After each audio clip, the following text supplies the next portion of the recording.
when He has manifested for us and led us through a breakthrough.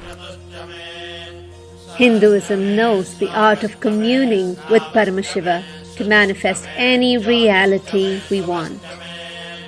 And when our effort and all the knowledge isn't enough, He Himself incarnates in human body to show us how, to liberate us, to show us where we are stuck, to take us to oneness. Pratyaksha Pada Puja to His Divine Holiness Paramahamsa Nithyananda, Paramashiva incarnate. Sit at His sacred feet. Let Him awaken you to your field of infinite possibilities, to your oneness with Him. Register now. Pratyaksha Pada Puja.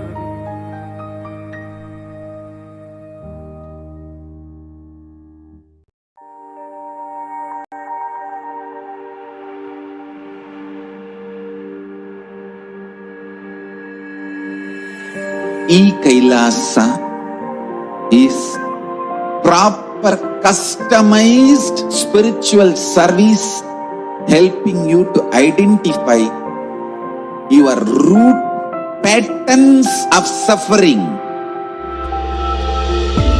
We have perfected the science of helping every individual from every cultural, religious, nationality background.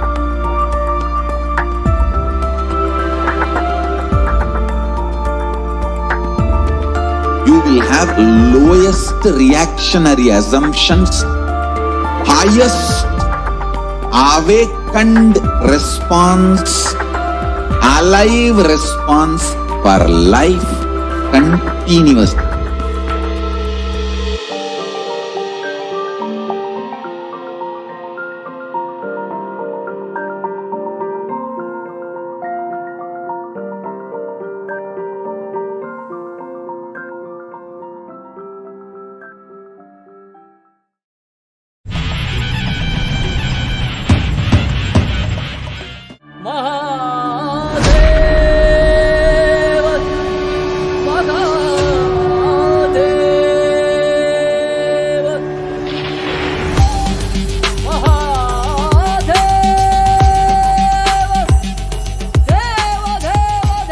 I'll start from the basics and give you the best of the best of Vedas and Agamas. Listen. Purpose of life is enlightenment. Enlightenment means having the ultimate truth, the most powerful, ultimate truths as your operating inner software. Nithyananda, Satya Nityarupa, Nithyananda, Satya Nityarupa, Brahma Nithyananda, Vishnu Shivarupa, Brahma Nithyananda, Vishnu Shivarupa. The Aushadha bath really wakes you up, not only your mentally, but it feels like every pore of your body gets well woken up, because when you apply the Aushadha, it gets into your skin, it activates every little cell under the skin, and it just really gets you wide awake. Because with so little sleep, we are able to function and stay all day, do yoga, do power manifestation. I think the Aushadha bath is a huge component of that. Thank you, Swamiji. When the universal truths become the source cognitions for you, when you start reverberating with the universal truths, cosmic constitution, the ultimate cognitions, Paramasatyas, it is literally like an elephant entering into a hut, vibrating in the frequency of the cosmic constitution, cosmic truths, universal truths.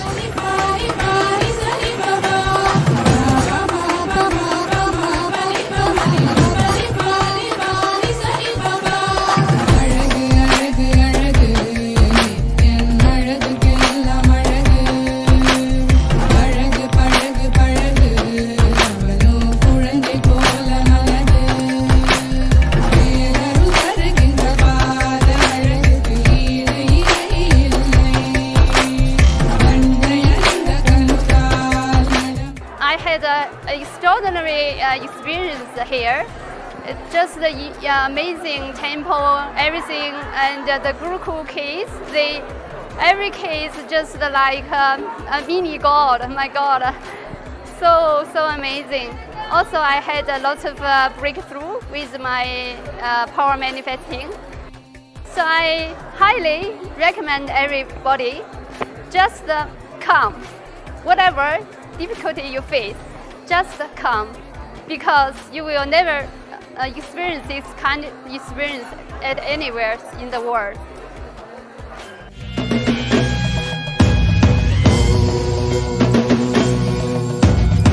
राजाधिराजाय प्रषड्यशालिने NaMo.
Even a malignous man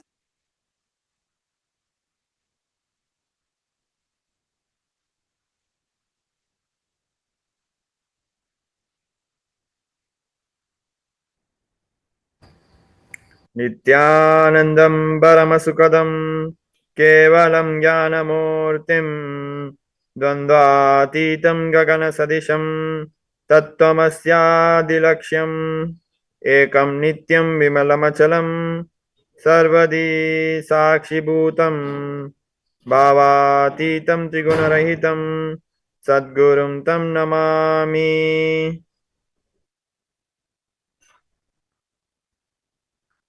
Nithyanandam, we welcome all our viewers joining us from all over the world. We welcome all Kailasa Vasis joining us from various Kailasa monasteries, gurukuls, ashrams, centers from all around the world. We welcome all our viewers joining us from YouTube Live, Facebook Live, Twitter Live, Kailasas, Nithyananda TV, Kailasas, Hinduism Now TV, and all our viewers who are joining us from Nayana Diksha two-way video conferencing, who are joining us for today's program. We welcome all of you. Introduction to the lifestyle of Kailasa. Every day, the lifestyle in Kailasa starts with morning yoga, Kailasa's Nithyananda Yoga.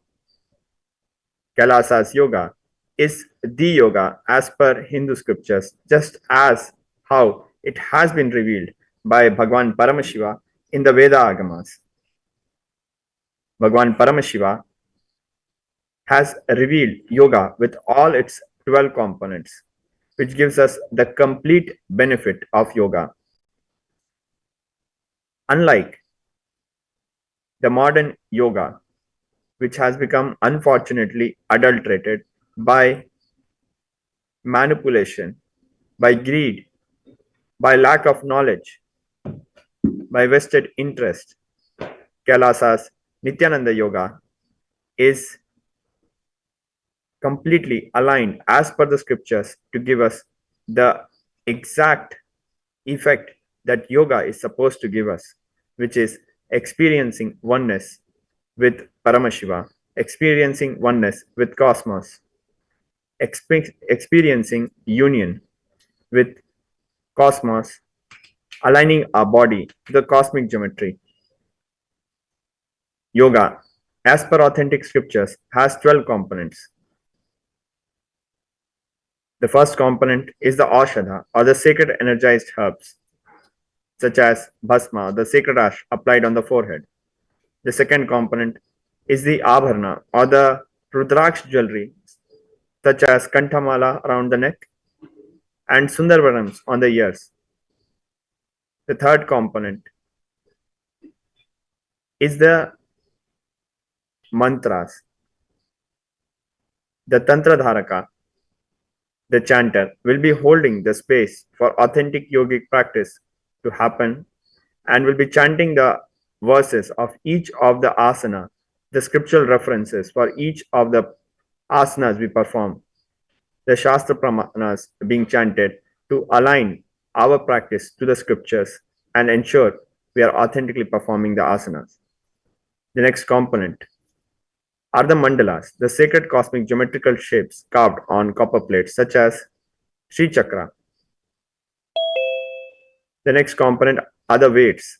Optionally, we'll be having 2 weights along our yoga mats while practicing. The next component is the japa. 8 different internal japa mantras will be chanted throughout our practice, reminding us of the original context, such as Shivoham, I am Shiva, I am divine, I am consciousness.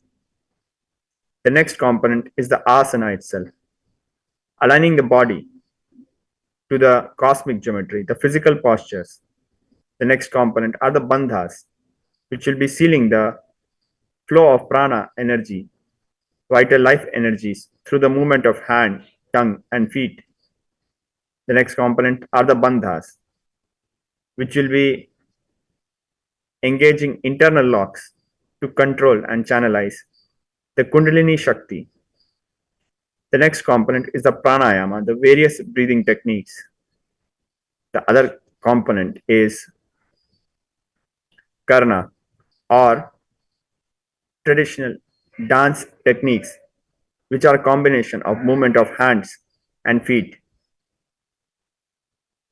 All these components together give us the complete benefit of yoga, what yoga is supposed to give us.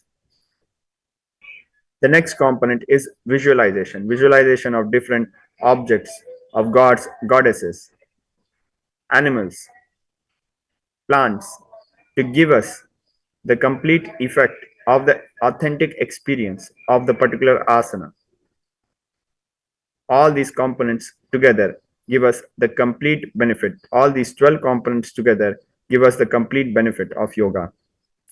Unfortunately, in modern practice, yoga has been reduced to only one component, which is asana, the physical postures, even which is also highly adulterated, manipulated, such that we cannot even call it yoga. Therefore, it is our responsibility to not just practice authentic yoga, not just to keep alive the authentic yoga by our practice, but to explain to the world and present to the world why they should align back their practice of yoga with the authentic scriptures. Today, yoga is more than a $80 billion industry. Billions of people in more than 177 countries practice yoga. However, we do not have the equally proportionate number of people getting enlightened through the practice of yoga. It is indeed time for us to reevaluate our practice of yoga and start and realign our practice to authentic yoga, KAILASA's Nithyananda Yoga.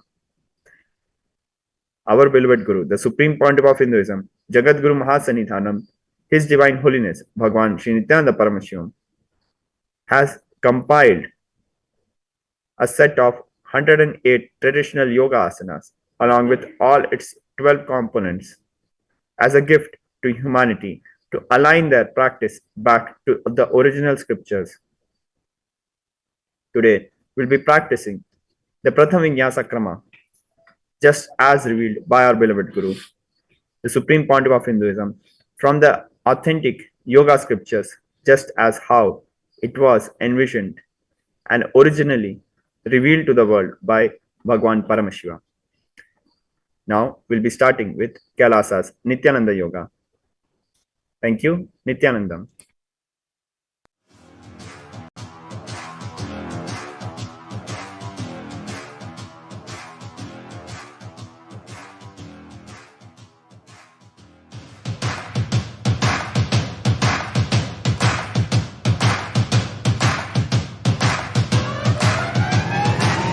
welcome all of you, the whole world, to come and celebrate, enjoy not only the enlightenment ecosystem, the beauty of how it is getting revived. Be an insider for this great revival process.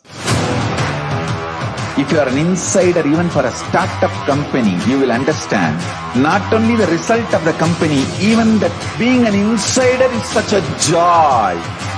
Being an insider when it was happening is something extraordinary.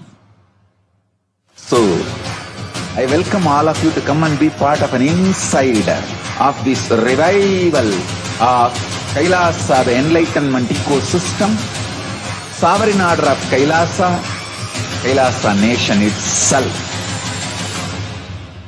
I request and welcome, invite all of you to become e-Kailasian, get your free e-passport and make billions receive this free e-passport.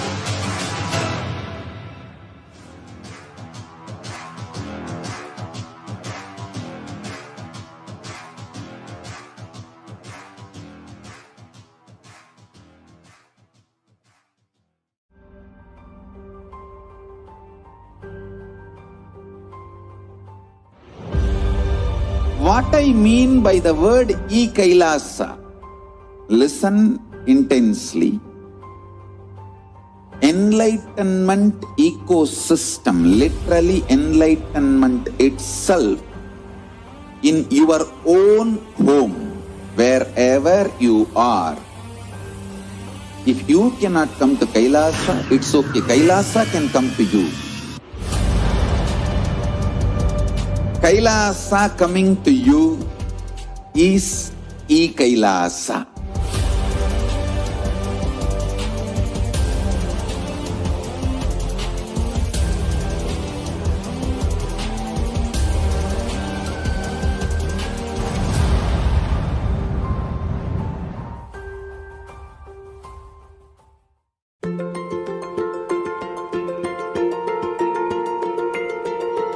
KAILASA is the totality of the knowledge I received from my gurus and practice manifested in my life, perfected by teaching millions of people from all cultures, time zones, backgrounds, genders, nationality, race, from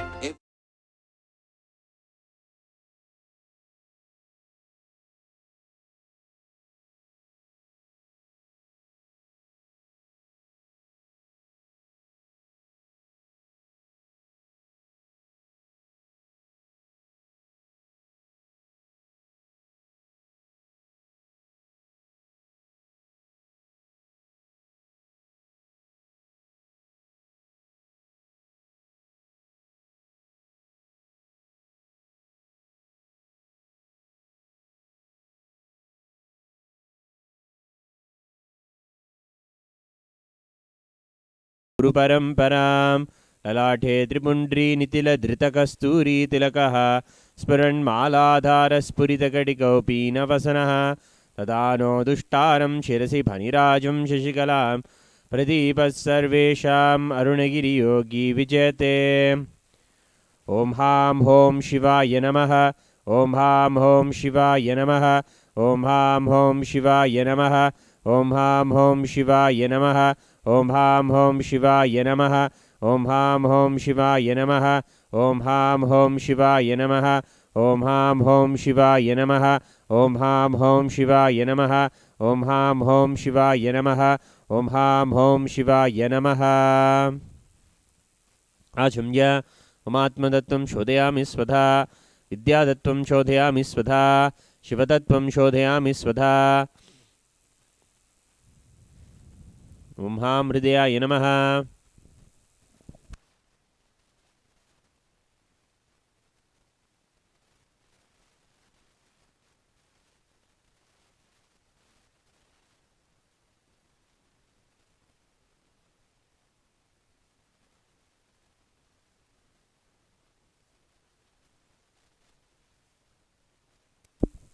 ममोपात्त समस्त दुरितक्षयद्वारा भगवच्छ्री नित्यानंद परमशिव प्रीत्यर्थम अद्य पूर्वोक्त एवं गुण विशेषण विशिष्टायाम अस्याम शुभदितो पूर्णारोग्ययुक्त दृढ़गात्रिक यौगिक शरीर सिद्ध्यर्थम परमशिव शक्ति आविष्करणार्थम ज्ञान वैराग्य जीवन मुक्ति प्राप्त्यर्थम नित्यानंद योगाभ्यासम करिष्ये।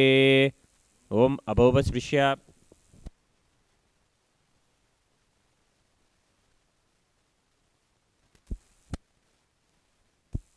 Now we'll be starting with our first asana, Sukhasana. Sit comfortably in a cross-legged position. Bring your head, neck and spine in a straight line. Hands on the knees with the index finger and thumb together in Bindu Mudra. We'll be breathing in Samana Pranayama. Breathe in through the nose. Hold the breath for a short duration. Exhale. Again, hold the breath for a short duration. Inhale. Concentrate on building a fire in the navel region and visualize the fire going upwards the spine as you continue Samana Pranayama. We'll be engaging Mahamudra Bandha, which is a combination of all three bandhas. First, engage the Mula Bandha, the perineum muscles between the base of your spine and the regenerative organ. Second, engage the Uddiyana Bandha, pull your stomach in and up. And third, engage the Jalandhara Bandha, tuck your chin to the chest. Visualize Paramashiva. Internally keep chanting Soham. तत्सुखासनमित्युक्तम् अशस्तस्तक्तमाचरेत् आसनं विजितं येन जितं तेन जगत्त्रयम्. Parvatasana. Sit in a cross-legged position or sit in Padmasana. Bring your palms together in Namaskara Mudra and inhale arms straight up. Continue Samana Pranama Mahamudra Bandha. Visualize Mount Kailas. अधवक्षे Mahadev Parvatasana Mangalam. Halipavasana. Bring your legs in front. Keep your soles together. As you exhale, bring your forehead to the heels. Lock your hands behind the back in Parshamudra. Gaze at the nose. Continue Samana Pranama Mahamudra Bandha. Visualize Swamiji. पूर्व विदिया हूँ मैं जानो भय भगतली संपुट थानो. Nagi Pavasana. Keep your soles together and bring your elbows on the legs, cup palms on the floors, gaze at the nose. Continue Samana Pranama Mahamudra Bandha. Visualize snakes.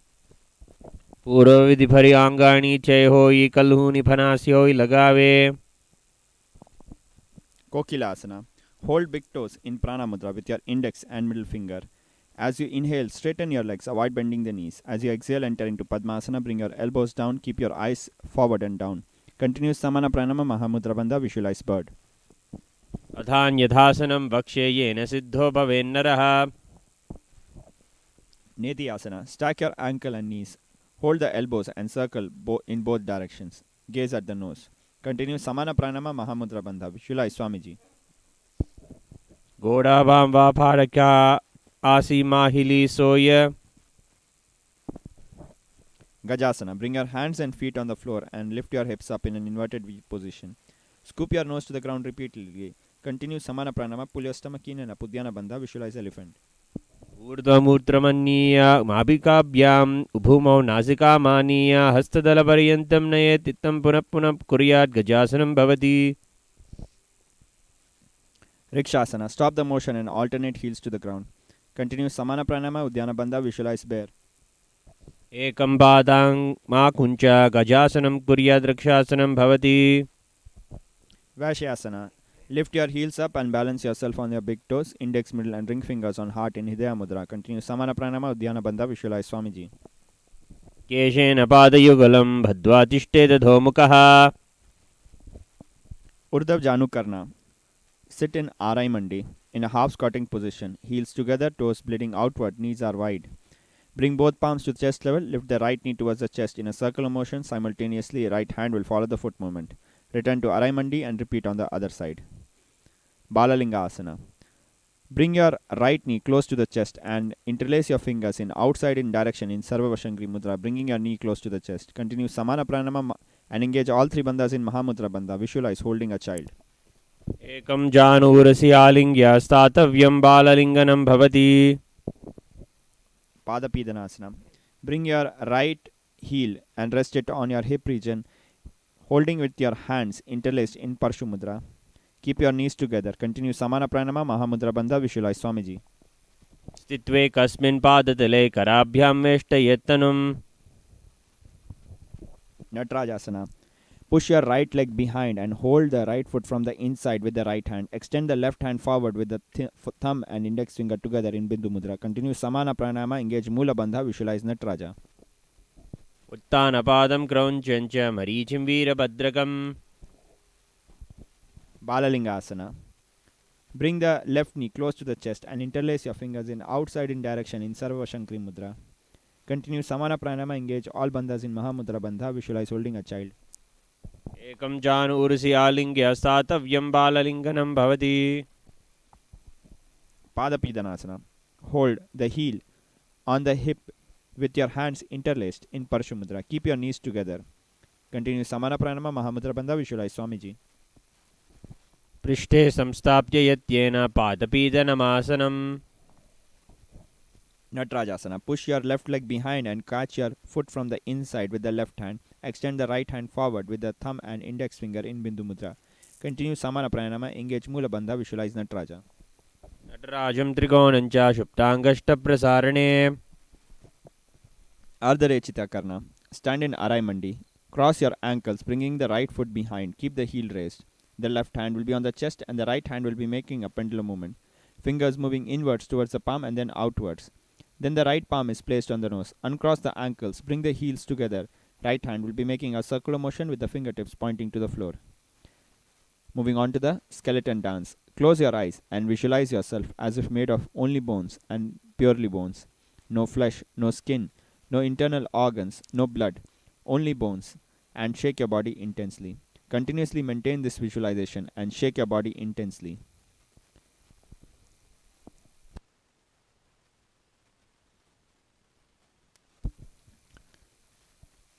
Recollect your breath. Katichina Karna. Stand in Arai Mandi. Cross your wrist above the head with the fingers stretched out. Turn to the right as you open your arms and cross the wrist over the head as you come to the center and continue the motion repeating to the left side. Tadasana. Stand tall. Arms are up, palms facing one another. Continue Samana Pranayama, pull your stomach in and up, Udyana Bandha, visualize palm tree. Internally keep chanting Shivoham. महामुद्राबद्ध कोनो ताड़ासन विभेदकान्. Uttanasana. As you exhale, bring your arms down, hands by the feet, head to the knees. Continue Samana Pranayama, engage all three bandhas. Mahamudra Bandha, visualize Swamiji. विनोत्तानं सदा कुर्यात् अन्तर्वत्नी पतिप्रियात्.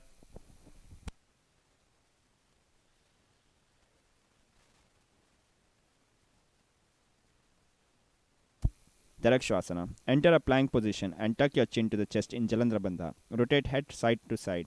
Continue Samana Pranayama. Visualize Swamiji. दक्षिणकुक्षिं सव्यकुक्षिं नयेत् रक्ष्वासनं भवति. Bhujangasana.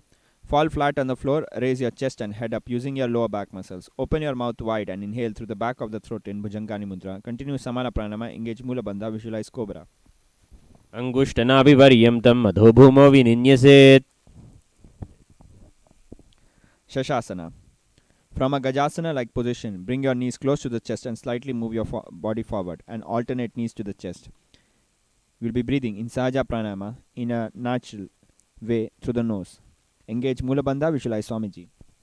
गजान संस्थितो ज्ञानोद्वयमाकुञ्च वारं वारं कर्तव्यं शशासनं भवति. Radhasana. Step your foot between the hands and alternatingly jump your feet between the hands. Continue Sahaja Pranayama. Engage Mula Bandha. Visualize Chariot. गजासनं संस्थितो एके पादं पादमार्गेण भ्रामरित्वा कर्तव्यं रथासनं भवति. Virabhadrasana. Step your legs apart. Keep the right leg in front and bend the front right leg at a 90-degree angle. Keep the left leg behind at a 45-degree angle. Avoid bending the left knee. Arms are overhead, chest forward, gazing at the third eye. Continue Sahaja Pranayama. Udyana Bandha. Visualize God Virabhadra. अष्टावक्रमथोत्थानं मयूरं सेतुबन्धनं.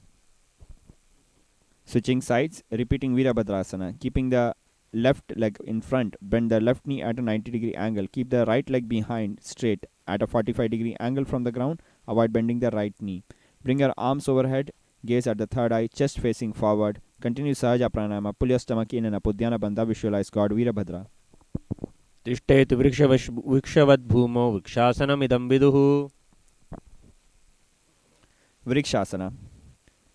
Bring your right foot sole on the left. Bring your right foot sole on the left leg inner thigh. Bring your palms together in Namaskara Mudra and raise them above the head. Continue Sahaja Pranayama. Pull your stomach in and up. Udyana Bandha. Visualize tree. तिष्ठेतु वृक्षवद् भूमौ वृक्षासनम् इदं विदुः. Garudasana. Bring your right foot in front of the hip with the sole facing upwards. Keep your palms together in front of the heart in Namaskara Mudra. Visualize Garuda Eagle. गरुडासनमावक्ष्ये येन ध्यानं स्थिरं भवेत्.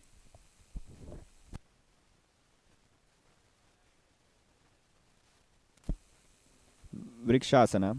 Bring your left foot sole on the right leg inner thigh. Bring your palms together in Namaskara Mudra and raise them above the head. Pull your stomach in and up. Uddiyana Bandha. Visualize tree. नटराजं त्रिकोणं च शुप्ताङ्गष्टप्रसारणे. Garudasana. Bring your left foot in front of the hip with the sole facing upwards. Keep your palms together in Namaskara Mudra in front of the heart. Visualize Garuda Eagle. गरुडासनमावक्ष्ये येन ध्यानं स्थिरं भवेत्. Trikonasana. Step your legs apart. Bring your right hand to the floor and the left hand in the air. Avoid bending the knees. Tilt your head looking at the hand in the air. Continue Sahaja Pranayama. Engage Mula Bandha. Visualize triangle. नटराजं त्रिकोणं च शुप्ताङ्गष्टप्रसारणे. Switching sides. Bring the left hand to the floor next to the left foot with the right hand up in the air as you tilt your head to gaze at the right hand in the air. Avoid bending the knees. Continue Sahaja Pranayama. Engage Mula Bandha. Visualize triangle. नटराजं त्रिकोणं च शुप्ताङ्गष्टप्रसारणे. Nikutaka Karna. Stand in Arai Mandi in a half squatting position. Bring your hands horizontal with the palms facing each other. Alternatively thrash the heel to the floor and simultaneously switch the palm position. Now from here onwards, the pranayama will be Brahmari pranayama, where we'll be buzzing subtly like a bee both while inhaling and exhaling. The internal chanting japa mantra will be Sadashivoham, starting with Angushthasana. Keep your toes on the ground and sit on the heels. Palms are together in Namaskara Mudra in front of the heart. Continue Brahmari pranayama, buzzing subtly like a bee while breathing. Engage Mula Bandha. Visualize Swamiji. अंगुष्टमुष्टिकं ज्ञेयं ब्रह्मप्रासादितं तथा. Sarasana. Bring your fingertips to the floor, palms open and facing forward in Varamudra. Stretch the right leg with the toes pointing upwards. Continue Brahmari Pranayama. Engage Mula Bandha. Visualize Swamiji. सार्येकं पादतलं संस्थाप्यत्वेदपादकम्.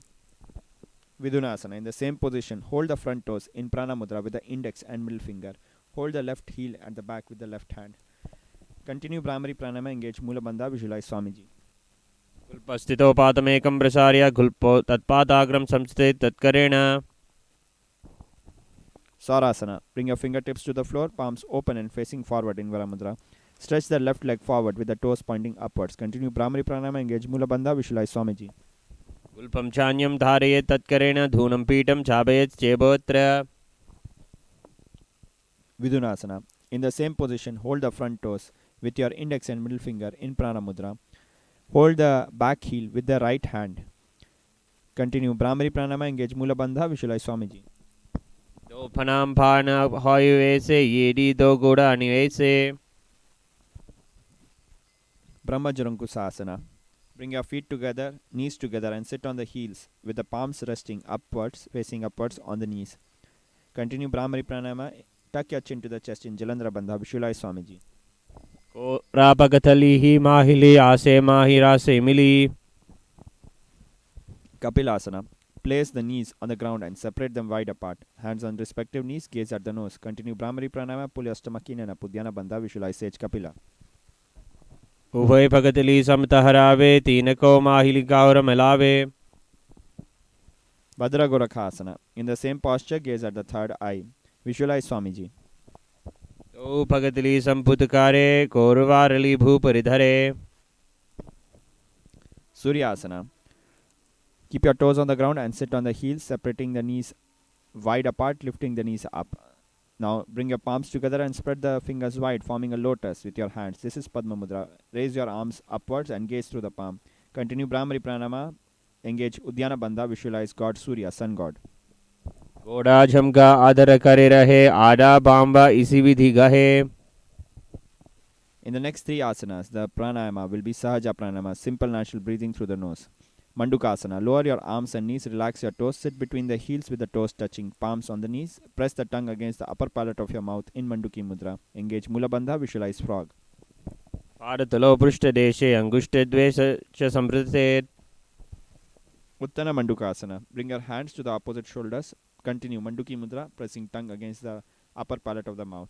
Pull your stomach in a Pudyana Bandha. Visualize frog. एतद्भयतपदुत्थानमेतदुत्थानमण्डुकम् Simhasana. Cross the right ankle over the left. Place the right heel underneath the perineum. Bring your hands on the knees. As you exhale, stick your tongue out. Gaze at the nose. Engage Mula Bandha. Visualize lion. हस्तौ च जानुसंस्थाप्य स्वाङ्गुलीशप्रसार्य च Bhadrasana. Keep your soles together. Sit on the heels. Keep the knees wide apart. Cross your hands behind the back, holding the opposite toes in Prana Mudra. Gaze at the nose. Continue Brahmari Pranama. Tuck your chin to the chest. Jalandhara Bandha. Visualize Swamiji. पादाङ्गुष्ठोकराभ्यं च धृत्वा च पृष्ठदेशे च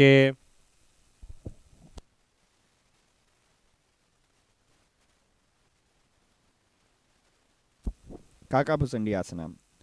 Sit in a squatting position with the knees wide. Wrap your arm around the knees to lock your fingers behind in Parshamudra. Gaze at the nose. Continue Brahmari Pranama. Engage Mula Bandha. Visualize crow.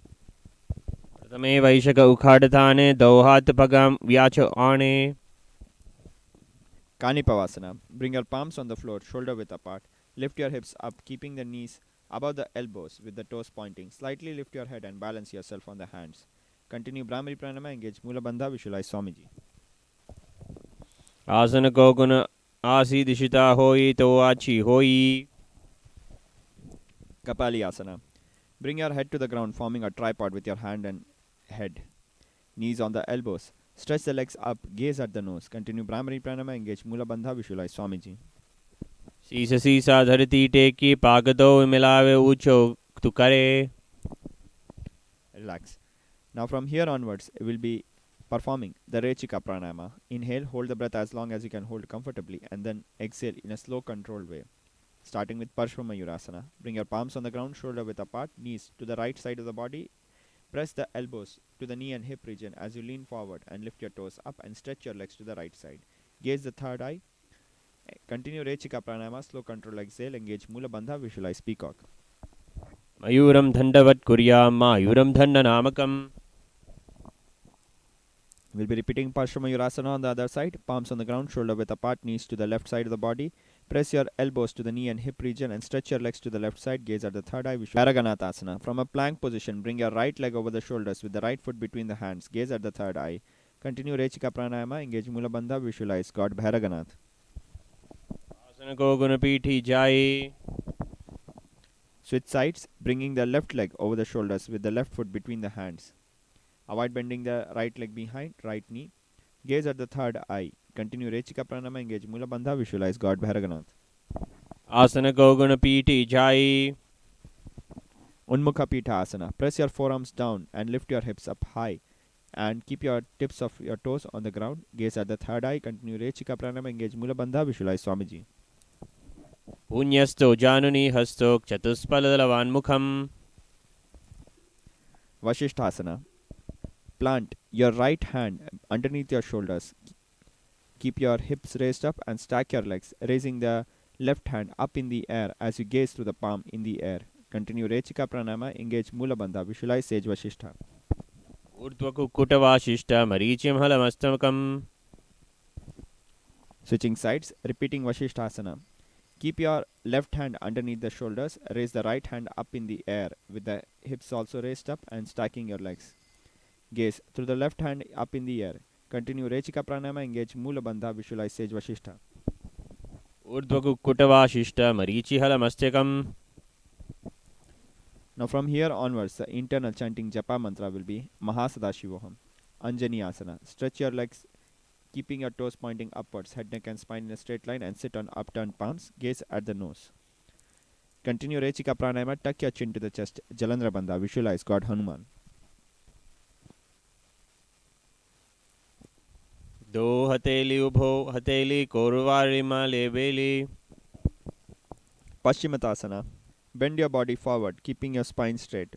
Hold the big toes in Prana Mudra with your index and middle finger. Continue Rechika Pranama. Engage all three bandhas. Mahamudra Bandha. Visualize Swamiji. जानु परिललाटुं तु पश्चिमं तानमुच्यते Ugrasana. Interlace your fingers behind your head and move your chest forward and head towards the knees. Avoid bending the knees. Continue Rechika Pranama. Engage Mahamudra Bandha. Visualize Mother Goddess Kali. स्वपानिभ्यां दृढं धृत्वा चानूपरिशिरोन्यसेत्. Marichiyasana. Bring your heel towards the perineum and knee close to the chest. Wrap your arm around the raised knee and hold the hand behind the back. Continue Rechika Pranama. Engage Mula Bandha. Visualize Sage Marichi. तानपादं क्रौञ्च मरीचिं वीरभद्रकम्. Mahamudra Asana. Lower your right knee to the floor. Bring your chest forward and down. Hold your toes with your hands. Continue Rechika Pranama. Engage all three bandhas. Mahamudra Bandha. Avoid bending the knees. Visualize Swamiji. दाम वाम फग की AD जोई सीवाणी लगावे सोई.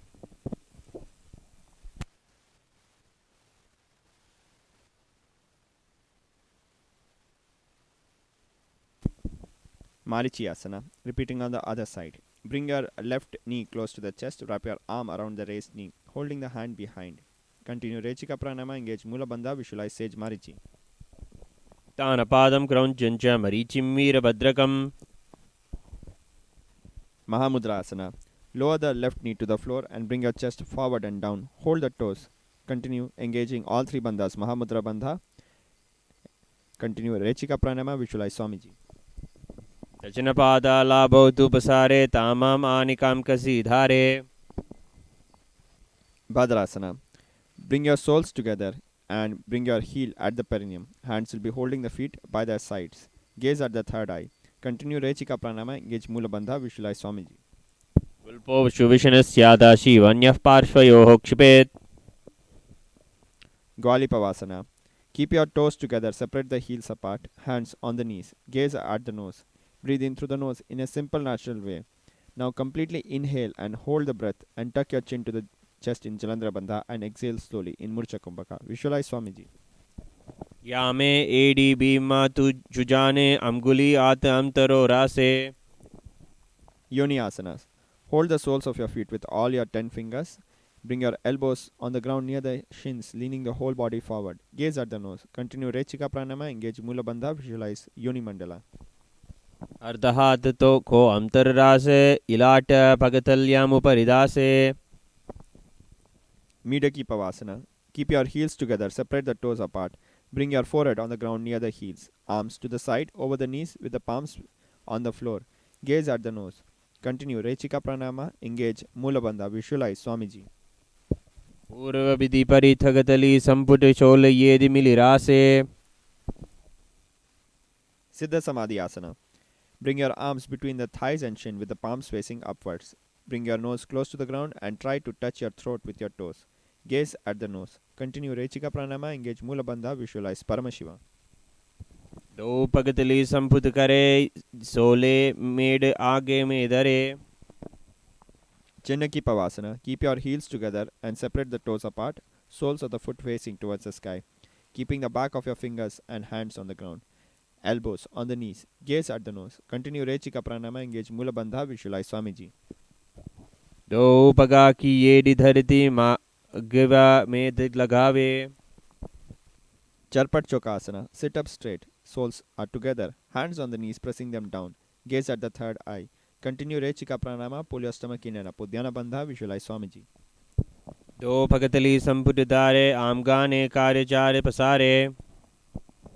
Bhairavasana. Lift your heels off the ground with your toes pointing downwards. Knees are wide on the ground with the hands by their sides. Continue Rechika Pranama. Pull your stomach in and up. Udhyana Bandha. Visualize Lord Kala Bhairava.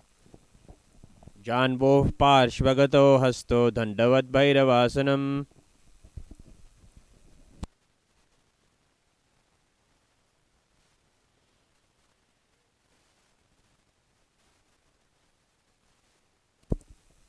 Samanasana.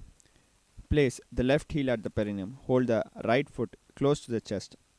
Avoid bending the ankles and use the thigh muscles to bring the foot close to the chest. Gaze at the third eye. Continue Rechika Pranama. Engage Mula Bandha. Visualize Swamiji. समानासनमावक्षे सिद्धमन्त्रादिसाधनात्. Apanasana. Bring your right knee over the shoulders, hands on the floor. Extend the left leg in the air. Avoid bending the left knee. Gaze at the third eye. Continue Rechika Pranama. Engage Mula Bandha. Visualize Swamiji. एकपादेन गगने तिष्ठेत् दण्डवत् प्रभो. Samanasana. Place the right heel at the perineum. Bring the left foot close to the chest. Gaze at the third eye. Continue Rechika Pranama. Engage Mula Bandha. Visualize Swamiji. एकं पादमुरोधत्वा घुल्पोर्न्यलिङ्गवक्रके Apanasana. Bring the left knee over the shoulders, hands on the floor. Extend the right leg in the air, avoid bending the right knee. Gaze at the third eye. Continue Rechika Pranama, engage Mula Bandha, visualize Swamiji. एकपादेन गगने तिष्ठेदन्तवत्प्रभो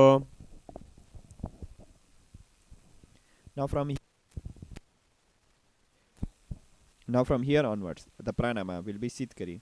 Press your tongue to the root of the front teeth. Inhale a hissing breath through the teeth. Exhale through the nose. The internal chanting Japa mantra will be Om Nithyanandoham, starting with Gomukhasana. Stack your knees, keeping the left knee below, right knee above. Heels are by the hip, both sitting bones resting on mat, fingers interlaced in Parshu Mudra and resting on the knees. Continue Sitkari Pranama, engage Mula Bandha, visualize cow space. सव्ये दक्षिणगुल्पं तु पृष्ठपार्श्वे नियोजयेत् Anusuyasana. Hold your big toes in Prana Mudra with the index and middle finger. Gaze at the nose. Continue Sitkari Pranama, pull your stomach in and up. Uddiyana Bandha, visualize Rishika Anusuya. दक्षिणगोडा नीचे थाने वामभूम थाके ऊपरी आणे Anusuyasana 2. Hold your hands behind the back in Parshu Mudra. As you exhale, bring your chest down, chin over the knees, nose close to the ground. Continue Sitkari Pranama, engage Mula Bandha, visualize Rishika Anusuya. जीमना गोड़ की सिमदी ऊपर दावा गोड़ की सिमदी मिलाइरा से Garudasana. Bring your right knee close to the chest and hands on respective knees. Keep the spine straight, gaze at the nose. Continue Sitkari Pranama, engage Mula Bandha, visualize Garuda, eagle. तावा पगमोडि में oedema हिल्युम गोलपद मूलद्वारिणी छेदे Naradasana. Interlace your fingers behind your neck and bring your elbows together, placing them outside the raised knee. Gaze at the third eye. Continue Sitkari Pranama, engage Mula Bandha, visualize Sage Narada. पिष्टिचु वाम वा भगतली केरी भूपरिताह कलागा वेभेरी Matsya Pitakasana. Bring your lower foot and place it on the thigh of the raised knee. Wrap your arm around the legs, holding the opposite shin. Extend the hand down, holding the big toe in Prana Mudra with the index and middle finger. Continue Sitkari Pranama, engage Mula Bandha, visualize Matsya, fish avatar of Lord Vishnu. वामेन वामाङ्गुष्टन्तु गृहीतं मत्स्यपीठकम् Continuing with Gomukhasana. Now this time switch the legs. Stack the right knee below and left knee above. Heels by the hip region, both sitting bones resting on the mat. Fingers interlaced in Parshu Mudra and resting on the knees. Continue Sitkari Pranama, engage Mula Bandha, visualize cow's face. दक्षिणे पितदा सव्यं गोमुखं गोमुखं यथा Anasuyasana. Remaining in the same position, hold the big toes in Prana Mudra with the index and middle finger. Gaze at the nose. Continue Sitkari Pranama, engage Uddiyana Bandha, visualize Rishika Anusuya. घोड़ा सिमदि मिलावे भारी आपाड पुनि Desam दीपसारे Anusuyasana 2. Hold the hands behind the back in Parshu Mudra. As you exhale, bring your chest down, chin over the knees, nose close to the ground. Continue Sitkari Pranama, engage Mula Bandha, visualize Rishika Anusuya. कोद्यास्यो भगतल्या low आदवा शुडाउरासे Garudasana. Bring your left knee close to the chest. Hands on respective knees. Keep the spine straight, gaze at the nose. Continue Sitkari Pranama, engage Mula Bandha. Visualize Garuda, eagle. वैसे जीमणि भगतली धरती थे कि गौड़ा ऊंचो उभौ रासे Naradasana. Interlace your fingers behind your neck and bring your elbows together and twist, bringing your elbows outside the raised knee. Gaze at the third eye. Continue Sitkari Pranama, engage Mula Bandha, visualize Sage Narada. घोड़ा शुदो फनो होई जोई दचे पासती लासे सोई Matsya Pitakasana. Bring your lower foot and place it on the thigh of the raised knee. Wrap your arm around the legs, holding the opposite shin. Extend the hand down, holding the big toe in Prana Mudra with the index and middle finger. Continue Sitkari Pranama, engage Mula Bandha, visualize Matsya, fish avatar of Lord Vishnu. योमि वामेन पिं पीद्या निद्रादु परिदक्षिणम्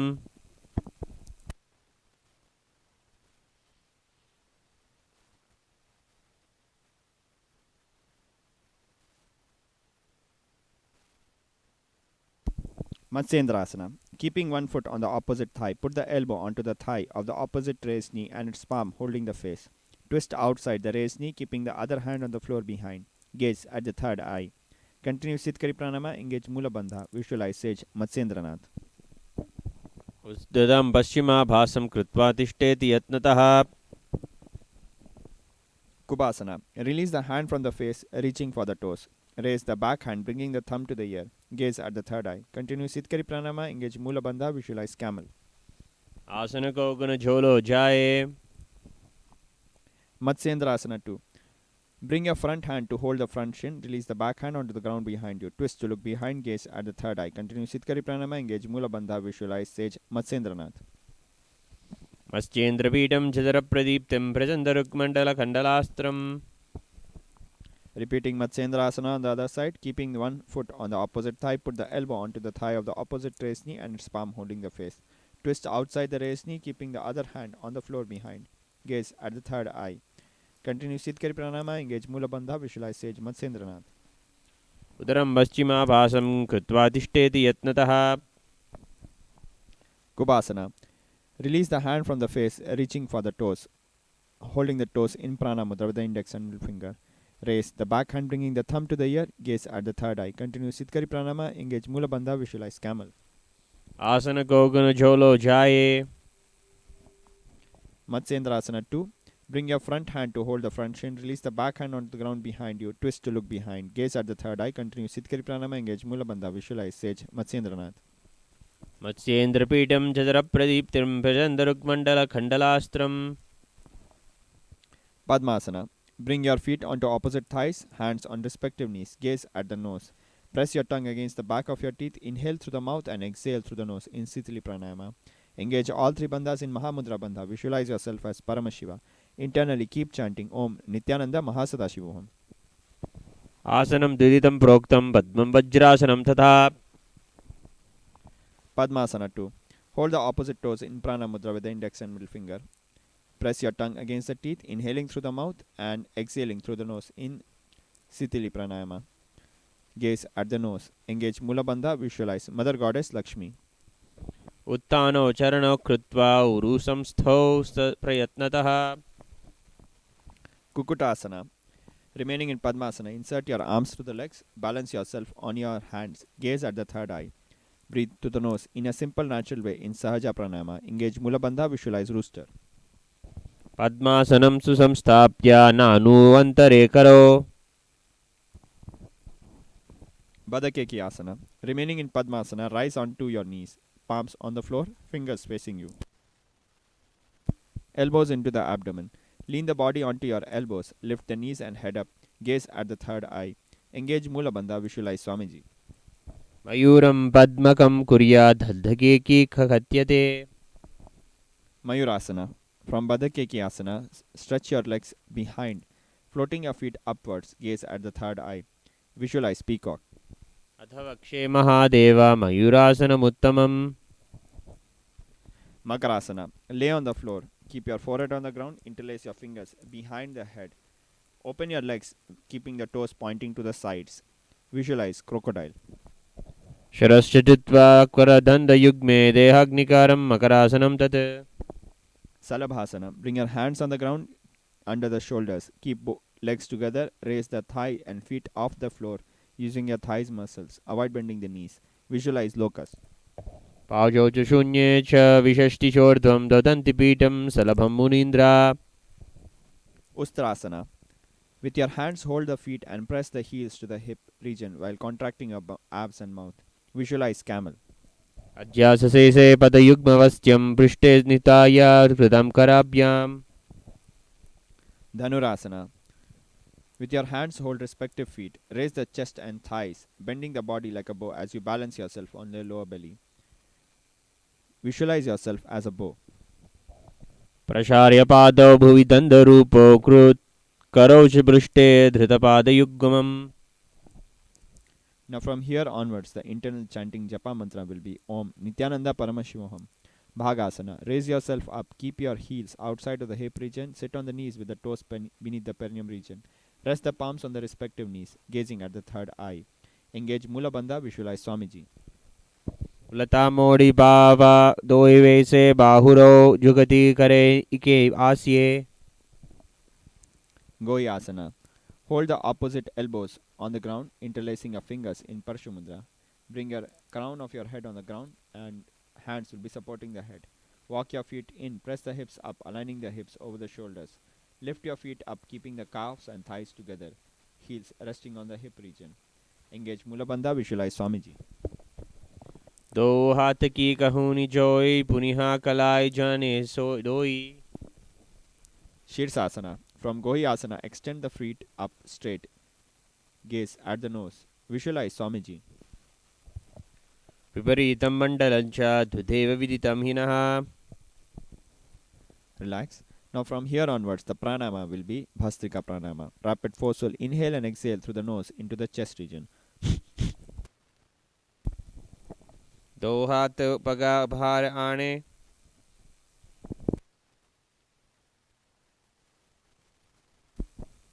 For the asana, in a seated position, bring your legs up straight. Keep your thighs close to the chest. Hands will be holding the calves, knees close to the head. Continue Bhastrika pranayama, rapid inhale and exhale through the nose into the chest region.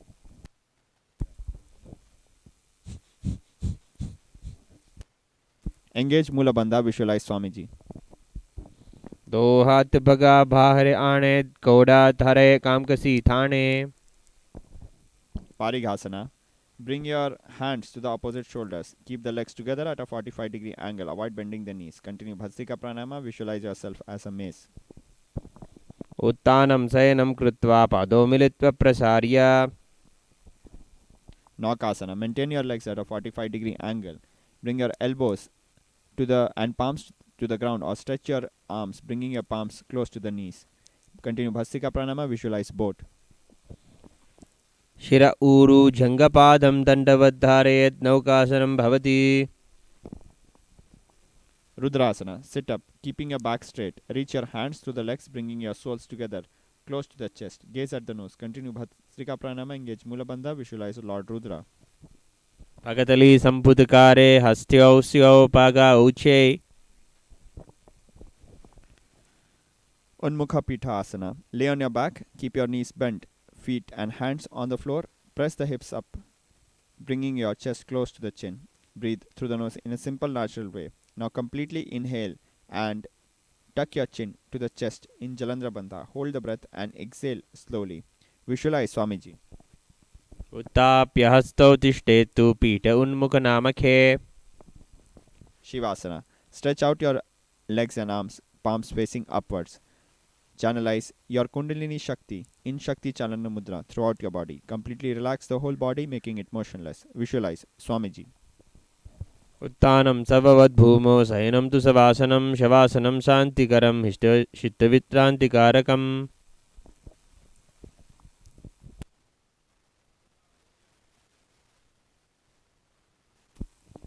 Start to wiggle your fingers and toes. Stretch arms and legs out. Stretch side to side. Rock yourself up to a comfortable seated position. Head, neck and spine in a straight line. Hands in front of the heart in Namaskara Mudra. Very shortly, we'll be closing with the Purna Mantra and bowing down at Swamiji's feet, at the feet of our beloved Guru, the Supreme Pontiff of Hinduism, Jagat Guru Mahasanidhanam, His Divine Holiness, Bhagwan, Shri Nithyananda Paramashivam, offering our surrender and gratitude, praying for His blessings and grace. Now we'll be closing with the Purna Mantra. Om Purnamadav Purnamidam Purnat Purnamudachyate Purnasya Purnamadaya Purnameva Vasishyate. Om Shanti Shanti Shanti. Harihi Om Tat Sat Sarvam Bhagavad Shri Nithyananda Paramashivam Padakarapanamastu. Om Nithyanandam.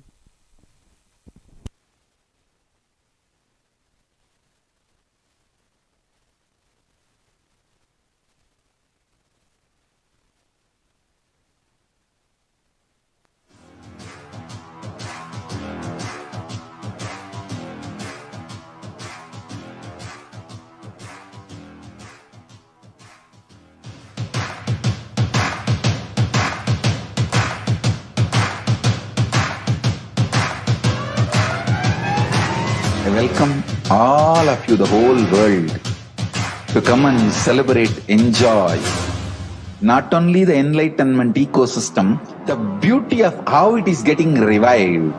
Be an insider for this great revival process. If you are an insider even for a startup company, you will understand not only the result of the company, even that being an insider is such a joy. Being an insider when it was happening is something extraordinary. So, I welcome all of you to come and be part of an insider of this revival of KAILASA, the enlightenment ecosystem, sovereign order of KAILASA, KAILASA nation itself. I request and welcome, invite all of you to become e-Kailasian, get your free e-passport and make billions receive this free e-passport.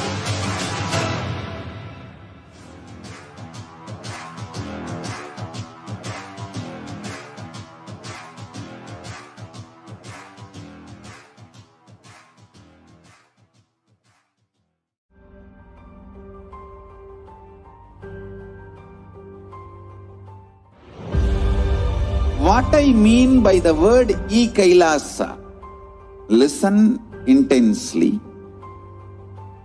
Enlightenment ecosystem, literally enlightenment itself, in your own home, wherever you are. If you cannot come to KAILASA, it's okay. KAILASA can come to you. KAILASA coming to you. Nithyanandam, welcome back. We'll be continuing into the introduction into the lifestyle of KAILASA. We'll be moving on to our next segment of Guru Puja, Pratyaksh Pada Puja. We'll start with a small introduction to the significance of Guru Puja in Hinduism. In the contemporary world, very unfortunately, the Hindu society has been continuously attacked, brainwashed, to forget the context of puja, adding to the situation and further exacerbating the mess, the crimes. We have forgotten the significance of Guru Puja. Why puja to the Guru? Why Guru in our life? Bhagwan Paramashiva, the primordial Hindu divinity, has revealed in the sacred scriptures the significance of Guru. One such scripture is the Guru Gita, which literally means the song of Guru, part of the Skanda Purana. In the 20th verse of Guru Gita, Bhagwan Paramashiva reveals Yo Guruha Sa Shivaha Prokto Ya Shivaha Sa Guruha Smritaha, which is translated as He who is Guru is Shiva himself. So declare the scriptures, and the truth that Shiva is Guru is reminded in the Smritis, the remembered scriptures. Very clearly, Bhagwan Paramashiva is very clearly revealing Guru is Shiva. Yo Guruha Sa Shivaha. And Bhagwan Paramashiva is further revealing Shiva is Guru. Yah Shivaha Sa Guruha Smritaha. Continuing further, Bhagwan Paramashiva in the 21st verse reveals Durlabham Trishu Lokeshu Tat Kshunakshva Vadayam Guru Brahma Vinananya Satyam Satyam Varanye, which is translated as, here Bhagwan Paramashiva in a dialogue with Devi Paramashiva Shakti as Parvati, his consort, the primordial feminine divinity, Mother Goddess Parvati, referring to Devi Paramashiva Shakti, Bhagwan Paramashiva is revealing, O lovely face one, listen to my words and trust, for this truth is most rare and unknown to anyone else in the three worlds. Guru is Brahman, the pure cosmic consciousness, the source of all that is, and none other than Brahman itself. This is the truth. This is the truth. I declare. Bhagwan Paramashiva is revealing Guru Brahma Vinananyam.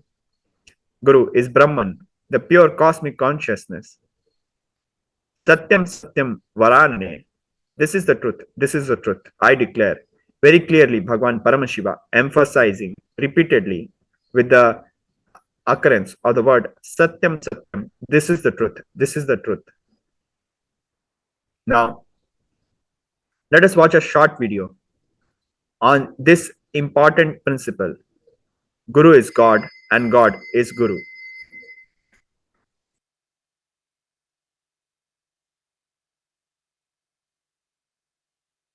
I'll start with one incident happened between me and Arunagiri Yogeshwara. Once, Arunagiri Yogeshwara, my guru, gave me an instruction. And then he asked, will you do it? I was shocked. Please understand. I used to use all my resistance, fighting, using all the bad words, everything with other gurus. Like Yogananda Puri, Vibhudananda Puri, Annamalai Swamigal, even with Ram Suratkumar little, but never ever resisted Arunagiri Yogeshwara. It was such pure, intense, passionate, loving, beautiful relationship. Never I resisted him, or never I uttered a word, or even had a thought against him or against his words. So I was shocked. I felt, what did I do? Even he had a doubt and he has to ask me, will you do it? I immediately folded my hands and said, you are God. You are Shiva. How can I not do what you say? He laughed and said, no. If I am God, you are also God. In the powerful cognition of Guru is God, that same cognition applies. You are also God. In that God, you don't need to listen to the God. You are one in oneness. Only if you know I am the Guru who is going to make you experience God, you need to listen to me. Understand? I was shocked the way he made me understand. He said, if I am God, you are also God. That's ultimate reality. That's a powerful cognition. From that powerful cognition, you don't need to listen to me. We both are in one and the same, in oneness. If you have the powerful cognition, I am the Guru who is going to make you experience God, you need to listen to me. He said, that is the powerful cognition you need to have. With that powerful cognition, Guru is God, you may not need to listen because you are also God. The most powerful cognition is God is Guru, not Guru is God. Understand? God is Guru to make you realize you are God. Only then you need to listen to him. Only then you will achieve enlightenment.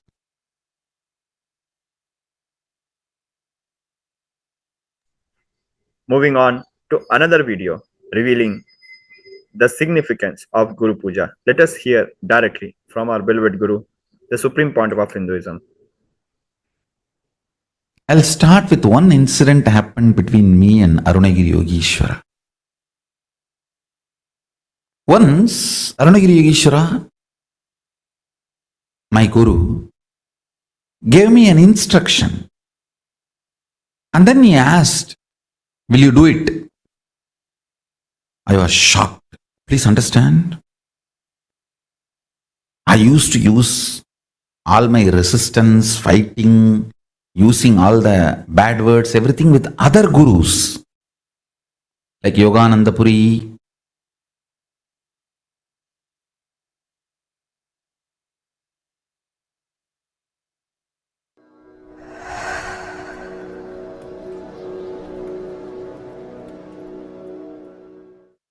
I was shocked when I was reading some of the research reports. Science reveals about DNA. The agriculture lifestyle, eating rice and drinking milk, has given us such huge breakthrough for the human DNA. Brain started growing bigger and multiple benefits have started happening.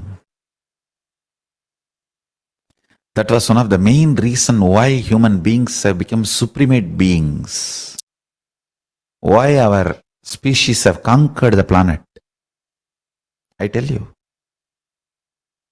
If you start doing puja every day,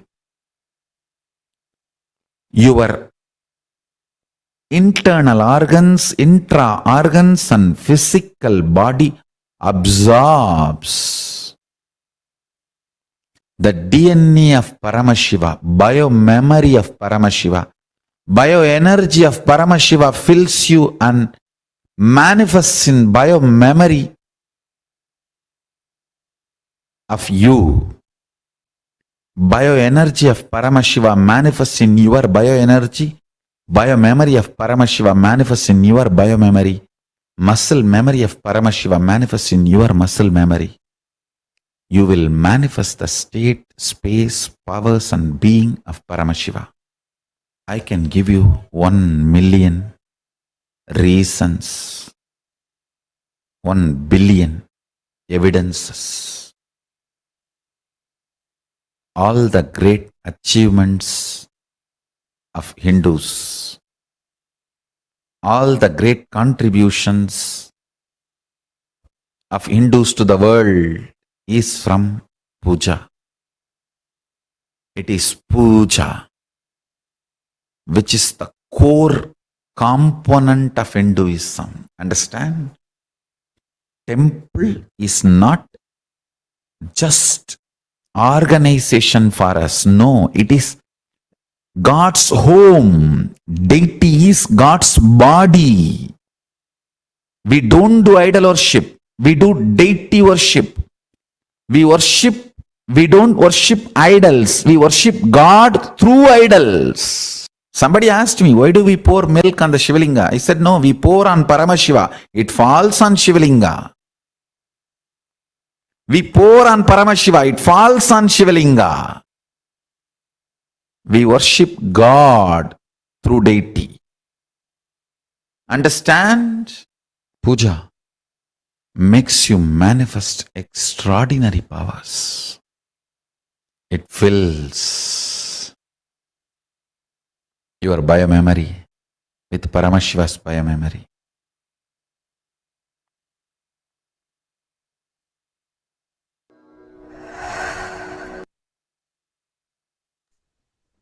So we just now heard directly from our beloved Guru how Guru is God and God is Guru. We heard directly from Paramashiva how Guru is God and God is Guru.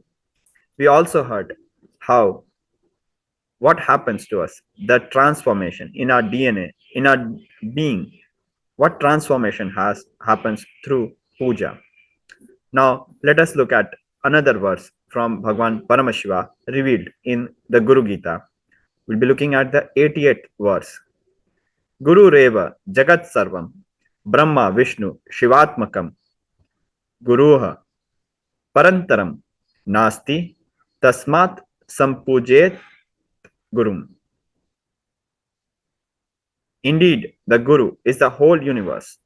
There is nothing higher than the Guru. Therefore, worship the Guru. Guru is Brahma. Guru is Vishnu. Guru is Shiva. Guru Reva Jagat Sarvam. Indeed, The Guru is the whole universe.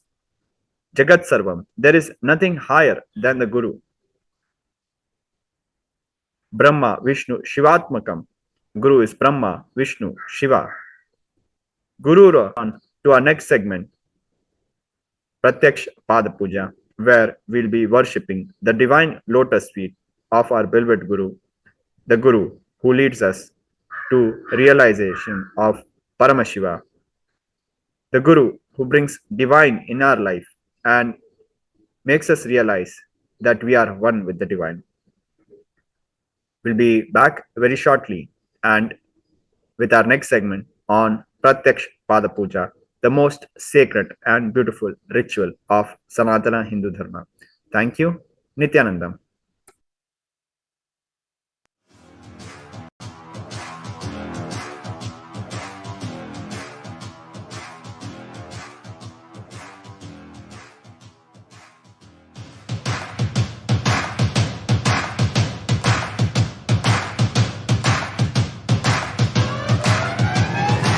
I welcome all of you, the whole world, to come and celebrate, enjoy not only the enlightenment ecosystem, the beauty of how it is getting revived. Be an insider for this great revival process. Nithyanandam. Before we begin the Pratyaksha Pada Puja today, please declare the following statements with integrity and authenticity.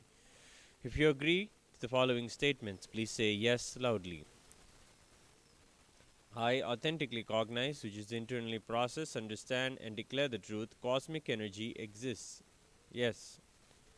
I authentically cognize, which is internally process, understand, and declare the truth, that the Supreme Pontiff of Hinduism, Jagadguru Mahasannidhanam, His Divine Holiness, Bhagavan Sri Nithyananda Paramashivam, is the Chinmaya Vigraha, the embodiment and representation of that very cosmic energy. Yes. I authentically cognize, which is internally process, understand, and declare the truth, that whatever I offer at the divine lotus feet of the Supreme Pontiff of Hinduism, Bhagavan Sri Nithyananda Paramashivam, will reach the cosmic source of energy directly. Yes. I authentically cognize, which is internally process, understand, and declare the truth of Soham Asmi, that even when I worship, I am Him. Yes. We'll now begin the Pratyaksha Pada Puja. Please be seated with your head, neck, and spine in a straight line.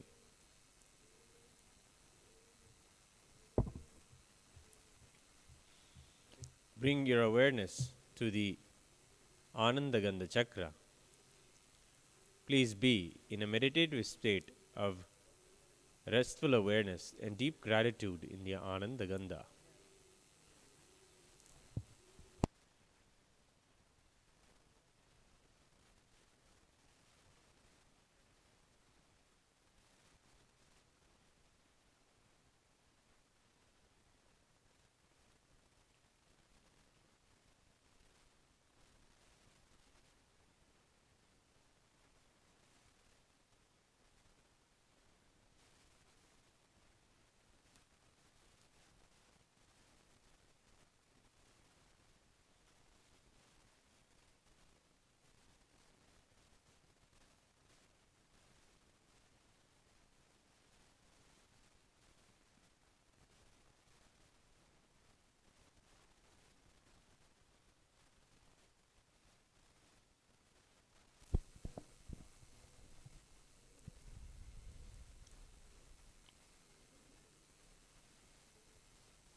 Puja is the space and time for you to have your daily meetup or phone call with Paramashiva.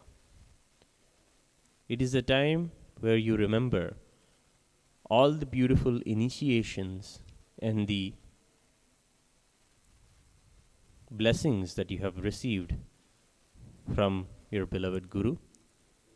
And it is the time to offer our gratitude for all the things in our lives.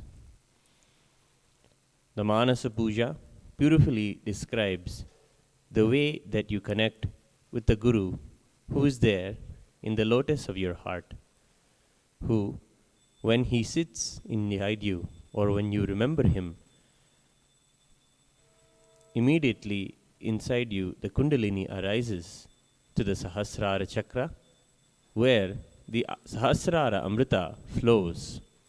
And from that blissful Amrita, the experience of bliss, the same Amrita is offered as the water for washing the feet of the Guru, as well as the water for drinking and water for washing the mouth and the hands. Tena amritena achamaniyam akashatattvam. The very sky is offered in the Manasa Puja as the clothing for the Guru. Gandha, the very earth, is offered as the sandalwood paste or the scented paste for him. All the thoughts, good, bad, all types. Chittam prakalpayet pushpam. All the memories, good, bad, all are just various flowers for his puja. Chittam prakalpayet pushpam, dhupam pranan prakalpayet.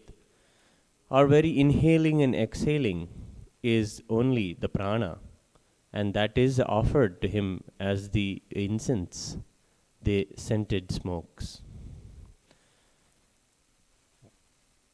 The inner light, the Tejas Tattva, the consciousness within us, that is offered as the Deepa, the lamp for his puja.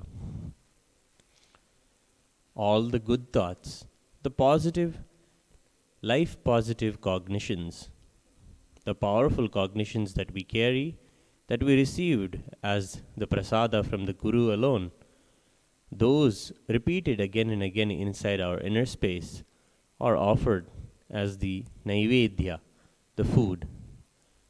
Naivedyam syat sudham buddhihi, the intelligent thoughts that put us back into the space of Paramashivatva, of Paramashivoham, those are offered as the food for him.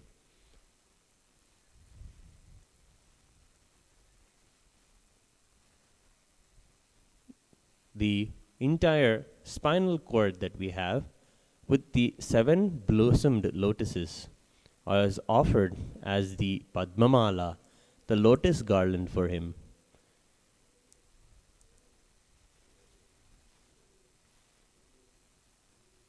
The soundless sound that is there, that is heard within us, that is continuously present inside our shariras, the Anahata Dwani, is offered as the bell for his puja.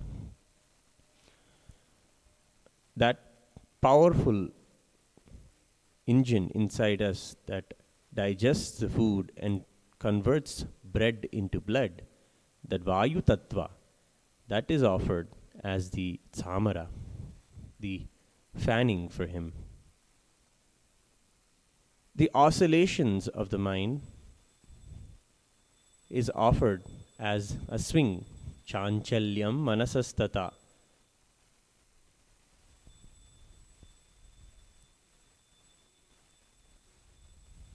The Sahasrara Chakra is described and is the experience of 1,000-petal lotus blooming. The beautiful Sahasrara Chakra is offered as an umbrella for him to provide shade for him. That element inside us that forges words from prana, that is offered as a song for him.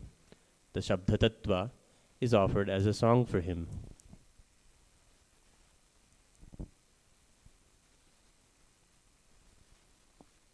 All the austerical qualities are offered as flowers for him. Going beyond the lower level emotions of greed, fear. All of these are qualities that are offered as flowers for him.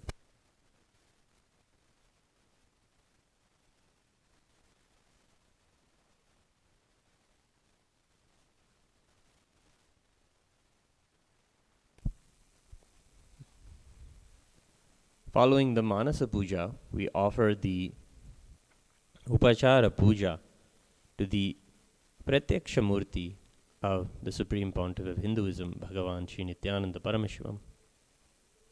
Whatever is offered, whatever is given and kept in front of Pratyaksha Murti is directly received by the cosmic consciousness, by the cosmic energy. The Pratyaksha Murti, whatever is offered to him, is received by Swamiji himself. Every day morning, the routine includes this puja, where we sit and melt in deep gratitude and devotion to our beloved Swamiji.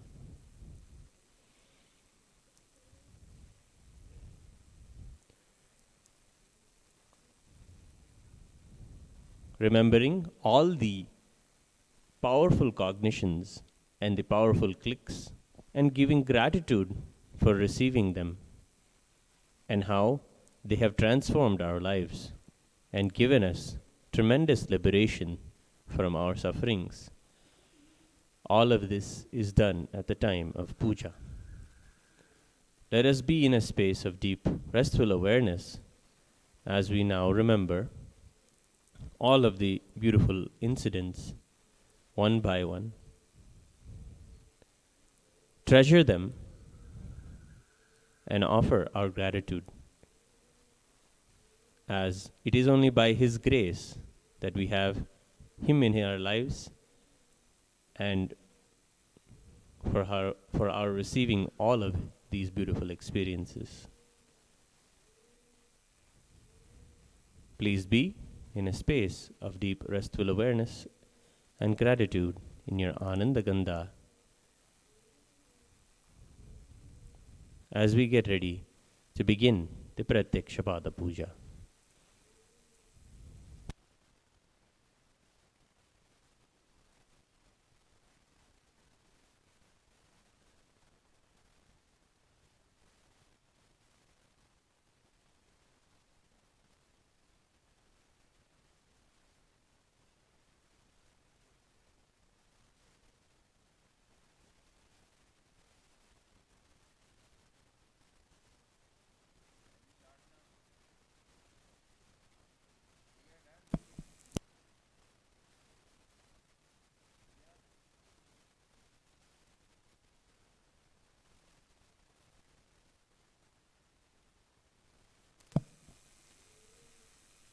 Nithyanandam Paramasukhadam Kevalam Jnanamurtim Dvandvatitam Gagana Sadrisham Tattvamasyadhilaksham Ekam Nityam Vimalamachalam Sarvadi Sakshibhutam Bhavatitam Trigunarahitam Sadgurum tam namami. Nithyanandeshwara Paramashiva Samarambham Nithyanandeshwari Paramashiva Shakti Madhyamam Nithyananda Pariyantam Vande Guru Paramparam. Lalathe Tripundri Nitila Kasturi Tilakaha Spuranmaladhara Spurita Kadikaupi Navasanaha Tadano Dushtaram Shirasi Bhanirajam Shashikalam Pradipas Sarvesham Arunagiri Yogi Vijete Achamya Om Atmatattvam Shodayami Svadha Vidyadattvam Shodayami Svadha Shivadattvam Shodayami Svadha Mahamridaya Namaha.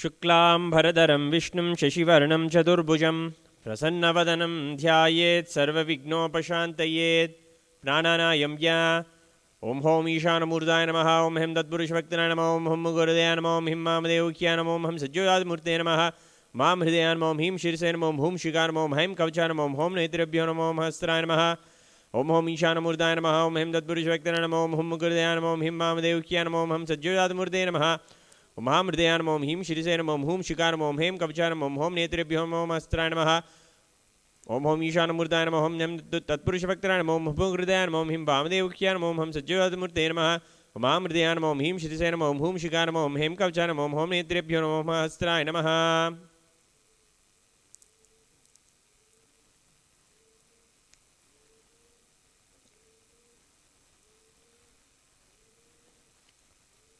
ममोपात्त समस्त दुरितक्षय द्वारा भगवच्छ्री नित्यानंद परमशिव प्रीत्यर्थम श्री नित्यानंदेश्वरी परमशिव शक्ति समेत श्री नित्यानंदेश्वर परमशिव प्रीत्यर्थम च शुभे शोभने मुहूर्ते आद्य ब्राह्मणः द्वितीय परार्धे श्री श्वेतवराह कल्पे वैवस्वतमन्वन्तरे अष्टाविंशतितमे नित्ययुगे प्रथमे पादे जम्बूद्वीपे भारतवर्षे भरतखण्डे मेरोः दक्षिणे पार्श्वे शखाब्दे अस्मिन् वर्तमाने व्यवहारिके प्रभवादीनां षष्ट्याः संवत्सराणां मध्ये शुभकृतनाम संवत्सरे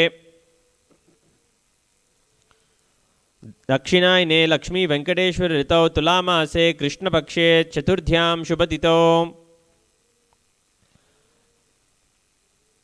तृतीयायां शुभतिथौ शुक्रवासरयुक्तायां मृगशीर्षा नक्षत्र शिवयोग वनिजकर्ण एवं गुणविशेषण विशिष्टायाम् अस्यां शुभतिथौ श्री कैलासोन्नत द्वादशांत श्यामला पीठारूढ़ श्री मीनाक्षी सुंदरेश्वरा भिन्न स्वरूप परशिवपुत्र रत्नकुमार गुरुमन्यतुल्यावतार श्री पार्वती स्तन्यपानलब्ध दिव्यज्ञान विश्रुत सकल निगमागमसारभूत द्राविड वेद प्रवक्त्रे श्रीमत्परमशिव करुणा समधिगत मुक्तामय चतुरश्रयान गीयमान छत्र चामर श्री चिन्हकाहलादि समस्त विरडावल्यलंकृत ज्ञान विज्ञान चक्रवर्ती सर्वजन संग सद्यो निर्वाण दीक्षा व्ययापवर्गवर्ष विश्रान जीमूत परमत कलभ केसरी शैव सिद्धांत स्थापनाचार्य श्री राजाधिराज पांड्य महाराज गुरु क्षपन शाख्यादि महांधकार निवारण ज्ञानभानु वीक्षणानरहारद्वदोच्छेदन पूर्वक श्रीमद्वृषभध्वज स्थापक शैव समय कर्तृ सर्वज्ञ पीठारूढ़ श्री जगद्गुरु श्री ज्ञान संबंध देशिक स्वामी वागीश सुंदर माणिकवाचिक स्वामिनाम अवतारभूत श्री ज्ञान संबंध स्वामी पुनरुद्धृत श्यामलापीठ सर्वज्ञपीठ तृणवद्युप्तरद्विशततम गुरुमहासन्निधान अरुणगिरियोगीश्वर परंपरागत अरुणाचल सर्वज्ञपीठ गुरुमहासन्निधान कैलास परंपरागत कांची कैलास सर्वज्ञपीठ त्रयस्त्रिंशदुत्तरद्विशततम गुरुमहासन्निधान नित्योत्सव नित्यमंगल नित्यकल्याण नित्यरजिता कैलास परंपरागत आदि कैलास नित्यानंद पीठ महासंस्थान महासिंहासन पीठ गत्र साक्षात् श्री परमशिव समुद्भूत कैलास परंपरागत वैवस्वतमनु इक्ष्वाकु हरिश्चंद्र भगीरथ श्रीरामचंद्र शूरसेन इत्यादि अनवच्छिन्न सार्वभौम चक्रवर्ती परंपरागत चतुष्षष्टि योगिनी मंडित चतुष्षष्टि संप्रदाय प्रवर्तक मनुधर्म शासन सूर्यवंश प्राप्त सर्वज्ञपीठ सुरांगी साम्राज्य मूर्धाभिषिक्त चूड़ामणे साक्षात् श्री परमशिव समुद्भूत कपिल महागुरु पुनरुद्धृत महानिर्वाणिपीठ अष्टोत्तर सहस्र श्री महामंडलेश्वर साक्षात् श्री परमशिव समुद्भूत श्री महागणपति समारंभ अनवच्छिन्न पीठाधीश्वर गुरु परंपरा प्राप्त अटलपीठ अष्टोत्तर सहस्र श्री अटलपीठाधीश्वर धर्म मुक्ति स्वर्गपुर स्वर्णपीठ त्रयोविंश गुरु महासन्निधान कैलास परंपरागत आदिपीठ सर्वज्ञपीठ जगद्गुरु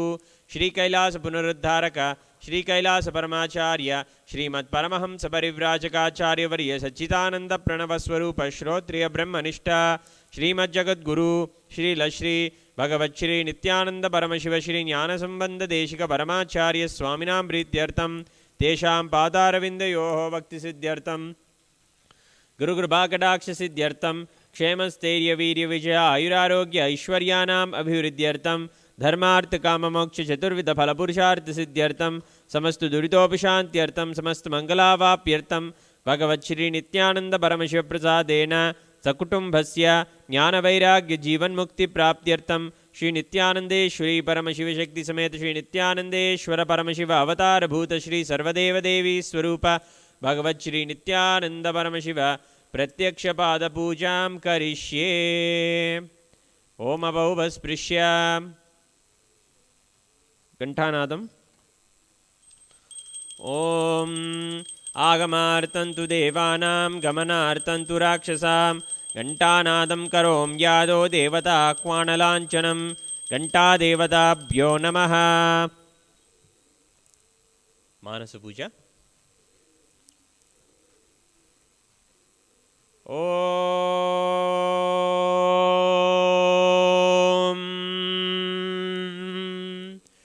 हृत्पद्ममासनं दद्यात् सहस्रारच्युतामृतैः पाद्यं चरणयोर्दद्यात् मनस्तु अर्घ्यं निवेदयेत् तेन अमृतेन आचमनीयं स्नानीयं तेन च स्मृतम् आकाशतत्त्वं वस्त्रं स्यात् गन्धः स्यात् गन्धतत्त्वकं चित्तं प्रकल्पयेत् पुष्पं धूपं प्राणान् प्रकल्पयेत् तेजस्तत्त्वं च दीपार्थं नैवेद्यं स्यात् सुधाम्बुधिः अनाहतध्वनिर्घण्टा वायुतत्त्वं च चामरं सहस्रारं भवेच्छत्रं शब्दतत्त्वं च गीतकं नृत्यमिन्द्रियकर्माणि चाञ्चल्यं मनसस्तथा सुमेकलां पद्ममालां पुष्पं नानाविधं तथा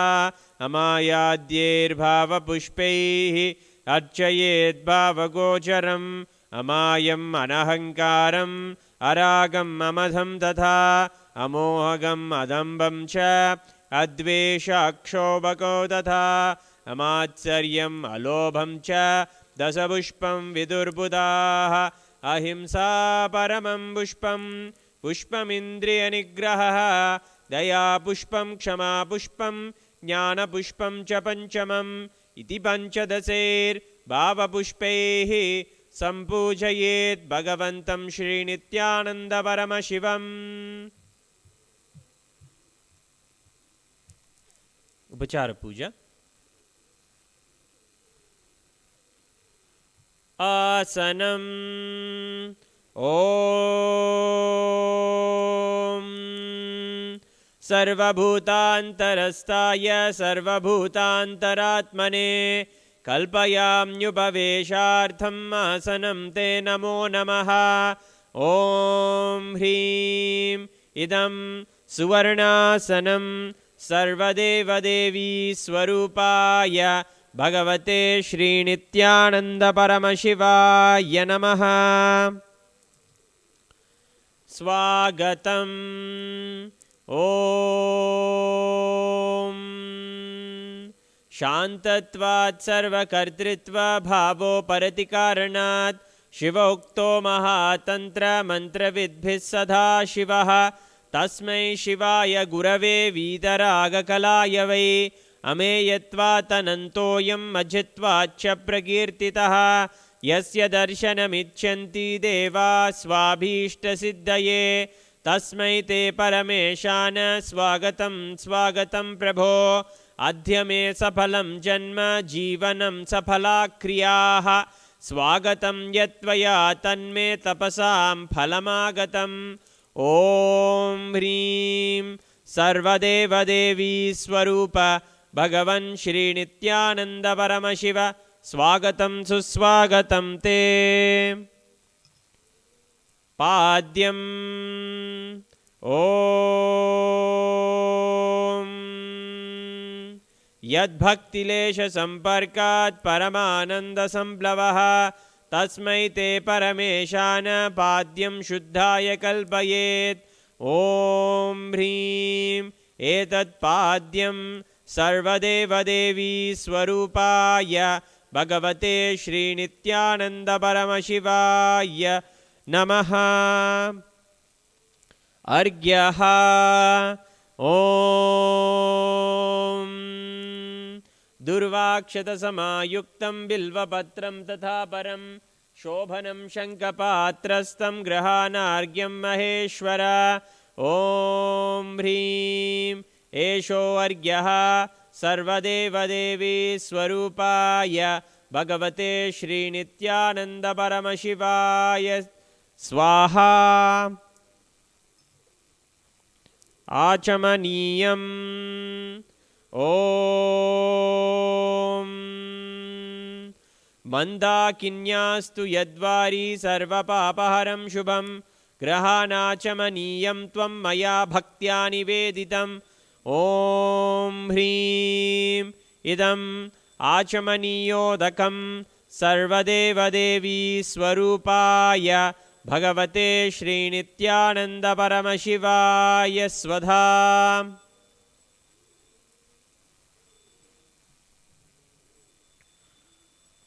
मधुपर्कः ॐ सर्वकल्मषनाशाय परिपूर्णसुधात्मकं मधुपर्कमिमं देव कल्पयामि प्रसीद मे ॐ ह्रीं एष मधुपर्कः सर्वदेवदेवी स्वरूपाय भगवते श्रीनित्यानन्दपरमशिवाय स्वधा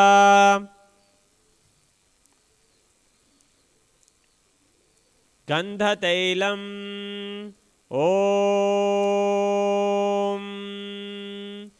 स्नेहं ग्रहाण स्नेहेन लोकानां हितकारक सर्वलोकेषु शुद्धस्त्वं ददामि स्नेहमुत्तमम् ॐ ह्रीं इदं गन्धतैलं सर्वदेवदेवी स्वरूपाय भगवते श्रीनित्यानन्दपरमशिवाय निवेदयामि स्नानीयम् ॐ इदं शुशीतलं वारी स्वच्छं शुद्धं मनोहरं स्नानार्थं ते मया भक्त्या कल्पितं प्रतिगृह्यताम् ॐ ह्रीं इदं स्नानीयोदकं सर्वदेवदेवी स्वरूपाय भगवते श्रीनित्यानन्दपरमशिवाय निवेदयामि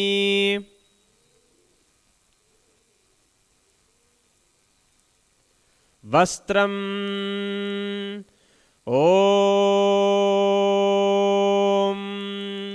मायाचित्रपटाचन्न निजगुह्योरुतेजसे निरावरणविज्ञाय वासस्ते कल्पयाम्यहम् ॐ ह्रीं इदं वस्त्रोत्तरीयं सर्वदेवदेवी स्वरूपाय भगवते श्रीनित्यानन्दपरमशिवाय निवेदयामि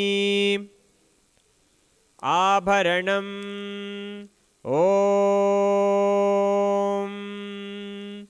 स्वभावसुन्दराङ्गाय नानाशक्त्याश्रयाय ते सुवर्णं भूषणं तुभ्यं कल्पयामि प्रसीद मे ॐ ह्रीं इदं सुवर्णाभरणं सर्वदेवदेवी स्वरूपाय भगवते श्रीनित्यानन्दपरमशिवाय निवेदयामि गन्धः ॐ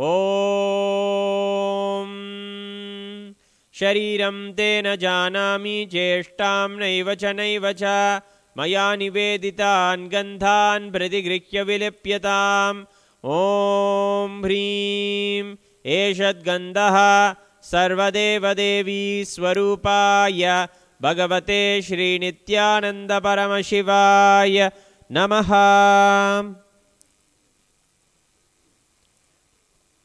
पुष्पम् ॐ तुरीयवनसम्पन्नं नानागुणमनोहरम् आनन्दसौरभं पुष्पं गृह्यतामिदमुत्तमम् ॐ ह्रीं एतानि सचन्दनपुष्पाणि सर्वदेवदेवी स्वरूपाय भगवते श्रीनित्यानन्दपरमशिवाय वौषट्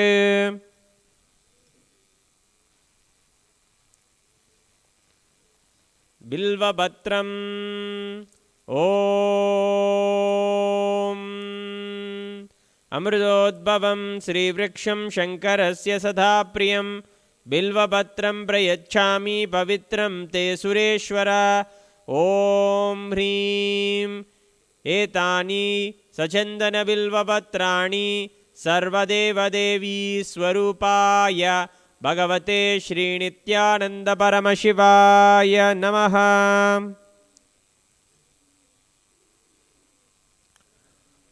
तुलसीपत्रम् ॐ नमस्ते बहुरूपाय वरदमूर्तये परमात्मने स्वाहा।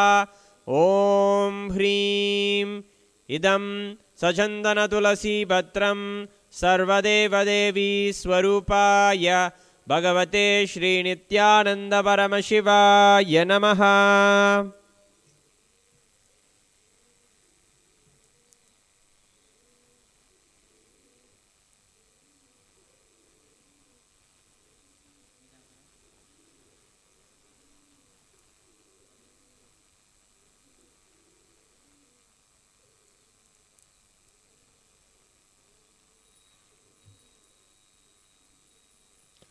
धूपः ॐ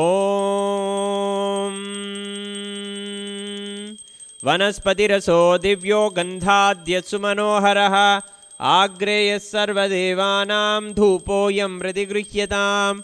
ॐ ह्रीं एष धूपः सर्वदेवदेवी स्वरूपाय भगवते श्रीनित्यानन्दपरमशिवाय नमः। दीपः ॐ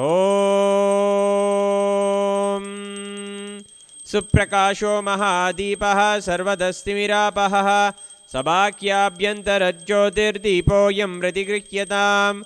ॐ ह्रीं एष दीपः सर्वदेवदेवी स्वरूपाय भगवते श्रीनित्यानन्दपरमशिवाय नमः।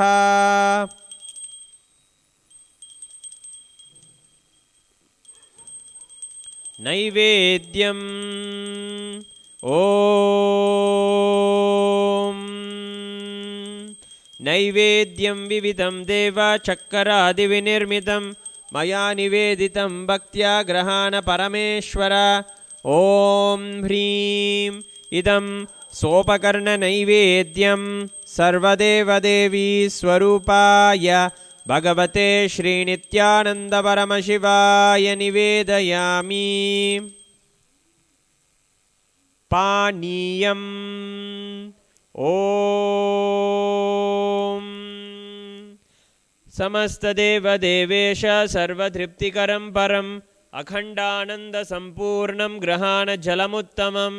ॐ ह्रीं इदं पानार्थोदकं सर्वदेवदेवी स्वरूपाय भगवते श्रीनित्यानन्दपरमशिवाय नमः।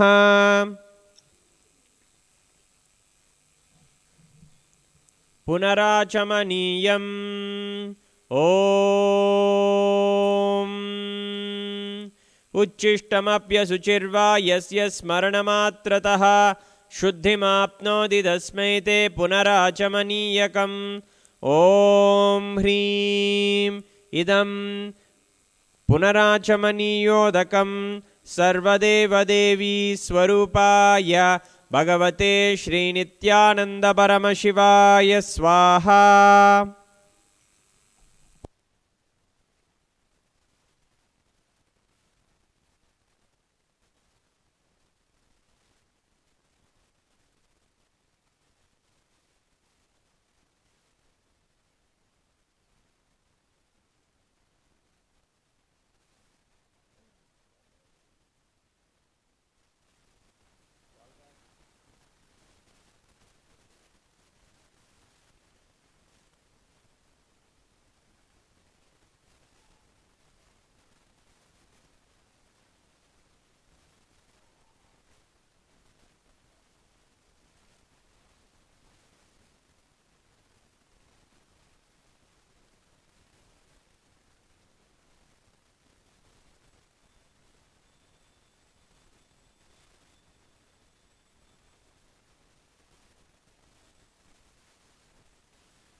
आरात्रिकम् ॐ ह्रीं एष दीपमाला सर्वदेवदेवी स्वरूपाय भगवते श्रीनित्यानन्दपरमशिवाय नमः। ॐ राजाधिराजाय प्रसय्यसाहिने नमो वयं वै श्रवणाय कुर्महे समे कामाय मह्यं कामेश्वरो वै श्रवणो ददातु कुबेराय वै श्रवणाय महाराजाय नमः। कर्पूरगौरं करुणावतारं संसारसारं भुजगेन्द्रहारं सदा वसन्तं हृदयारविन्दे भवं भवानी सहितं नमामि भवं भवानी सहितं नमामि भवं भवानी सहितं नमामि। आरात्रिकं समर्पयामि भगवत् श्री नित्यानंद परमशिव चरणकमलेभ्यो नमः। पुष्पांजलिः।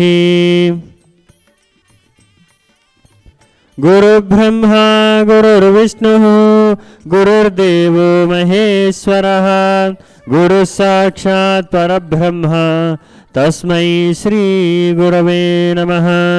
अखण्डमण्डलाकारं व्याप्तं येन चराचरं तत्पदं दर्शितं येन तस्मै श्रीगुरवे नमः।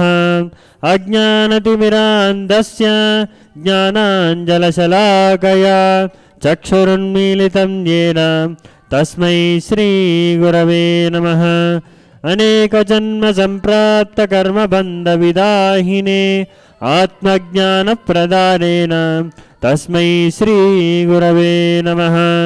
मन्नाथ श्रीजगन्नाथो मद्गुरु श्रीजगद्गुरुः ममात्मा सर्वभूतात्मा तस्मै श्रीगुरवे नमः। ईश्वरो गुरुरात्मेति मूर्तिभेदविभागिने व्योमहद्व्याप्तदेहाय दक्षिणामूर्तये नमः। नित्यानन्दं परमसुखदं केवलं ज्ञानमूर्तिं द्वन्द्वातीतं गगनसदृशं तत्त्वमस्याधिलक्ष्यम् एकं नित्यं विमलमचलं सर्वधी साक्षिभूतं भावातीतं त्रिगुणरहितं सद्गुरुं तं नमामि। पुष्पांजलिं समर्पयामि भगवत् श्री नित्यानंद परमशिव चरणकमलेभ्यो नमः। ॐ नित्यानन्दम्। स्वामी ॐ जय नित्यानन्दा ॐ जय नित्यानन्दा स्वामी जय जय नित्यानन्दा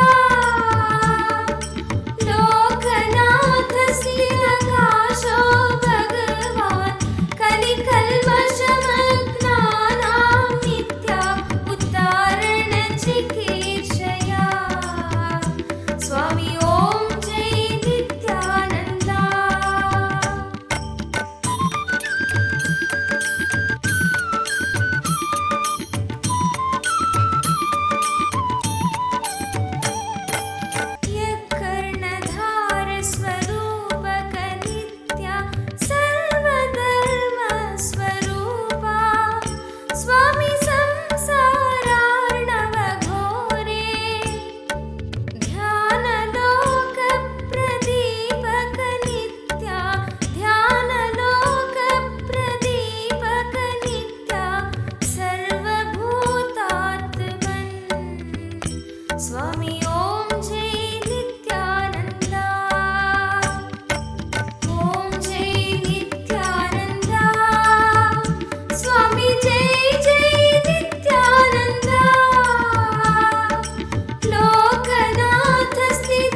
स्वामी ॐ जय नित्यानन्दा ॐ जय नित्यानन्दा स्वामी जय जय नित्यानन्दा लोकनाथ स्थिराकाशो भगवान् कलिकल्मषमग्नानां नित्या उद्धारणचिकीर्षया स्वामी ॐ जय नित्यानन्दा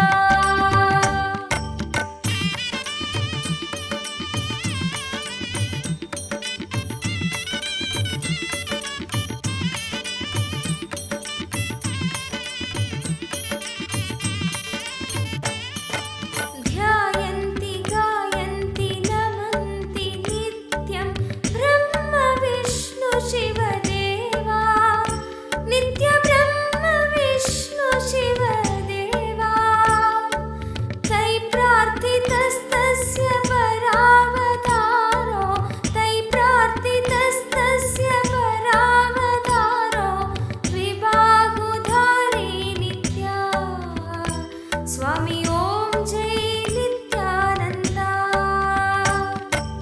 ॐ जय नित्यानन्दा स्वामी जय जय नित्यानन्दा लोकनाथ स्थिराकाशो भगवान् कलिकल्मषमग्नानां नित्या उद्धारणचिकीर्षया स्वामी ॐ जय नित्यानन्दा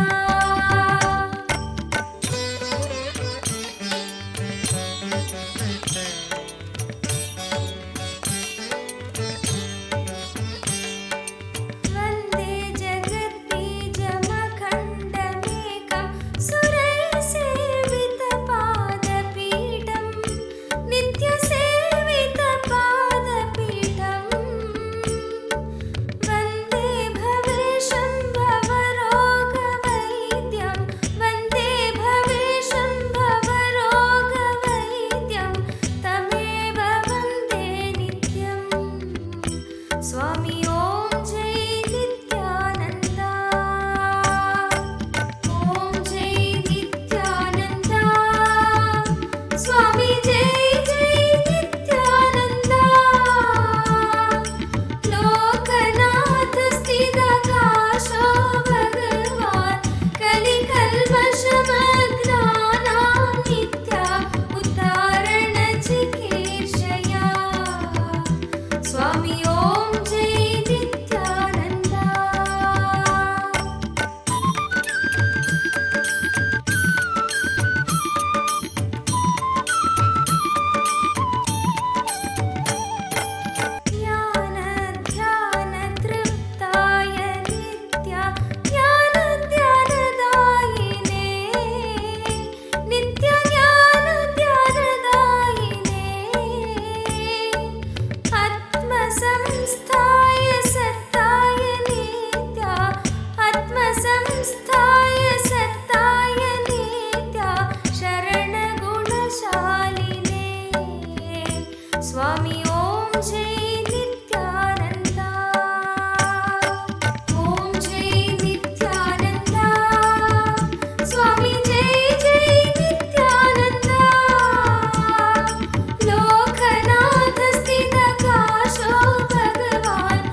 శ్రీ శ్రీ నిత్యానంద స్వామికి జై.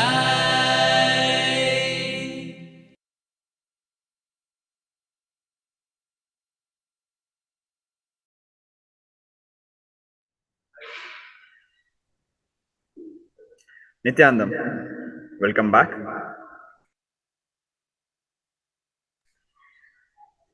Now we'll be continuing further in our section today in our introduction to the lifestyle of KAILASA.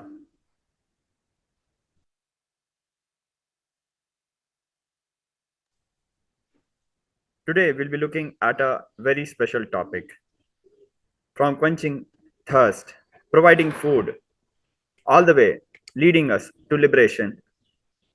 A to Z Hindu temples provide all needs of humanity, all our materialistic requirements, all our survival needs, all our healthcare needs, all our education needs, from A to Z, from basic thirst to leading us to liberation. Hindu temples provide all needs of humanity. As we know, there are 5 major pillars of Sanatana Hindu Dharma which keep Sanatana Hindu Dharma alive throughout generations. Temples, gurukuls, libraries, goshalas, and annalas. Today, we'll be looking at the contribution of Hindu temples. Now, let us first revisit our scriptures, what Bhagwan Paramashiva has revealed about Hindu temples in the Shaiva Agamas, in Mahanirvana Tantram, Trayodasa, Ulasa, verse 24, a part of the Shiva Agamas. Bhagwan Paramashiva, in the 24th verse, has revealed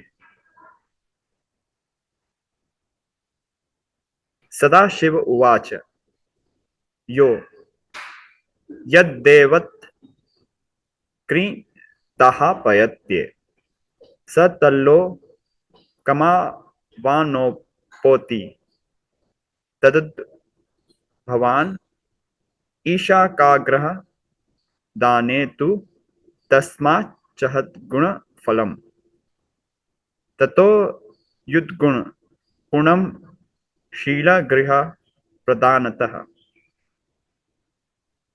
Bhagwan Sadashiva, Paramashiva, has said to Devi in this verse, in a conversation with Devi Paramashiva Shakti, in the 24th verse, it is revealed the person who does pratishtha, which is a science of breathing life into matter and making a specific deity, he attains the very abode of that very deity and experience the enjoyment of that abode.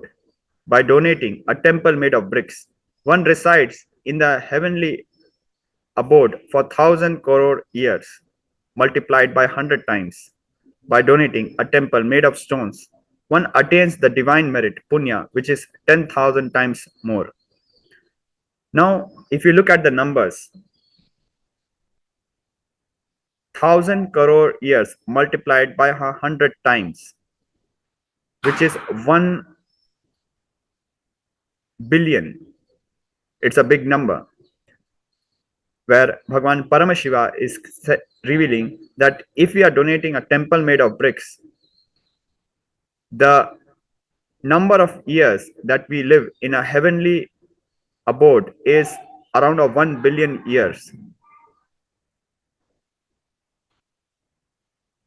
Actually, it is a much bigger number, 1,000 crore years, which means it is 1 trillion years.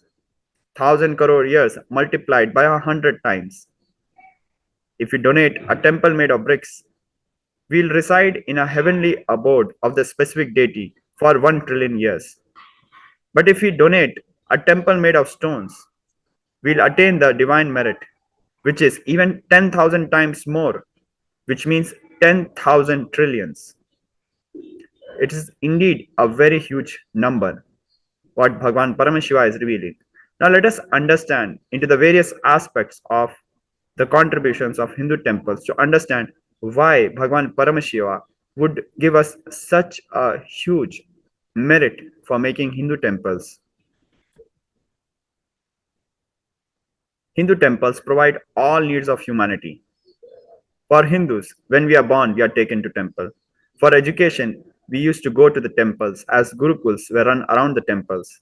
For marriage or sannyas, we would be going to the temple. At the time of death, we were taken to the temple. When we were sick, we would visit the doctors living around the temple. When we were happy, we would go to the temple to offer our gratitude.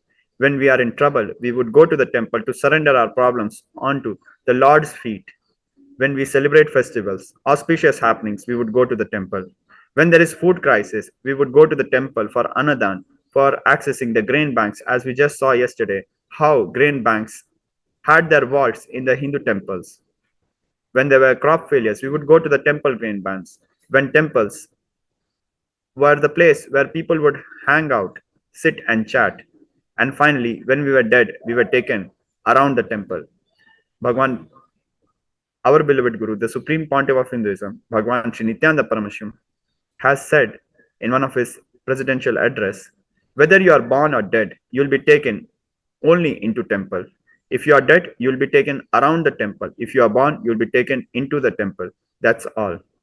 A to Z, the Hindu lifestyle is centered around the temple, but it's far beyond the cultural, religious, or spiritual significance. It is completely taking care of all needs of humanity, whether we are born or we are dead. Temple ecosystems are not just centers for offering worship, they are centers of various securities and services. Today, these very services are recognized as the most important SDGs, Sustainable Development Goals, for the entire world as it is addressed by the United Nations. Some of the important SDGs, such as SDG 1, no poverty, SDG 2, zero hunger, SDG 3, good health, SDG 4, education, SDG 6, about clean water and sanitation. Now, let us understand how the Hindu temples take care of all these needs. Looking back in time, starting with the 1970s, temple lands were surveyed by the colonial government who wanted to leach out maximum possible revenue from the colonized Hindu nations. They calculated the amount of money that went into various activities like temples, anadan, etc. These records are still available from the archives. They reveal the kind of food security, the time of social security, the type of services that were offered by our temple ecosystems that have been destroyed very recently and were far superior to even what we offer today to the society. Such elaborate systems were destroyed, but the records are still available with us. Referring to one such records from the Indian Office Records file number P286 dated 2nd February 1801, titled Proceedings from Madras Board of Revenue by Collector of Tanjore, Tamil Nadu to the Board of Revenue.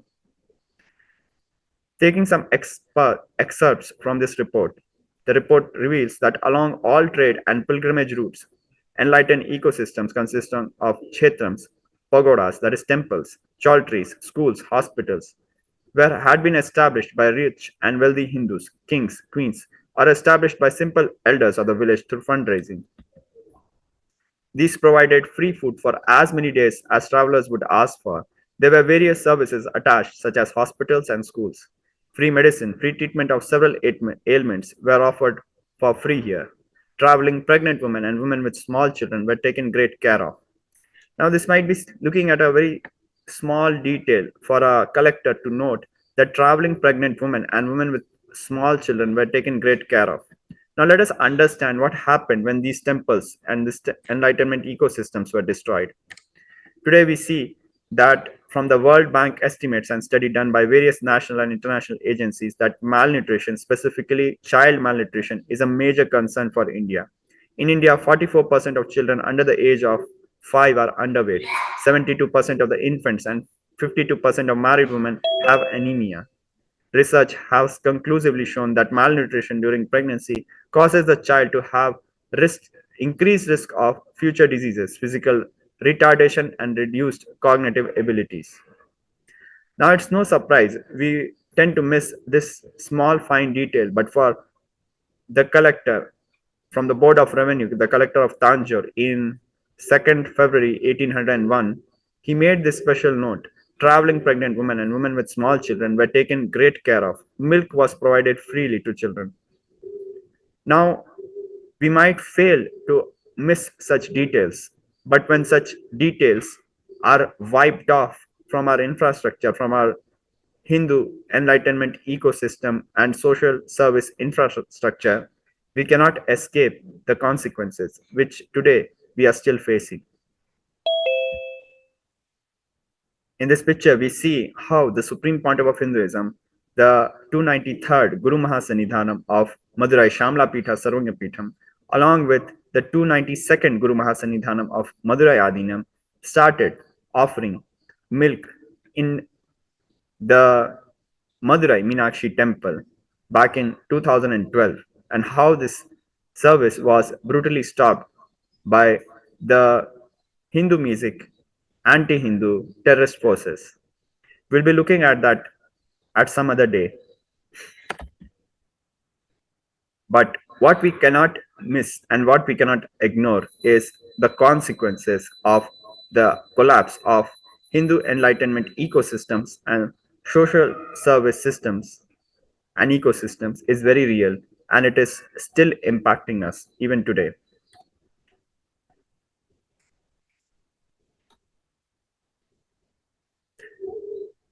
Now let us look at the kind of services the temples have been offering us since ages. We just looked at a archival record from 1802 from the British Archives, from the Indian Office Records, file number P286 of 2nd February 1801. Yesterday we saw how the temple Annalaya ecosystems contribute so massively, providing food security to the entire population, food security, grain security, by providing food banks and grain banks. In this picture from 2013, we see even with a fractured hand, the Supreme Pontiff of Hinduism, Bhagwan Sri Nithyananda Paramashivam, engaged in selfless work day and night. As we can see, the right hand of the Supreme Pontiff of Hinduism died because of a fracture where his bone broke and came protruding out of the skin. Even with such a fractured hand, we see the Supreme Pontiff of Hinduism serving Annadan, inspiring the volunteers, the sannyasis or the sovereign order of KAILASA to engage in selfless service. Now, let us look at another example from the past, from 1943, where in a man-made famine of Bengal, as per existing records, more than 3 million people were murdered. It is said the Prime Minister of the colonial era, which was one of the biggest empire in the world, controlling almost 1/3 of mankind, claimed they could not do anything about the people dying of hunger because Indians, Hindus, bred like rabbits, and the famine was their fault. Fast forwarding to 2016, in Ujjain Kumbh Mela, KAILASA single-handedly served organic food to over 3 million people. If you look at a contrast of the two things, whereas KAILASA, with merely 200 volunteers and citizens, has been able to feed 3 million people in 2016 Ujjain Kumbh Mela, the world's biggest colonial empire, which controlled literally 1/3 of human race, could not or did not save people from dying from hunger.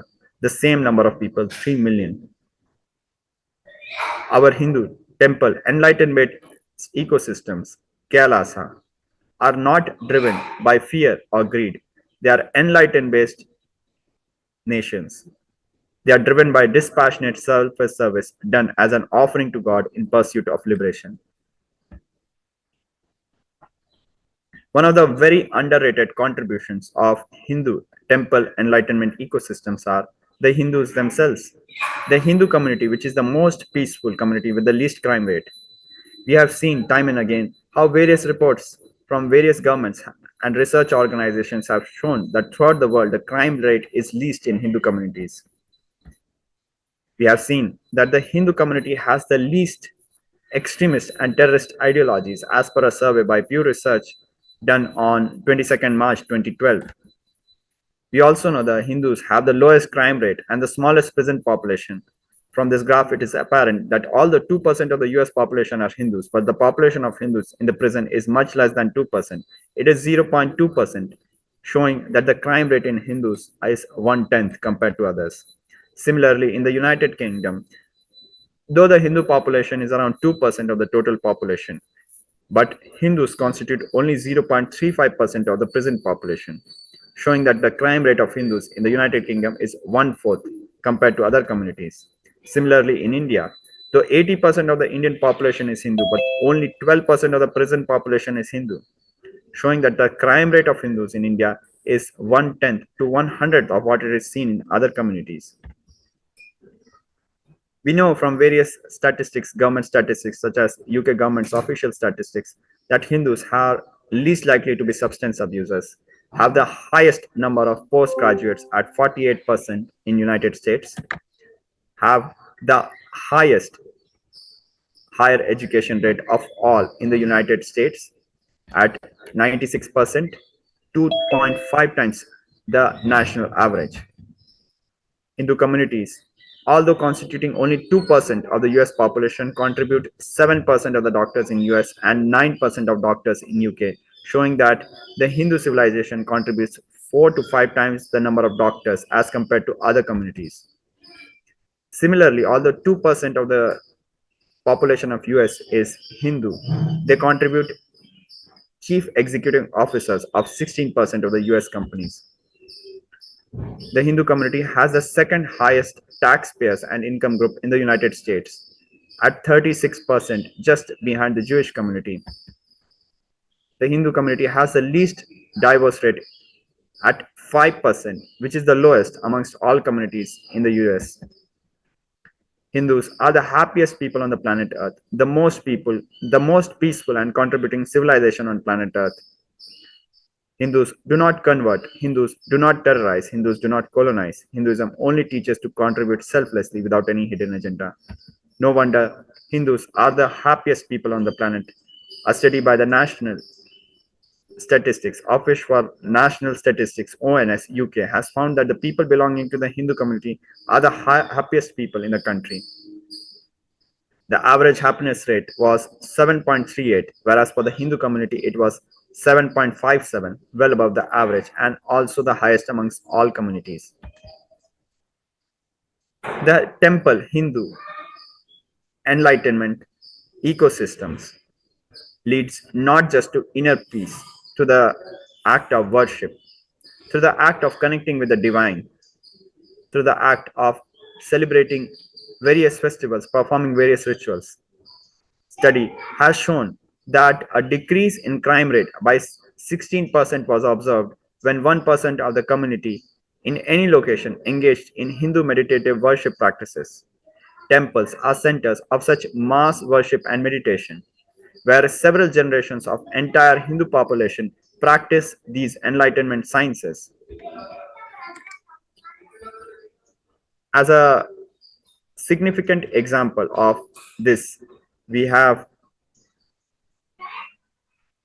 the story of a small 800-year-old Hindu temple in the village of Sarve in near Puttur in Mangaluru district in state of Karnataka in India.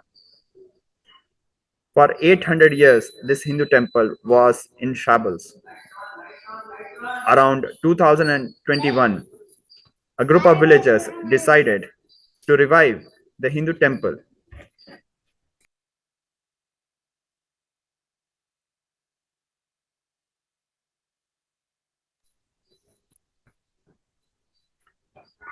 Since 2021,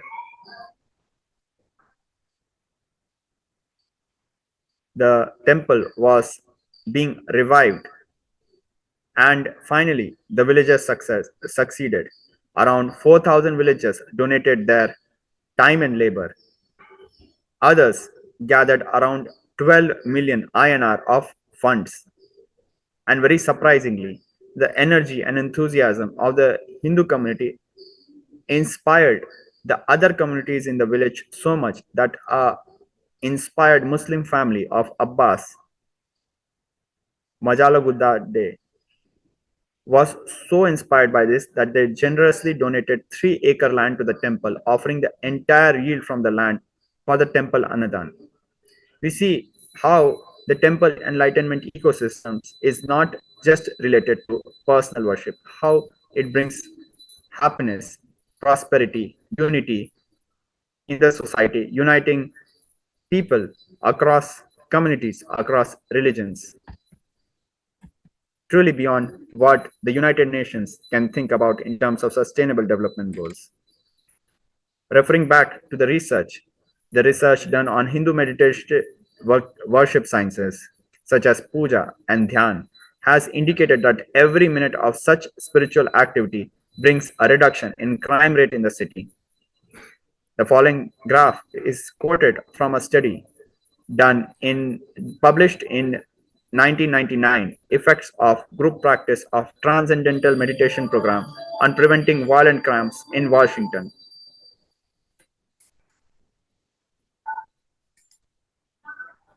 In another example, in a historical event which is considered by archaeologists, historians, and scientists as an absolutely definitive historic event, is the Treaty of Cappadocia at Boghaskoy in eastern Turkey, where a peace treaty was signed between the Indo-European Mitanni king Matinusa, the king of Dashrath, the son of King Dashrath, and the king Subliuma, the king of Hethys, in the 1318 BC. This peace treaty was witnessed by Hindu deities Varuna, Mitra, Indra, and it was etched on stone tablets and archived in Hindu temples of Mitanni, which was once a Hindu nation. By the name itself, we understand that the kings were practicing Hindus. This later led to the realization of this further led to realization of another peace treaty between the Hittites and the Egyptian Empire. Around 80 years later, around 72 years later, there was another peace treaty in 1252 BC between the Egyptians and the Hittites. This treaty was again witnessed by Hindu deities such as Varuna, who were, and this detail was carved in the stone tablets. A replica of this peace pact in cuneiform tablet was found in Hattuswas, Boghaskoi, and today it hangs above the Security Council chamber of United Nations in New York as a demonstration to modern nations the power of peace through international treaties. Now we need to understand that this culture of making international peace treaties was introduced by Hindus to the world. Hindu nations towards the east of Mitanni had, through marriage and contribution, established the Hindu nation, the Hindu ecosystem in Mitanni. And then further, this culture, this Hindu tradition was passed from the Mitannis to the Hittites and from Hittites to the Egyptians. And this peace treaty was archived in Hindu temples, where it was not just a stone slab, it was part of their rituals, it was part of their lifestyle, where every year festivals would be celebrated to relive and remind the community, the society about the peace treaty and reinstill the feeling of peace and prosperity. In this way, Hindu temples have been safeguarding both inner peace, societal peace, and international peace throughout ages, throughout continents, in fact, throughout so many countries. A very less known aspect or contribution of the Hindu temples is the contribution of Hindus temples to Hindu democratic systems. Hindu temples are in fact centers for Hindu democratic systems. Hindu temples house the five houses. Hindu temples are where the five houses of Hindu parliaments exist. First, starting with Chit Sabha, house of consciousness. Then the Kanaka Sabha, house of prosperity. Third, the Raja Sabha, house of lords. Fourth, Deva Sabha, or the house of cosmocrats. And fifth, the Nitya Sabha, or the Nithyananda Sabha. We see in the picture how in the Chittambaram temple we have the Chit Sabha coated of gold in the Nataraja temple in Chittambaram, and the Kanak Sabha, the house of prosperity,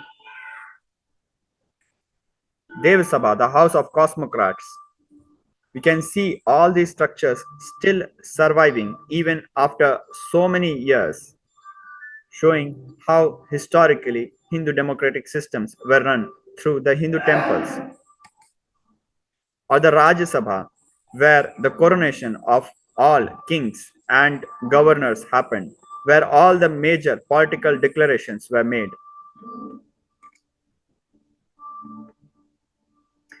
And a very important realization of what the Hindu parliament did for the society, it provided the various legislation in various fields and protected the rights of people, made sure that there was no discrimination based on birth, based on appearances of skin color or any other factor, ensuring that whether a man or a woman, an inurban person, a Chandala, or a person who has been reborn, a Dvija, through education and initiation, there would be absolutely no discriminatory comparison, and everyone was considered divine like Paramashiva, just as how it is revealed by Paramashiva in Kularnamra Tantra.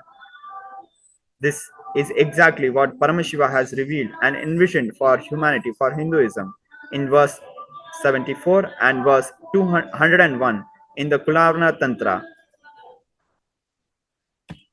This was made a practical reality through Hindu temples. We see the Hindu Legislative Assembly of the Chit Sabha, how quoting some of the celebrated legislative orders of the Anubhava Mandapa, one of the Chit Sabhas, one of the Hindu temple based Hindu parliament systems. In Anubhava Mandapa, some 800 years ago, the legislation was passed. Nobody is inferior to me, nobody is superior to the devotee of Paramashiva, and several other such declaration. Never ask who is this, who is this. Always believe that he is our person, he is our person. Kudala, Sangama Deva, take him to be a son of your home. Very clearly addressing two aspects: the divine rights, the right to consider everyone as Paramashiva, and to end discrimination in all its forms. Such important legislation, which are even today practiced by the community, by the Lingayat community, which formed the Anubhava Mandapa, still continues to practice this tradition. The power of how a legislative order from the Chit Sabha is still functional even after 800 years. Such was the power of Hindu parliament system which functioned through Hindu temples, as we just saw, protecting human rights, protecting divine rights, preventing discrimination, establishing peace. Now looking at other contributions of Hindu temples provided comprehensive health care. Even today, the world's richest countries such as US, in US, every 1 out of 3 adult has a healthcare related debt. But in Hindu nations, healthcare was provided for free and other basic requirements were completely free for the entire population. Even today, of all non-profit charitable hospitals runs in the world, the maximum are run by Hindu Enlightenment ecosystem temples and temple trust boards. Let us look at some examples. When we look at the top 10 US hospitals put together, they perform 16,919 paid orthopedic operations per year. A Hindu temple based charitable hospital, Putturkattu near Tirupati, which is one of the largest temples dedicated to Bhagwan Vishnu as Venkateshwara, single-handedly performs 60,000 free non-invasive orthopedic operations per year, completely free of cost. One single Hindu hospital contributing more than 10 top US hospitals put together. In fact, almost 4 times, 3.5 times more service than top 10 US hospitals combined. Additionally, while the US hospitals charge for their services, Hindu hospital offers their services for free as a religious practice. Now looking at the contributions graphically, the color-coded bar chart on the left side shows the contribution of various US hospitals, and all of them put together are almost one fourth compared to Putturkattu near Tirupati, which single-handedly serves 3.5 times more than top 10 US hospitals put together. Even looking at the cost of a broken bone, when we look at US, without insurance, it can go all the way up till 2,500 US dollars. With insurance, it comes down to 150 US dollars per person. For Putturkattu, it is zero. But even if we consider the maximum, which is inclusive of a simple X-ray at rupees 100 or less than or around 1 US dollars, we see how the cost of treatment of a broken bone in Hindu charitable hospitals is 1 by 50th of how much it is in a US hospital without insurance cover, especially. In fact, without insurance cover, it is 1 by 2,500. Now, in a similar way, various temple-based enlightenment ecosystems don't just offer primary healthcare, they offer tertiary healthcare. If you consider the example of Sri Satya Sai Institute of Medical Services, SSSIMS, which performs 700 orthopedic operations per year, all free of cost. Now let us compare to one of the top orthopedic hospitals in the US, Cleveland Clinic Hospital, which does a merely 542 orthopedic operations per year at cost. Now let us look at another example, the Mahavira Temple from Patna. During the time of COVID-19 pandemic, the trust donated 10 million INR to the government fund to support it. The Mahavir Temple has been a place where persecuted Hindu refugees that migrated from East Pakistan during the war have found solace since 1947. The temple runs charitable hospitals serving the poor. In fact, not only the trust doesn't make profit, it operates at a budget deficit and fundraises to close the gap. The budget for the year 2019 was at a deficit of 10.9 crore or 109 million INR. When there is no income nor profit, there is no question of tax. In fact, there is a deficit. However, the income tax department cancelled the tax exemption status for this temple and demanded tax. The order was subsequently stayed by the High Court. But it doesn't stop here. The temple, although it's operating at a deficit and was being forced by Hindu music deep state elements to illegally pay taxes, though it stopped this unlawful taxation, and the High Court warned the Hindu music deep state elements that not to try to overreach the order of the court in future and try to tax the temple in such illicit ways. The contribution of Hindu temples do not stop here.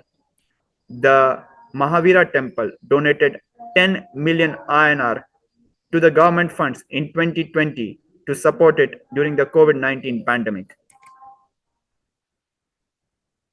We see how the Hindu temples are massively contributing not only in the health sector but also supporting the country, the governments, by giving them free aid, by giving them donations during the times of crisis.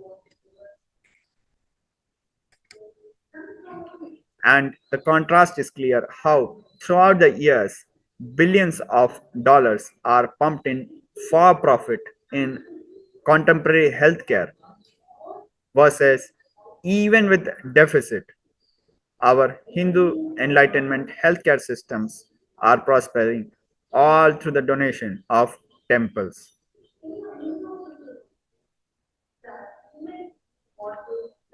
And yet, Hindus are discouraged from donating temples.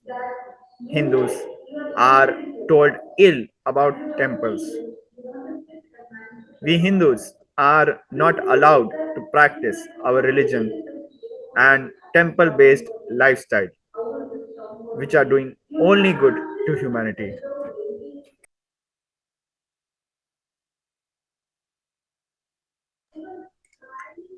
Now, considering, let us look at another example from the history. In 1835, a report which is available from the archives from the Indian Office Records, the colonial era archives, William Adams, who was commissioned by the then government, the colonial era government, surveyed how the Hindu healthcare system was during 1835.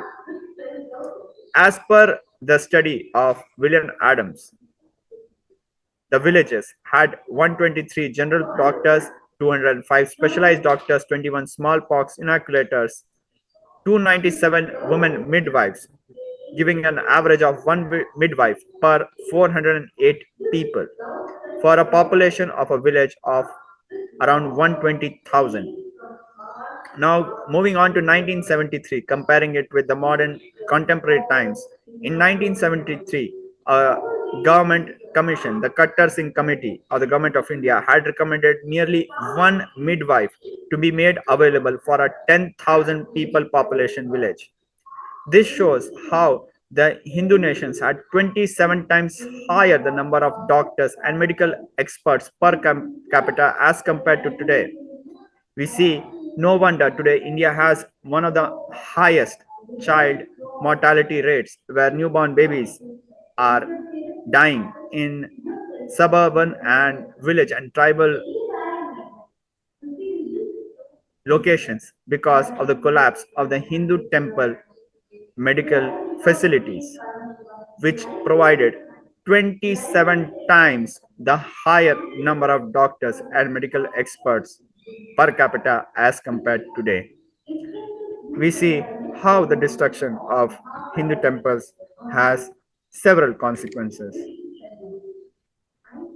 Even today, we know that although Hindus account for only 2% of the US population, we contribute 8% of the total doctors in the United States, which is four times higher than our percentage of our population. If Hindu doctors who are already serving so much, if our Hindu civilization again starts living the Hindu principles that our ancestors lived, then the total number of Hindu doctors can be increased as much as 27 times, as how William Adams has revealed in his report from the year 1835 to 1838. Let us look at a contemporary example of the Hindu public health sector based on Hindu temples. Sulagati Narasamma, Janini Amma, who in William Adams' report is described as a midwife, or by Kattar Singh Committee in its 1973 report is described as an auxiliary nurse midwife. In a period of 70 years, she has performed more than 15,000 traditional deliveries completely free of charge. As a power manifester, she is able to detect the pulse of a fetus while the while the child is still in the womb without using any instruments, and she has performed more than 15,000 traditional deliveries completely free of charge. She was honored with the National Citizens Award, with the country's fourth highest civilian award, the Padma Shri, in 2018. Yet, in a sharp contrast, this professional community called Dais or Daima with reverence as Dai Mother is extremely marginalized. both economically and socially, and it is being demonized with the worst possible hate speech by modern public sector who addresses them as dangerous dyes. In a quote from a magazine, Midwifery Today, issue 99 from autumn 2011 edition, quoting Purnima Shah in a article from 5th August 2020. She stopped practicing after a nursing staff while she was assisting a mother in labor room of a hospital said that dyes are dangerous to pregnant mothers. Her sons do not want her to work as dye as it is not looked at as a respectable job in society. The very people who are providing free healthcare to the impoverished communities, serving the Hindu community, serving the human race so much, completely free of charge, are called dangerous by the modern mechanized healthcare system. And yet, they continue to contribute selflessly. This is how our temple based enlightenment ecosystems continue to contribute, and at the same time, they are discriminated against, they are marginalized, they are demonized with the worst possible hate speech, whether it be by the leaders of the colonial era calling Indians beastly people with a beastly religion, or a modern era health practitioner not understanding the contribution, calling them dangerous. And it has the consequences. Today, India, for example, has maximum infant deaths in the world. Quoting a study by Lancet, the study says 5.5 million infant deaths in the world go unrecorded. Every year, more than 750,000 children in India die before completing the first year of their lives. Because of this hate speech and marginalization of traditional Hindu medical practitioners, newborn infants pay the price with the loss of their lives.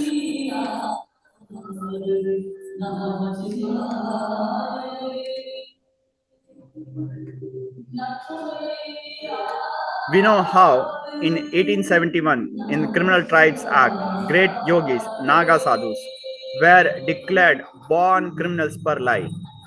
However, in 2014, 117 nations recognized yoga as a world heritage. Today, the same is possible for Hindu daimas, who are today unfortunately demonized as dangerous dyes. Tomorrow, we have a possibility that they might become a medium to reduce childbirth trauma and deaths for the whole world. We Hindus need to recognize our Hindu heritage. We Hindus need to recognize the contribution of our Hindu temple ecosystems, which has millions of such gifts, and support KAILASA to revive all these lost sciences and to educate the world leaders about it, particularly the science of power manifestation in the medical field. In the picture in front of us, we see a senior female monk of the Sovereign Order of KAILASA giving free obstetrics counseling service under KAILASA's pregnancy care program called End Pregnancy, which is known for zero child deaths and completely 100% painless delivery, giving birth to not just ordinary babies but to enlightened beings.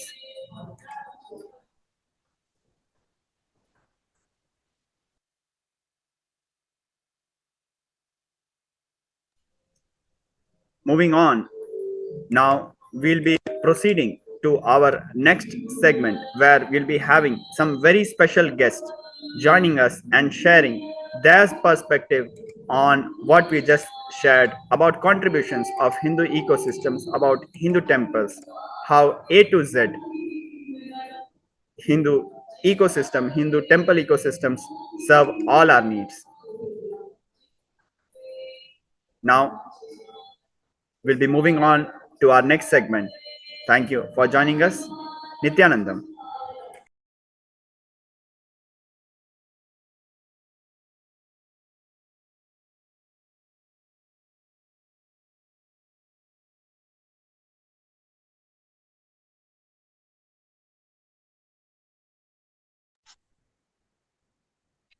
Yes, Nithyanandam. So we'd like to share something more about the contributions from the Supreme Pontiff of Hinduism, Jagat Guru Mahasannidhanam, Bhagavan Sri Nithyananda Paramashivam, and the ancient Enlightenment Hindu civilization nation of KAILASA. So many participants from various places all around the world have been experiencing through the different Paramashivoham processes with the Supreme Pontiff of Hinduism, liberation and initiation into higher ways of conscious life. So through the initiation processes, the spiritual liberation initiation processes from the Supreme Pontiff of Hinduism, participants are experiencing this instant liberation and then learning how to apply and reapply and rediscover what other dimensions of their life is getting opened up just through the initiation's grace, through the Paramashivoham initiations and darshans.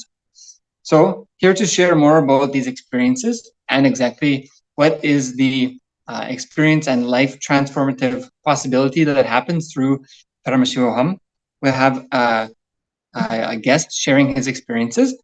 Just so that everyone knows, you can start immediately into manifesting this super possibility in your life by visiting events.kailasa.org.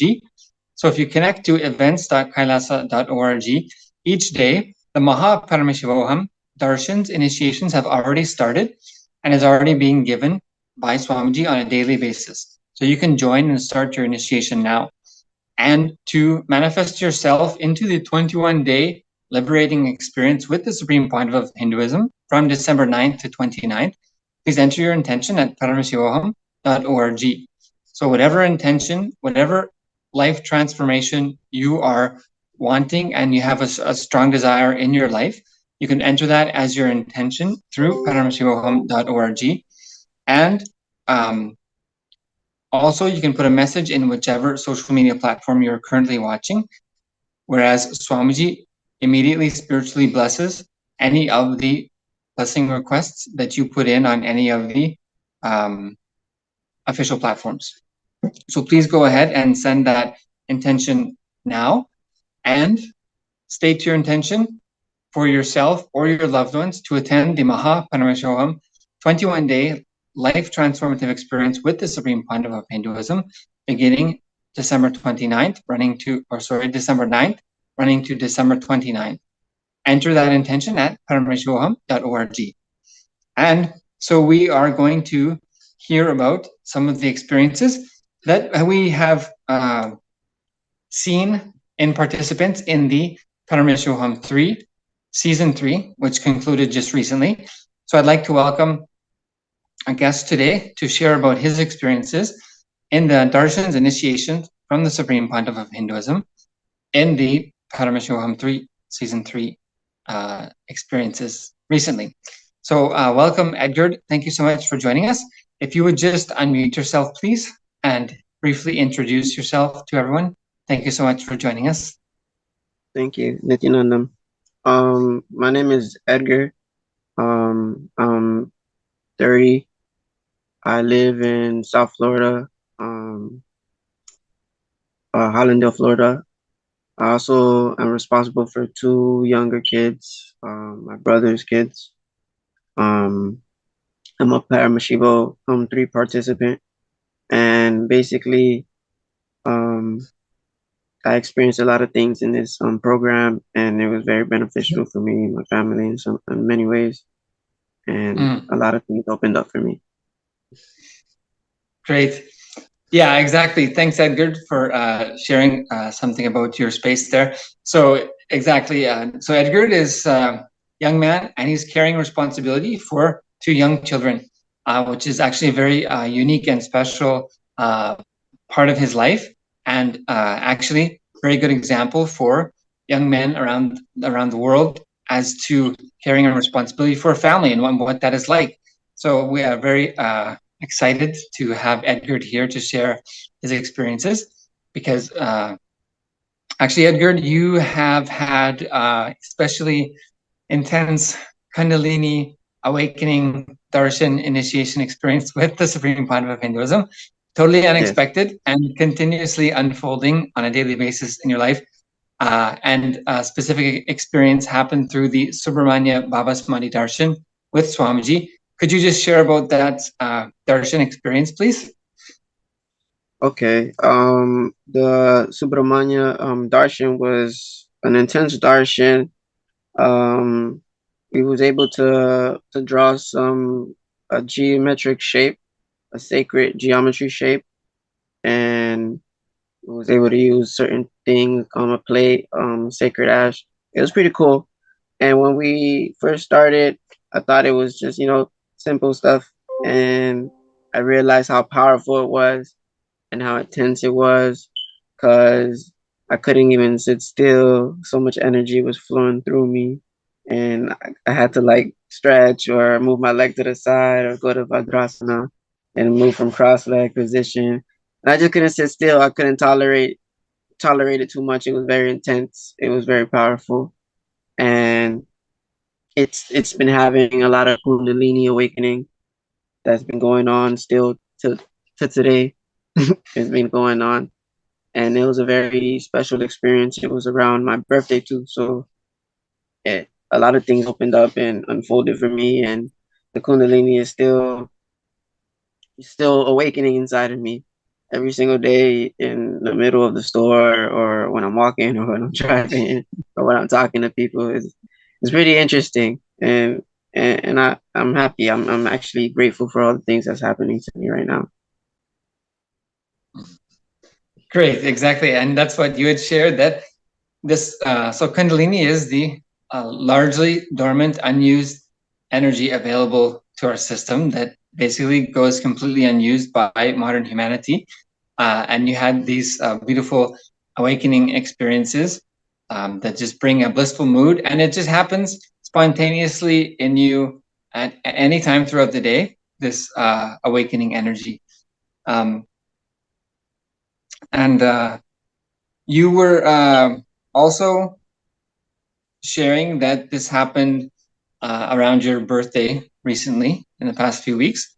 And so you were attending these initiations with the Supreme Pandav of Hinduism in the Paramashivoham 3, Season 3. And you had requested a certain kind of blessing, and then it happened in a very practical way. Could you share about that initiation experience as well, please? Yes. So the day before my birthday, I was actually, these few days before my birthday, I was going through a lot of things, and then somehow I ended up in Paramashivoham 3. So I felt like I didn't deserve it or anything like that. And all the things that was going on, I was making a lot of mistakes to myself. I felt like I was making a lot of mistakes, and a lot of things was going on where I felt like everything was just crumbling on top of me. And hearing the good news that I was able to be a guest in Paramashivoham 3, though I didn't have the full money, was pretty good to hear. I just felt like like, how did I get here if I was making mistakes or all this stuff is happening and I didn't know how to react? But I realized that it was the best thing that can happen to me, because it's something I've been trying to achieve, and it just happens out of nowhere.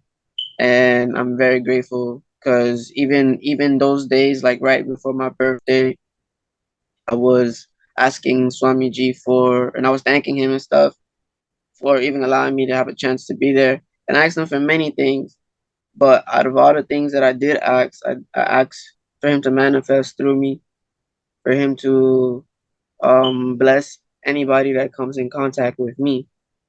And I did mention to him it was my birthday, but that was a different request, a different thing. But yeah, he basically did it in a way where the day of my birthday, I woke up and I haven't really been on social media like that, but I decided to write something because everybody's wishing me happy birthday, and I decided to say something that day.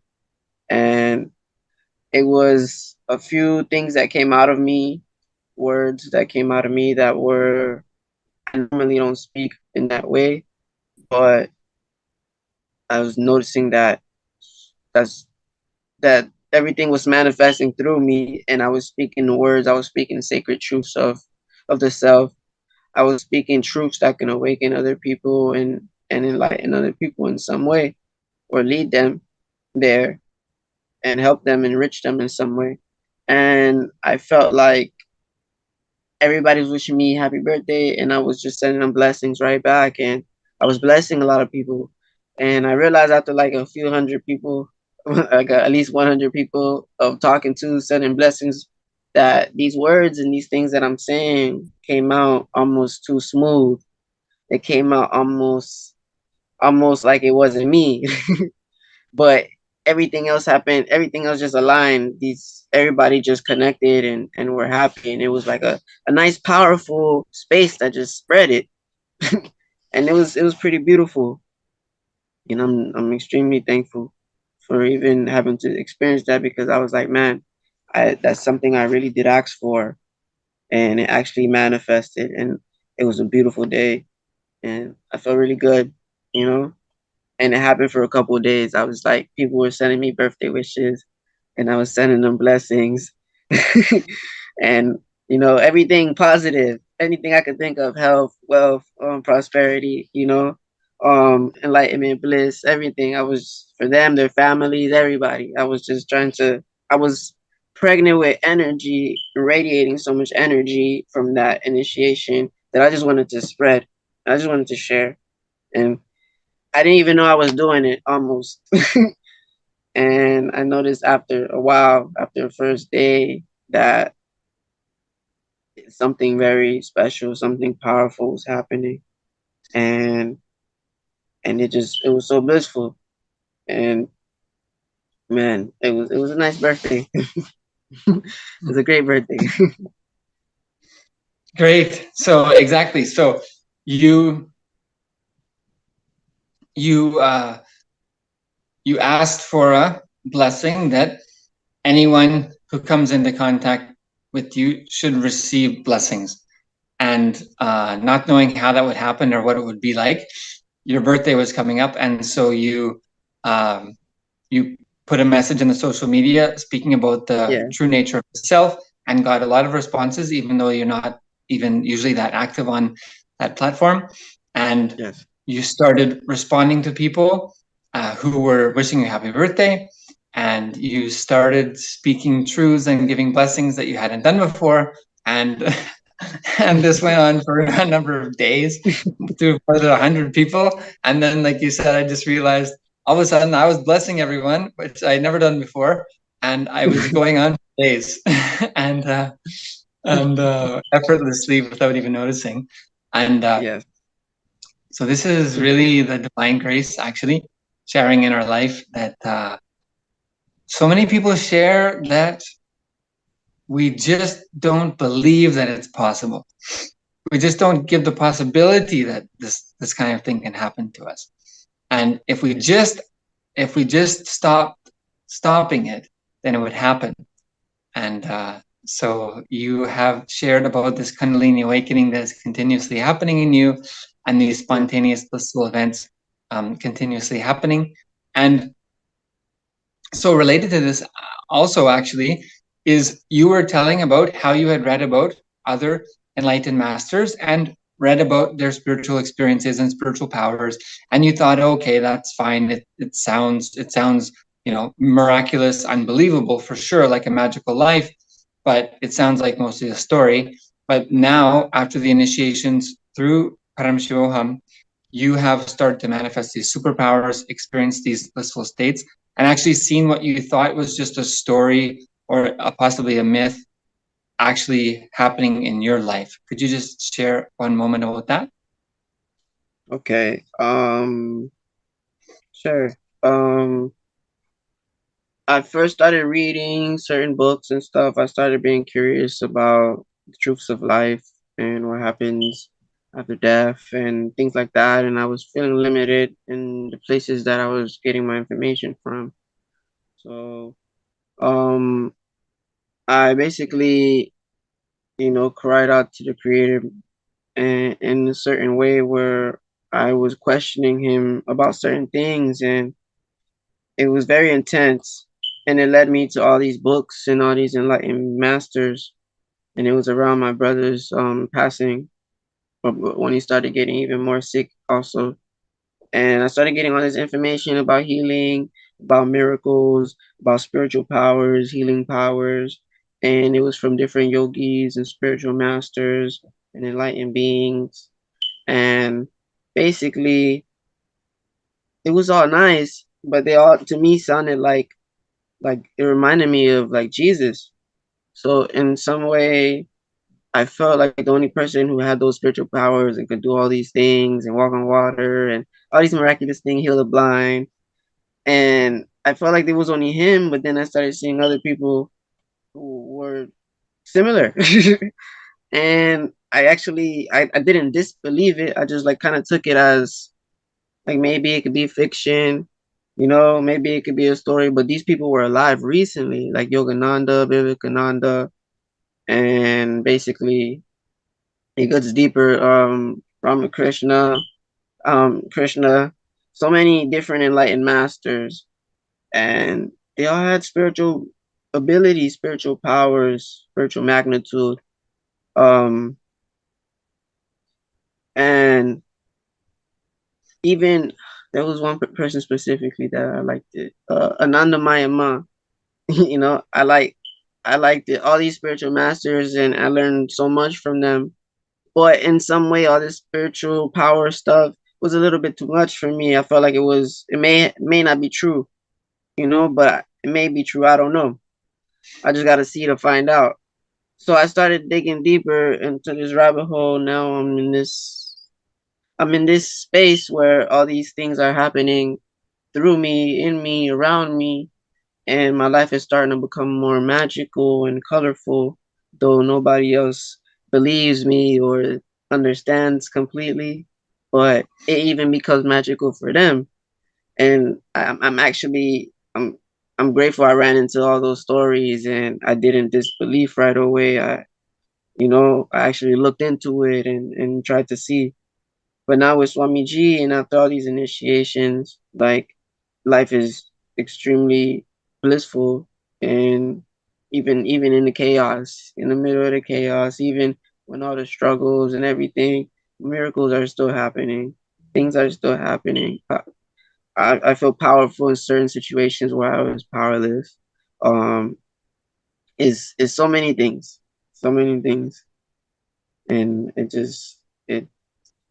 just has done a lot to my life so far, just knowing about these things to now living these things. Yes, exactly. And so you had shared about further along that line. So many challenges with youth, children, family these days, and school, etc. And so you're in the middle of that. And so like you mentioned that even though you don't understand always what is happening in you, and other people around you definitely don't always understand also, that itself is one major challenge. But you had shared an aspect of like Guru Bhakti, feeling connection with Master, and your experience with Swamiji, the living incarnation of this experience, that Swamiji is unique in your relationships, even in the extent of being very open and very straight with you, very honest, even sometimes if it seems a little bit strong word or strong way of stating thing. You have shared this, that you have this very deep, close feeling connection with Swamiji, that when you need solutions, you just have to ask, and then you feel that Swamiji has played a unique role in a unique relationship with you, in just even the way that he is very open and very honest with the state of you. Could you share sort of more of this really beautiful lived experience that is become part of your daily life, actually? Okay. Yes. This whole thing has had a huge impact on my life. Swamiji has had a huge impact on my life. Most of the time I feel like he's doing the work for me, and all I have to do is just have an intention or try, you know. Most of the time when situations are happening, I'm having less reactions to anger, to violence, and especially after the Subramanya Darshan, different things. When Swamiji, when I'm, how can I say, when I'm in situations and obstacles and so many things that's happening with the kids and um my family's religion and the way everybody looks at everything, like even in relationships I would have certain issues and in life, and I would just basically ask. I would just try to reach out and ask, and ask them to help if I really needed it. If I tried everything I could on my own, I would just basically ask. In this way, I would say, "Oh Source, wherever me and you are one, I pray to you, and I ask you to intervene." I would say, "Swamiji, please intervene. I tried everything I can. I don't know what else to do. I need your help." And tears would come down my eyes, and basically that's all I would say. And for some reason, he'll just do all these things that I probably wouldn't be able to do, and will just handle the situation and make it go like a whole different direction than I thought it was gonna go, and make it turn out more smooth than I thought it was gonna go. I was panicking for no reason. And I just feel like it's very special, It's very special to have a connection where I can just dial like 911 and Swamiji comes, Paramashiva comes, and basically is very special. It's very beautiful to have that kind of connection where you thought wasn't, like, you didn't have that support, where you feel like you ain't got no support and you don't have nobody to help and you have nothing to offer, or you don't deserve something, and you feel like hopeless, helpless, and Swamiji still comes and holds your hand through it, and you just gotta ask. So that's all. You just gotta ask.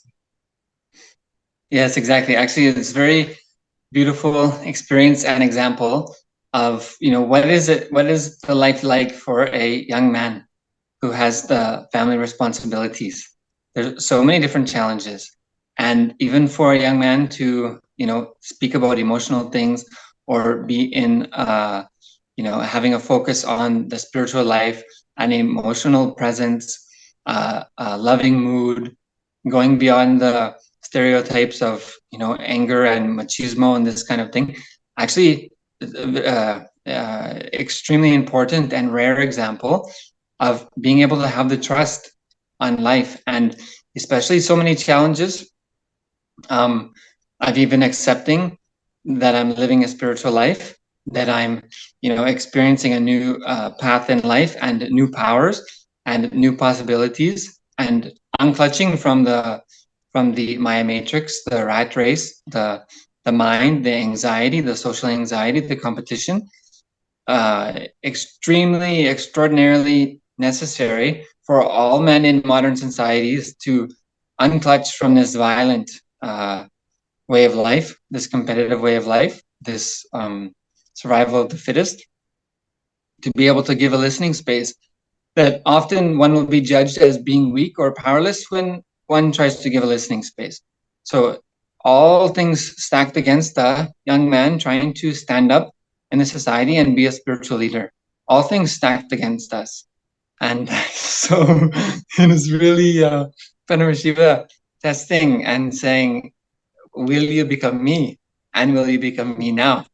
And so Thank you so much, Edgar, for sharing your experiences. It's extremely important, really, for all young men to see the example of young men who are facing all the challenges in life and not shying away from it, but learning the path to stand up is extremely important and very rare. So thank you so much for sharing a glimpse into your experiences of the initiations with Swamiji. Thank you so much for joining us today. Thank you, Nithyananda. Thank you. So now let us prepare to receive the divine blessings, darshan initiation from the Supreme Pontiff of Hinduism in the Alive Satsang. And just one more reminder to everyone. So to manifest this kind of powerful experience, the magical life in your life and the loved ones around you, as Edgar had so beautifully shared, so many dimensions of his life opening up that he never expected, that anyone around him never expected, and transformation in him and him seeing transformation in others that he never expected. His ability to access superpowers at will and to get solutions at will simply by asking for it. So this is truly the superconscious mutation that happens when the neurons and the cells of our body experience a higher consciousness and continue to carry those possibilities forward in us. So please connect to the paramashivoham.org intention page and enter your intention to be part of the miraculous 21-day experience beginning December 9th and running to December 29th of Paramashivoham. Just your intention is all that is required to empower this oneness experience in you. So to make that intention a strong statement in the cosmos, we need to take action, an affirmative action. So the action here is putting this statement, making the intention at paramashivoham.org that this is important to me, my life matters to me, and manifesting powerfulness in me and those around me is a priority in my life. And also to remind everyone to connect to events.kailasa.org to avail yourself of the Paramashivoham Darshan Initiation Experience, which we're continuing to hear volumes upon volumes of each day, and is going to be flooding the social media tomorrow after today's darshans. And so please connect to events.kailasa.org to start your Paramashivoham journey tomorrow with the Supreme Pontiff of Hinduism, with yourself and your higher possibility. So that's events.kailasa.org and paramashivoham.org for your intention to experience the 21 days straight with the living incarnation. So with this, let us now, please close your eyes, bring your awareness to your breathing, and whatever intention you like to manifest, visualize that intention has already happened. So with this deep intention, strong intention, begin chanting Mahavakya intensely. Om Nithyananda Paramashivoham. Om Nithyananda Paramashivoham. Om Nithyananda Paramashivoham.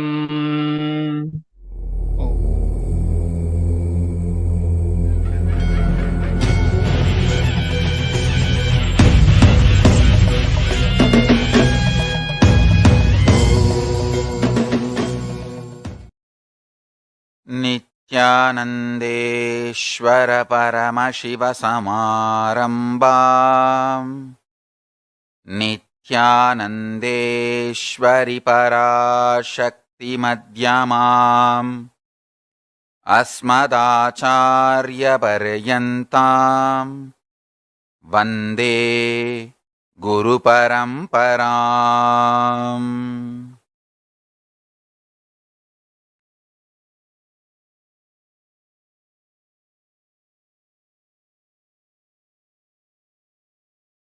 I welcome you all with my love and respects.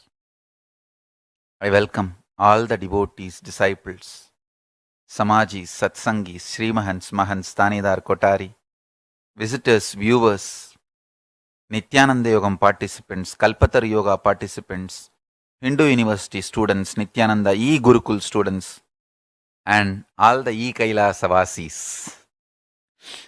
I welcome all of you sitting with us through Nithyananda TV, YouTube Live, Facebook Live, Enlightenment app, KAILASA TV, Hinduism Now TV, Twitter, and two-way video conferencing having Nayana Diksha.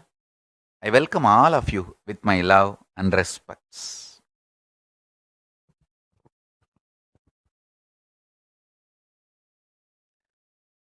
Understand. Today's revelation from KAILASA. Life is for contributing. When you start contributing, intense life energy explodes in you.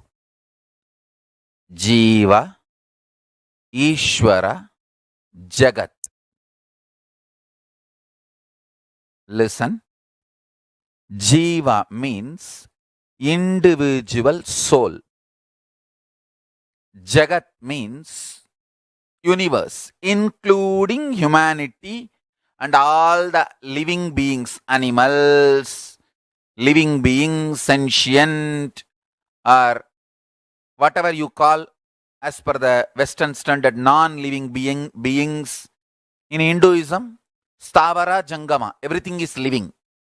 Means moving, non-moving. All of them are living. And before building the building, earth is worshipped as a living being.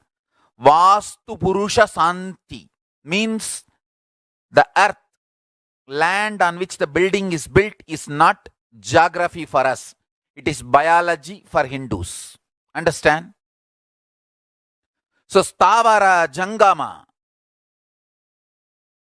moving, non-moving, all put together is Jagat, universe. Ishvara, the ultimate. Paramashiva, Parameshwara, Paramburul, Parabrahmam, Paramapadanatha, Vishnu, all. You can give any name. The Parama, ultimate, is Ishvara. Listen. When Jiva feels its existence is to enrich the Jagat, Ishvara manifests through him. That's it. Listen. When Jiva feels he is here to contribute to Jagat, Ishvara manifests through Jiva. That's it. Listen carefully. Ishvara wants the auspicious goodness of Jagat. That is why he made it. He is playing. He is doing the Leela of this Jagat because he wants best things to manifest in the Jagat. So, anyone is in tune with Ishvara's Sangalpa, Shiva Sangalpa of enriching the Jagat, universe, he himself manifests through us. Listen. Hinduism is all about contributing. Either you read Vedas, or you read Agamas, or you read Tantra, or you read Puranas. It is all about contribution. That is why even in the war, so much of restriction and so much of righteousness even in the war.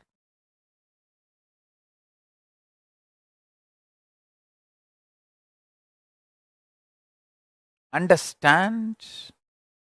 After thoroughly studying all the Hindu scriptures about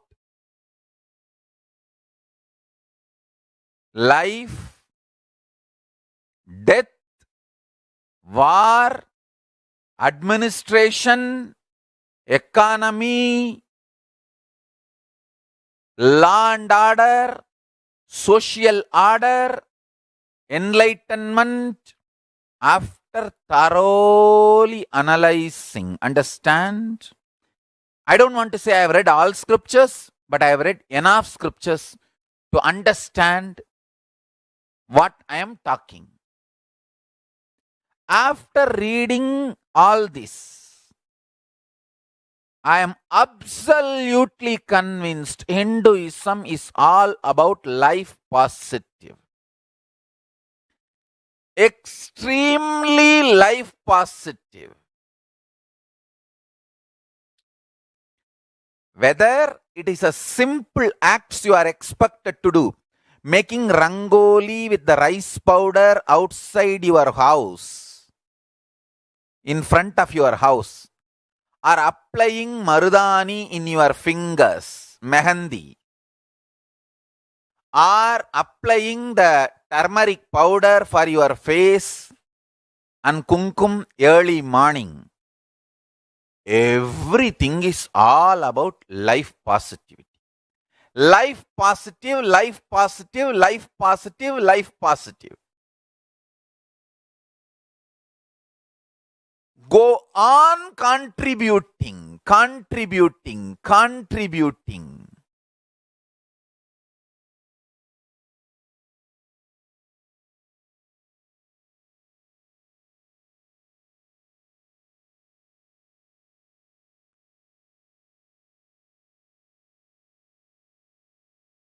Not only minimum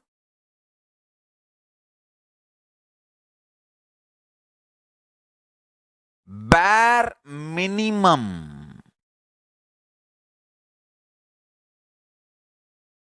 as low as possible, taking back from the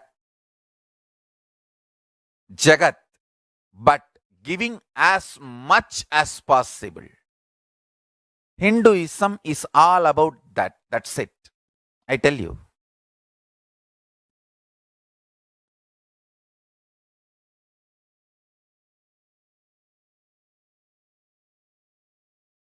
Why do you think Hindus are the richest ethnic community, not only in United States of America and Canada, Europe and Australia, almost all major countries all over the world?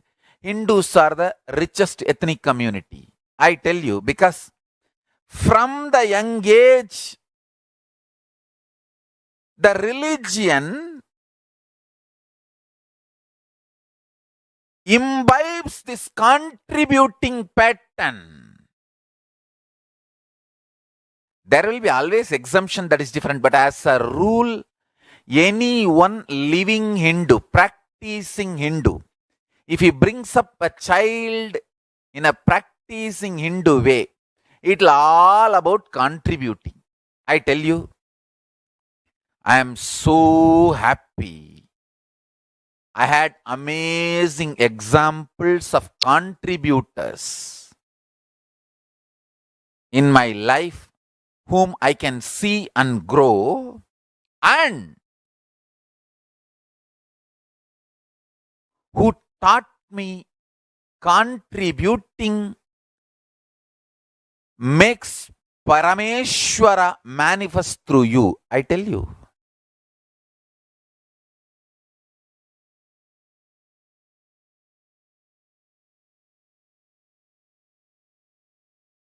When I came out of Ramakrishna Mission, the first ashram I established, I named it after Ramakrishna Mission as Ramakrishna Dhyana Peetham, for my deep gratitude to Ramakrishna Mission that I learned how to do hard work. I never felt I was exploited, I was cheated, and I should start fighting against Ramakrishna Mission. No. I felt, oh God, how much they taught me to do hard work. A great opportunity I got to do hard work, sincere work. You can talk to any Ramakrishna Mission sadhu. They will tell one thing. Oh, Nithyananda, yes, he was our brahmachari. 24 hours he will be working. Workaholic fellow. That's what they remember. We have reminiscences from many of them. I feel extremely grateful that they have given me an opportunity to learn hardworking. Understand? I tell you. Contributors, wherever you go, you will enjoy life. All contributors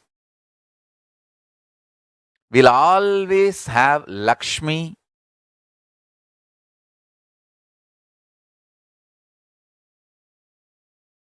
and I tell you, future is for practicing Hindus. Because the truth is becoming authority all over the world. Understand? All over the world, the truth is becoming authority. One of the best thing I realized in my life, when I am seeing so much of attack on me, the truth I realized is I am making the truth more and more as authority and it is spreading all over the world. That is why the anti-Hindu people are reacting so much. Understand? They may try to create a strategies. Oh, we are not anti-Hindu, we are only anti-Nithyananda. These are all anti-old strategy. AUNTY. They may create more strategies. But I tell you, I am establishing more and more truth as authority. In every field, in the future, only contributors are going to survive. See, you can make fun of me, troll me for a few days when I said there is something more to E equal to MC square. When I make this kind of statements, like I am saying that zillions of universe rays exist for zillions of years and dissolve, get pulled out of delusion and gets liberated. All this happening now without time gap. You can troll me for a few days.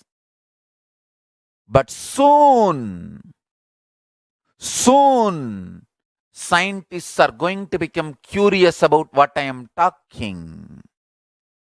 And they are going to understand I am making sense. And they are going to understand I am really contributing to their thinking and furthering their researches and their new breakthroughs, discoveries to make world better living place. Understand? Once people start understanding I am contributing and I am establishing the truth as the authority,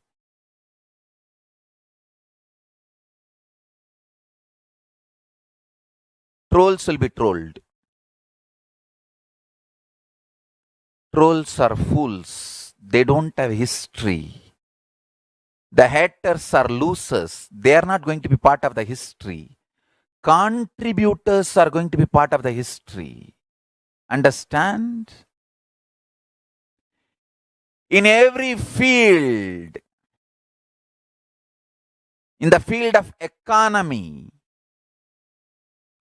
99% of energy should be contributing economy. Only 1% should be administration. Now, 80% of the people are trying to grab and administer.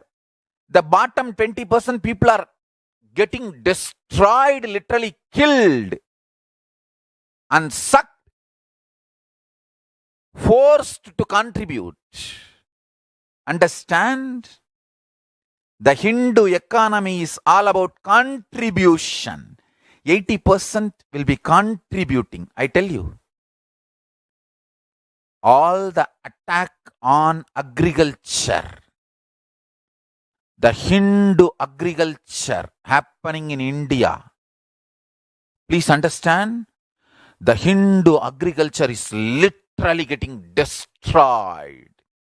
I don't know who is going to save. If the Hindu agriculture is revived,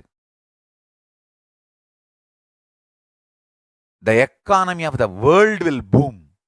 Because the Hindu economy is all about intense contribution.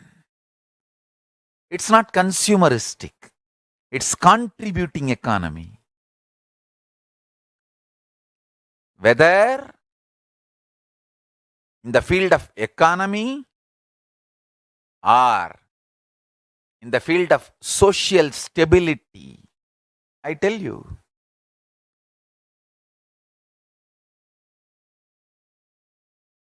the idea of charity in Hinduism is to keep the society stable. Taking care of your elders, parents.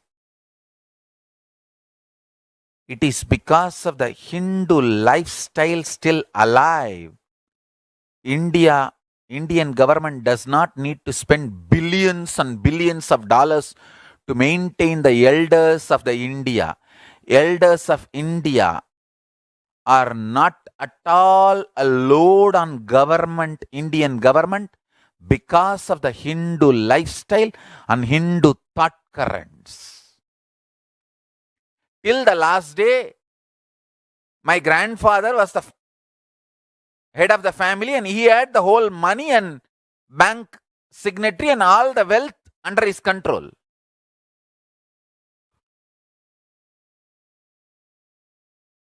There is no retirement concept in Hindu family style.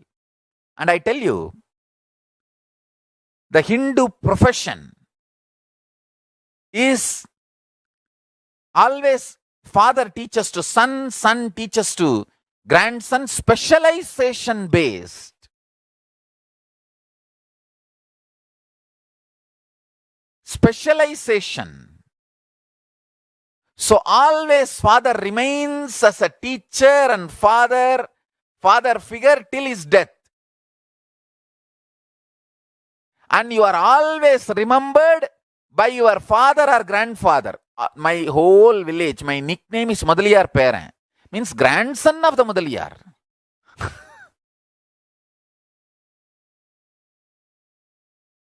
Understand the social stability. That is why it is now 10,000 years. Hinduism has faced 5,000 wars. What these simple foolish fellows trying to do some social media attack on me? Hey, we are a 10,000-year-old tradition. In 10,000 years, we have faced 5,000 attacks. All types of wars. And we stood, we won, and we are still thriving. And I am going to be alive for next 200 years. In the body, alive, teaching, initiating, enlightening people.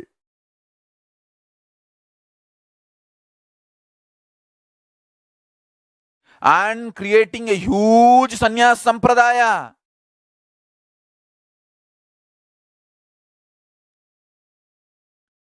Building stone temples and universities all over the world. Creating thousands of Sarvanya Pitas everywhere.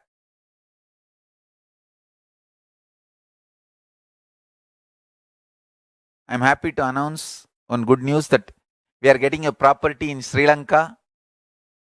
There is in 18 Adinams traditionally, Varani is one of the place.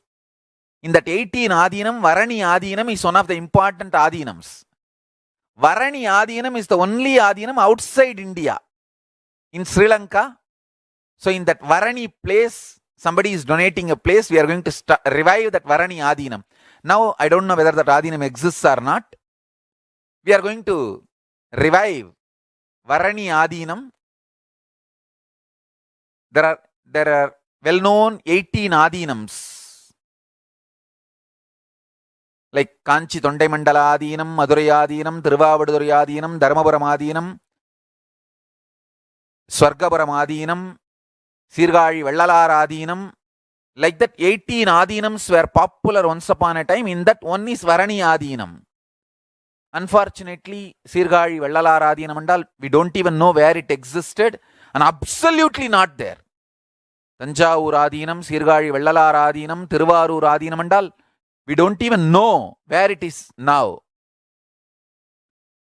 And I am trying to revive wherever it is completely non-existent. I am trying to get a property and revive the whole Sampradaya. So the Varani is one of the Adinams, so we are reviving it.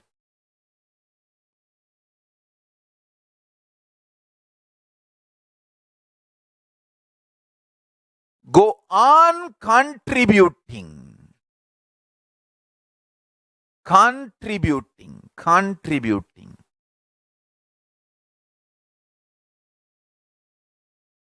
Understand?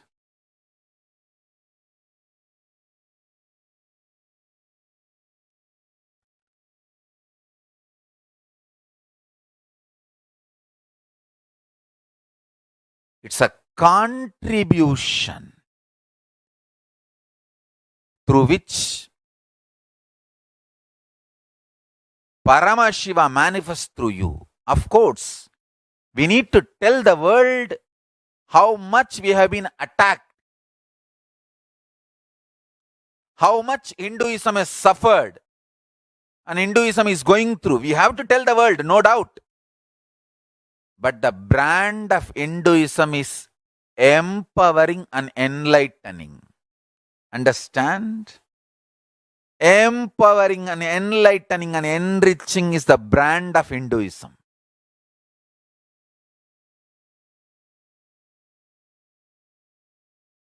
Contributing, whether social structure,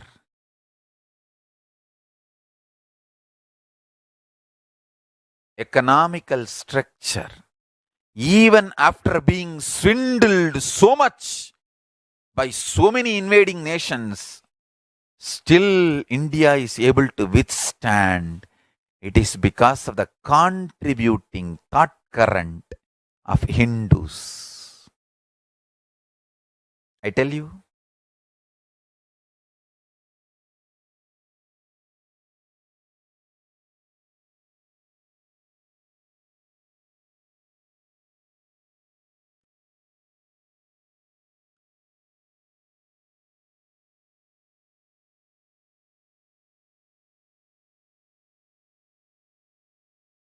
Charya Pada.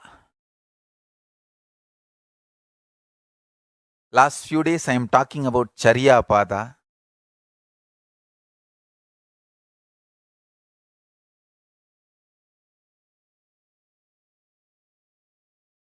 The whole Charya Pada is all about just two things.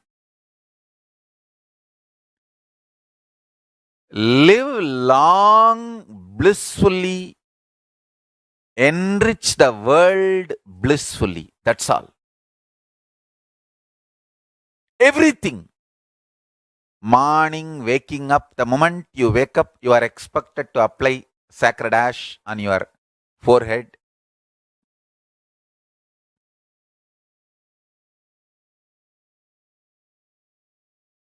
Remembering how whatever you saw in the dream is now ashes, which is inside your head.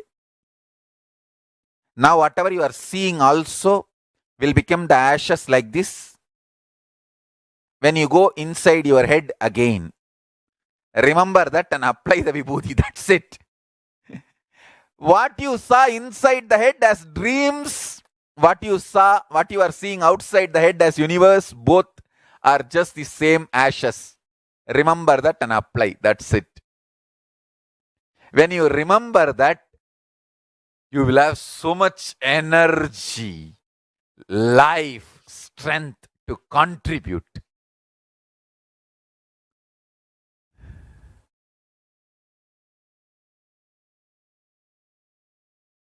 As long as we are alive, let's contribute. Morning, when you come out of your head to outer world, applying the ash, that is the first charya you are expected. And night, when you fall asleep, means when you are going from outside to inside your head, apply the sacred ash. From that to this, the whole charya pada, the essence is live long, healthily, happily, blissfully, and enrich, empower, enlighten, happily, blissfully. That's it.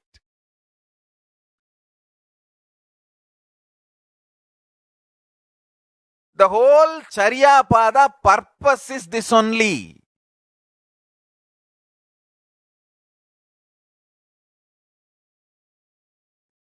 Isha Vasyamidagun Sarvam Yatkincha Jagatyan Jagad Tena Tyaktena Bunjita Makridakasya Sviddanam Kurvan Nevega Jijivishecha Daggu Samaha Evam Tvayinanyate Dostina Karma Lipyade Nare. Over. The whole Charya Pada. Live hundreds of years by enjoying renouncing.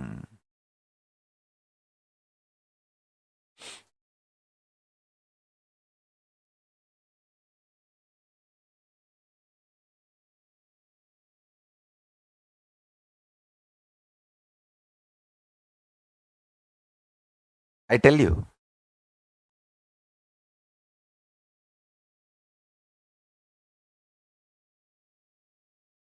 any problem you have in your life,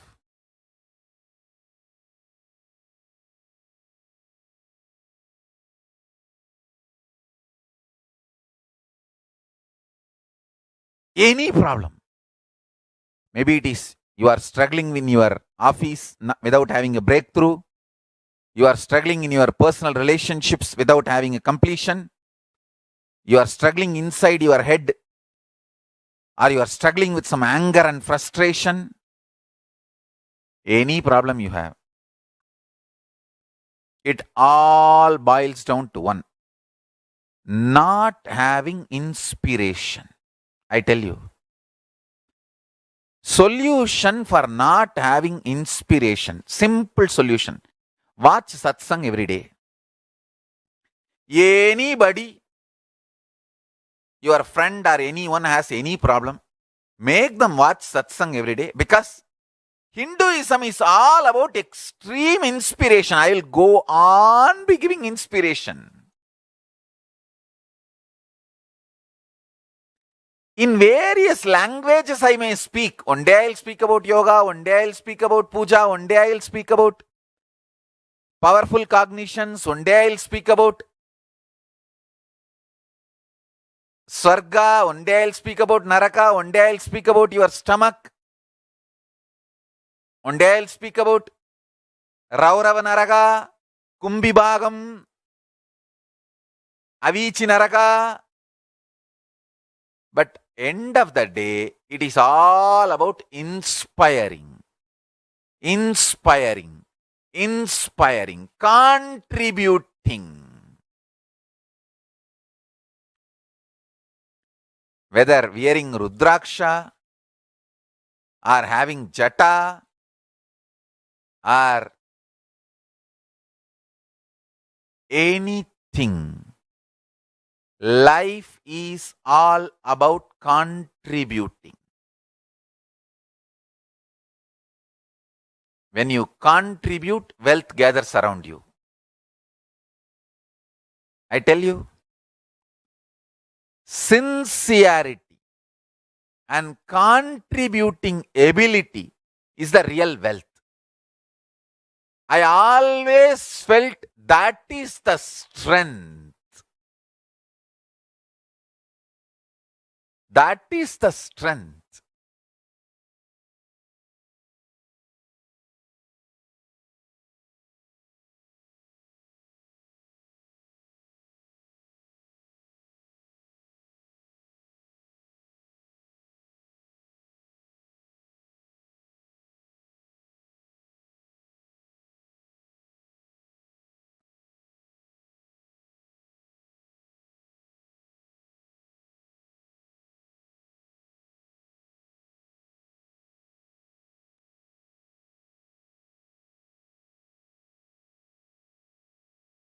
Wherever I saw sincerity, contributing, I saw Lakshmi energy showering, living happily.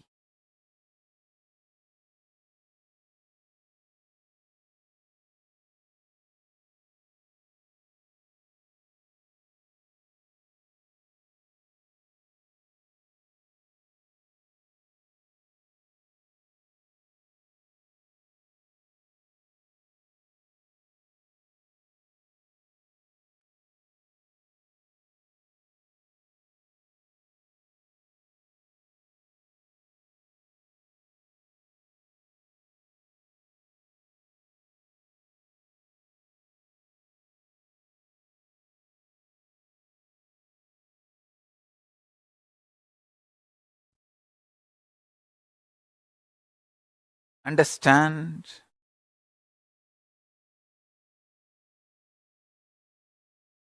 End of the day, contributors will be part of the history.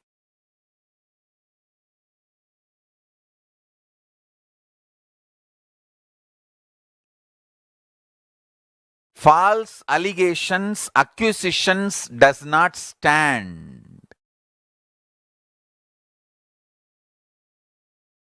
That all that does not stand.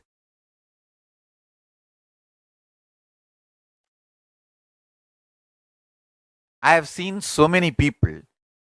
To become popular, they will attack some popular figure. So that along with that popular figure's name, your name also will appear.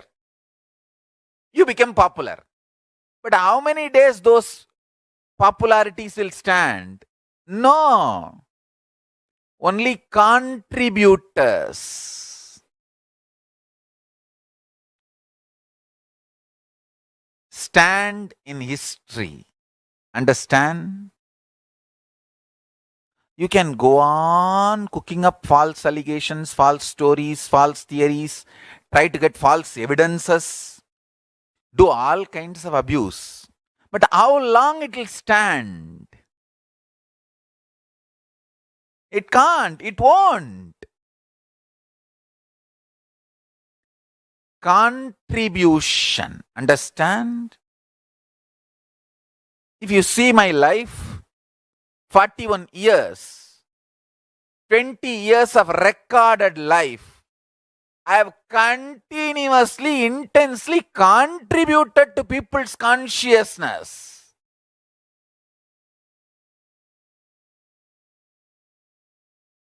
"41 years of life, 20 years is recorded, documented from 2000. It's almost documented. See the whole documentation.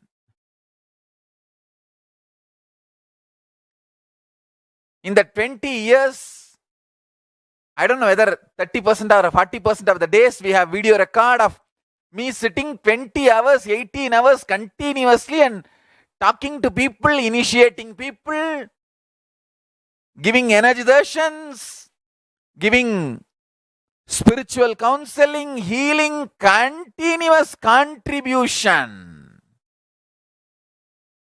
Understand? This documented life, 20 years.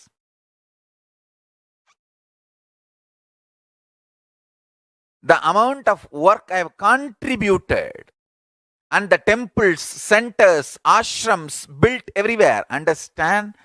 Contribution stands. That makes you complete blissful.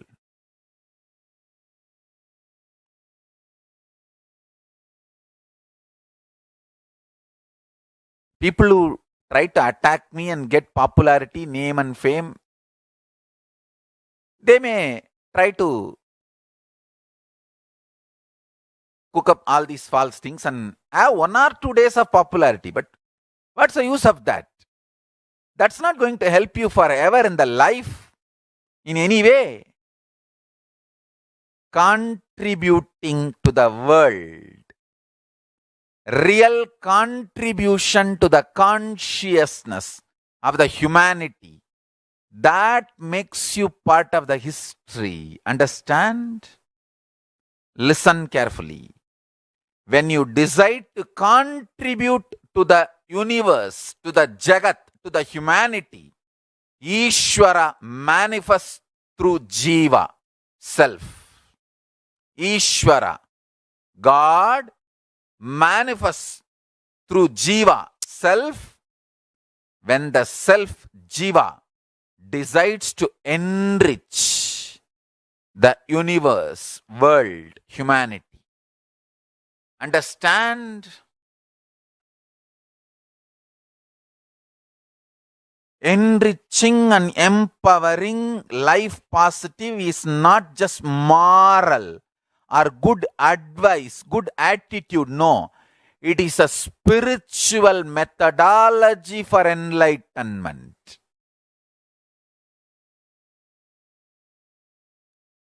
When you give one free meal, your stomach gets pure. Listen. When you give one free meal, your stomach gets pure. Your guts gets cleaned. You decide to give your own meaning for this statement. What I made is the ultimate truth.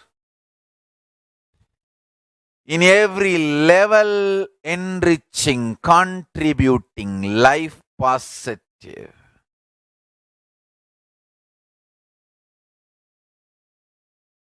In your business ethics, in your relationships, in your responsibility, in your everything. Enriching, enriching, enriching makes you manifest powers. I tell you, it makes you manifest powers. It is a straight way to live in Kailasa and reach Kailasa. If you are giving a wake-up call to your brother, your friend, your teamily for morning Brahma Muhurta Yoga, see, morning 4:30 to 6 is Brahma Muhurta. Whichever country you are living, your time 4:30 to 6 means one Muhurta before the sunrise is called Brahma Muhurta. One Muhurta is 1.5 hours. 1.5 hours before the sunrise is Brahma Muhurta. Best time for Brahma Muhurta is, understand, best time for yoga is Brahma Muhurta.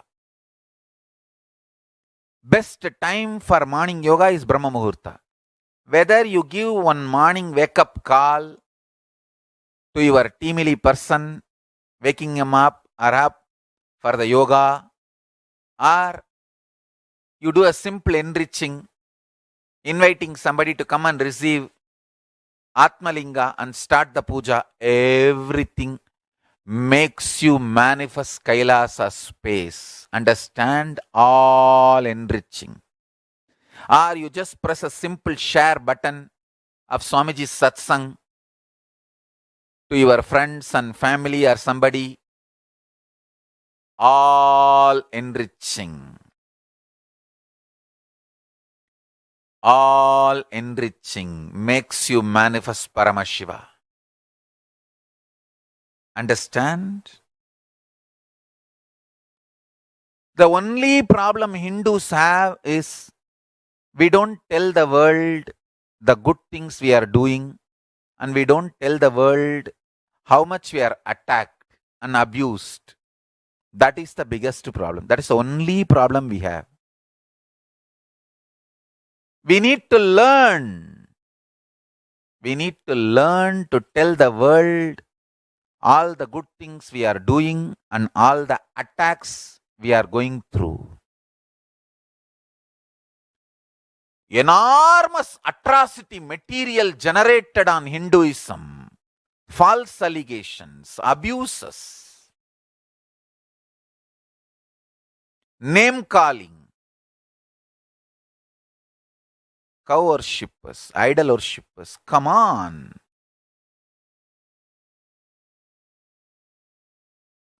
You need to know simply planet Earth cannot afford meat eaters. Sooner the planet Earth realizes good for all of us. Simply planet Earth cannot sustain, cannot afford meat eating lifestyle of human beings. Sooner the human beings realize good for the planet Earth, understand that.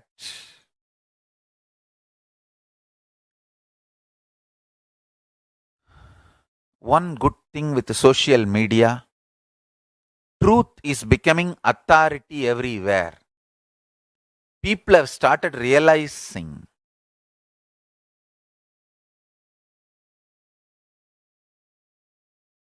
truth is the only authority.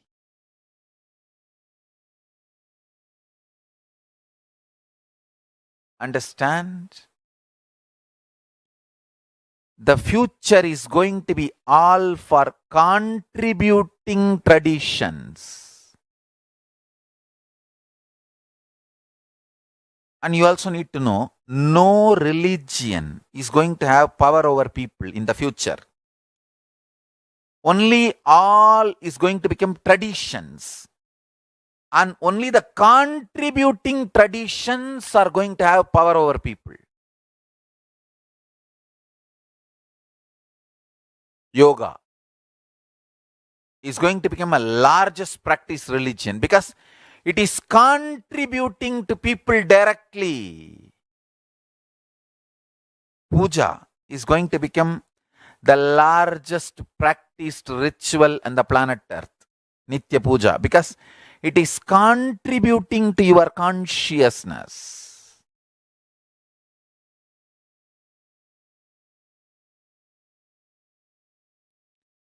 Powerful cognitions are going to become the principles for humanity very soon.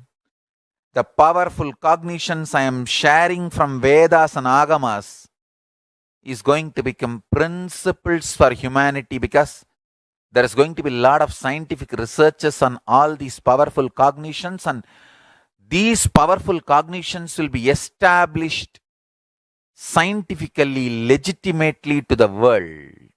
Understand?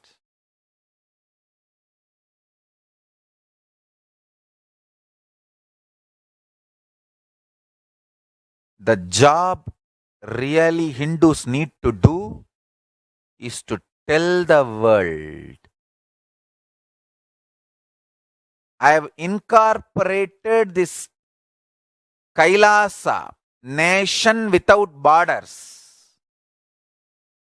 KAILASA, nation without borders. In a way, I can say whole universe is the KAILASA.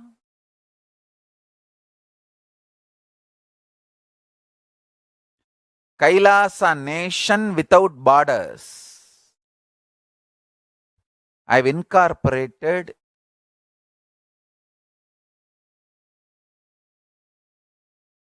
in multiple countries. Each KAILASA will function in their own countries as per that country's law. within that country's law.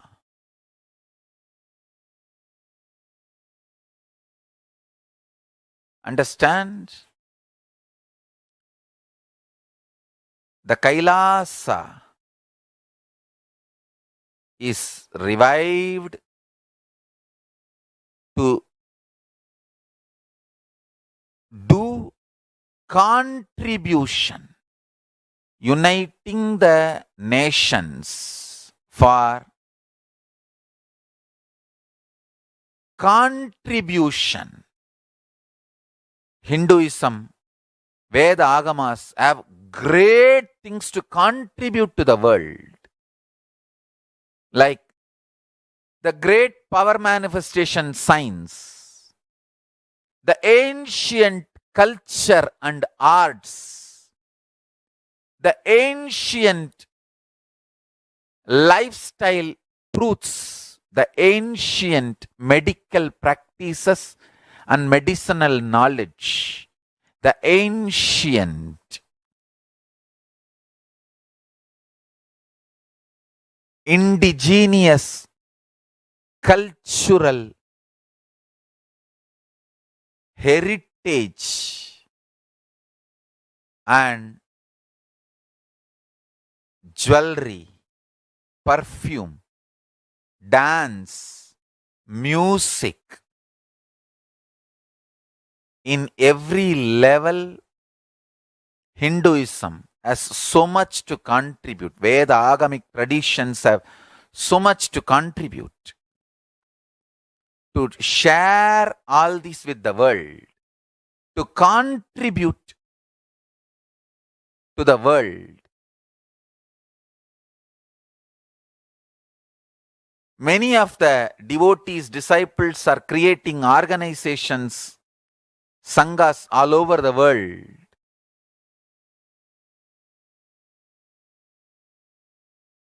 Uniting nations for the purpose of contributing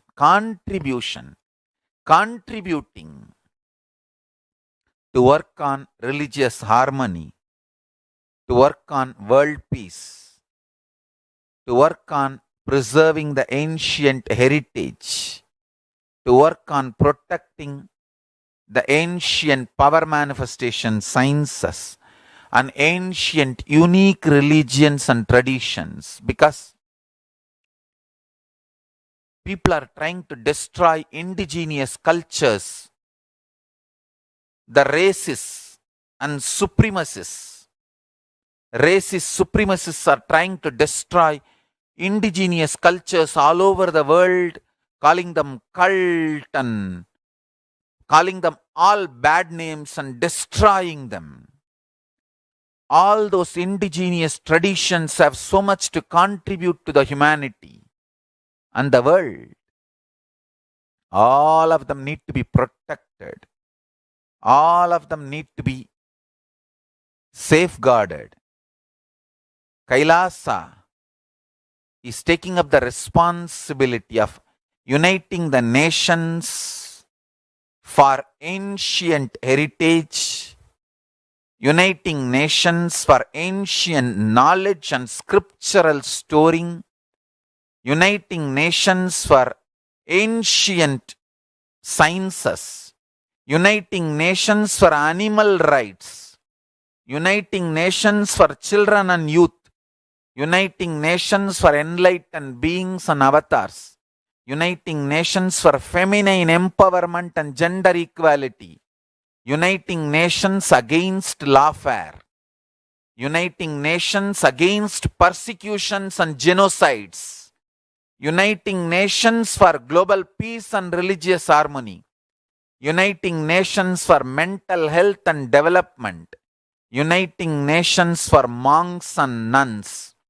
uniting nations for mystical and spiritual sciences, uniting nations for nutritious food and hunger-free world, uniting nations for persecuted religions, uniting nations for revival of ancient civilizations, uniting nations for unique religions, uniting nations for yoga, uniting nations for ancient sacred arts and ancient sacred sciences, uniting nations for consciousness studies and consciousness practices, uniting nations for enlightened cultures and arts, uniting nations for indigenous aboriginal nations and traditions and cultures, uniting nations for advocating peace, uniting nations for yogic sciences, uniting nations for family health and development, uniting nations for rights of the immigrants, uniting nations for safe and supportive entertainment, uniting nations for best, right, spiritual techniques and methods and technology. Understand? Uniting nations for prevention of mass killings, uniting nations for orphans and abandoned children, uniting nations for furthering the researches to find cure for HIV/AIDS, uniting nations for against the atrocities and crimes. We are working in all this line, and devotees, disciples, volunteers are creating organizations in multiple nations to do all this good work. Soon, in the morning satsang, I'll be blessing, giving them spiritual blessings and announcing in which countries, which organizations are legally registered and started functioning. All over the world, work has started happening. Much is done. Soon, I'll be announcing more details. Understand? Hindus need to tell the world what they are contributing in every level. The brand of Hinduism itself is enriching and empowering and enlightening. Hinduism is all about enlightening the world, empowering, enlightening, enriching the world, contributing.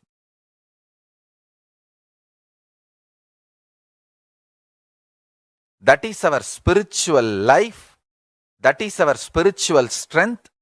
That is our spiritual core principle.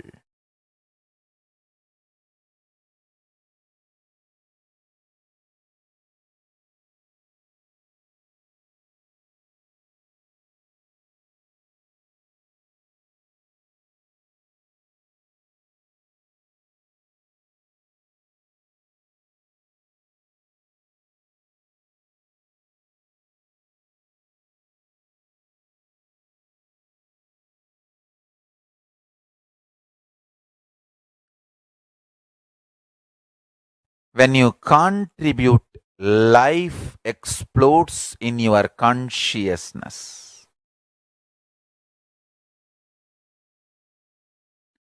Decision to contribute makes the small flame into Big Bang.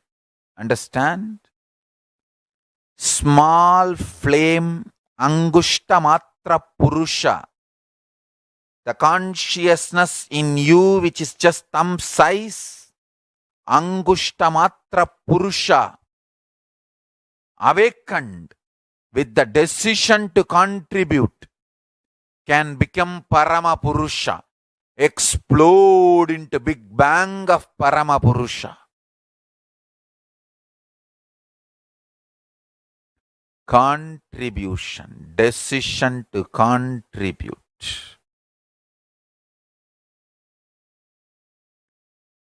If you read my 41 years of life, 20 years of recorded life,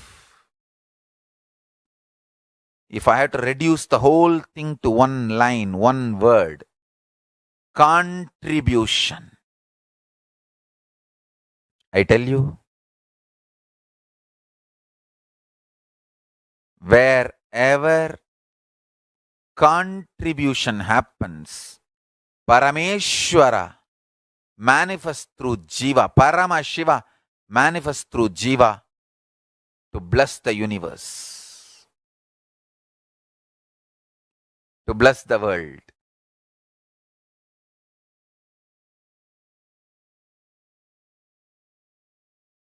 Whether in the field of health, wealth, life, society, relationships, career, law and order, administration, economy, education, health, medical care, in every field, Hinduism is all about contribution. The Hindu medical researchers, the great Siddhas, they always do research and development to make the medicines, to discover the medicines which are easily available around your home. Understand, that is the beauty. They will always try to come up with a better and better combinations which is widely available. Means making medical care freely available. The whole thought current, again and again I bow down to Siddhas who made health care free in India.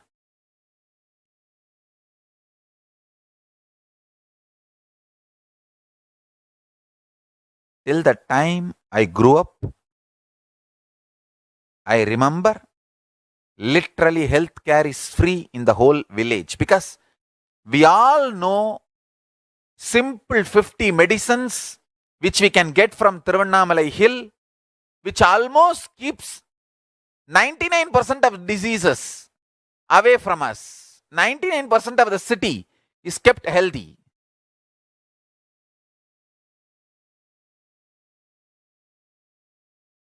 And 99% of the city lives long. I have seen dying before 100 is exemption. Living till 100 is like a regular lifestyle. 90 வயசு தானே ஆச்சு, அதுக்குள்ளேயே வச்சது போயிட்டான், நல்லா தானே இருந்தான். Means only is 90, he died already, he was all right till yesterday.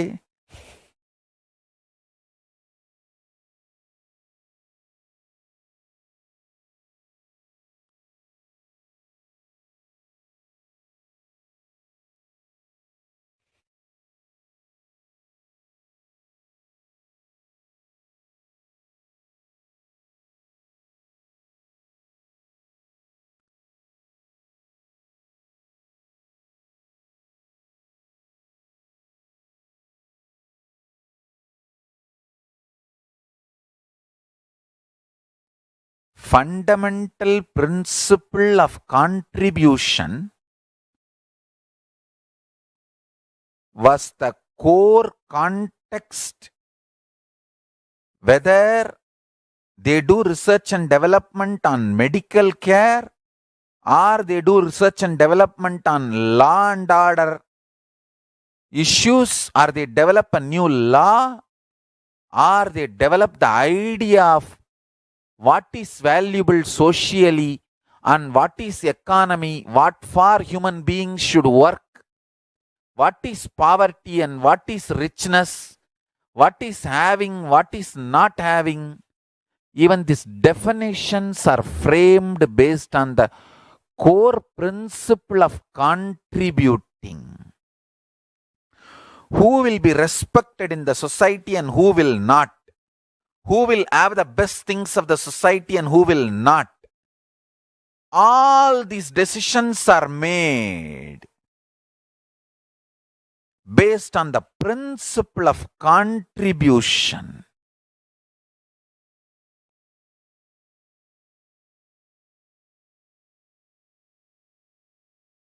O humanity, I request you with folded hands, some one corner of the world, if you just give me few hundred acres, I will keep this whole science alive. Leave it for the whole humanity freely. Fortunately, Paramashiva has given me the power to decode all this Hindu medicinal system, Hindu judiciary system, Hindu social law and order system, Hindu power manifestation system, Hindu mental sciences system, Hindu yogic sciences, the sciences of Hindu biology, Hindu physics, Hindu psychology, Hindu physiology, Hindu chemistry, all this Paramashiva has given me the power to decode. Whatever the remaining scriptures are available with the humanity, Paramashiva has blessed me, and I have collected, not only I have collected and organized, I can decode. This whole science can be kept alive in any one corner of the world. Just few hundred acres are given for me to live peacefully and exist peacefully. I can store this whole thing alive and contribute it to humanity. Humanity can become better and better and better. I can make the planet Earth so much better place to live. I am here to contribute, and I will continue to contribute.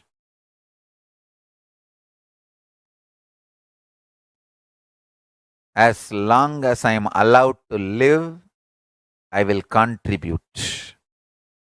I have collected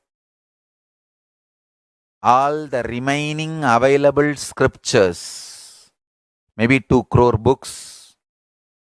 2 crore means 20 million, I think, books on Hindu physics, Hindu chemistry, Hindu biology, Hindu physiology, Hindu psychology, Hindu law and order, Hindu social system, the power manifestation sciences of Hinduism, yogic sciences of Hinduism. I have collected, and Paramashiva has given me the blessings and power to decode.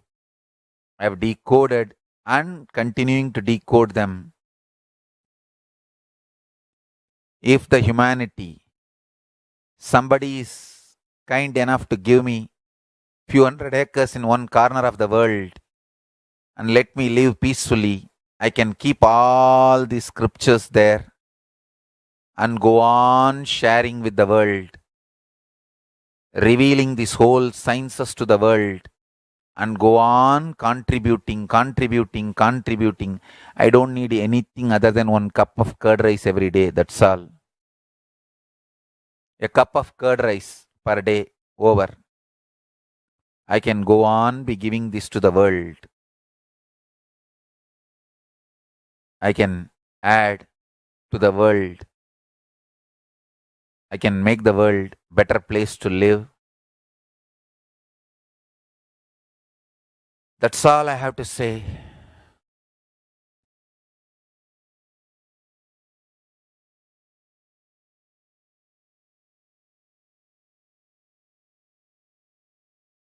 Thousands of medicines are described detail in ancient Siddha and Ayurvedic scriptures.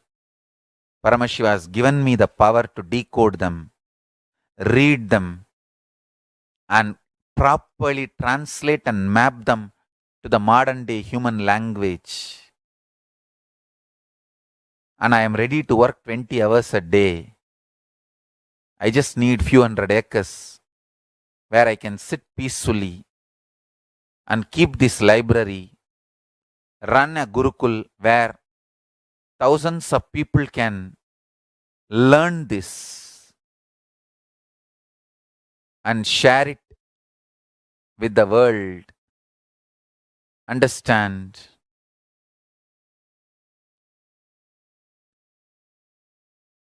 I am only interested in contributing.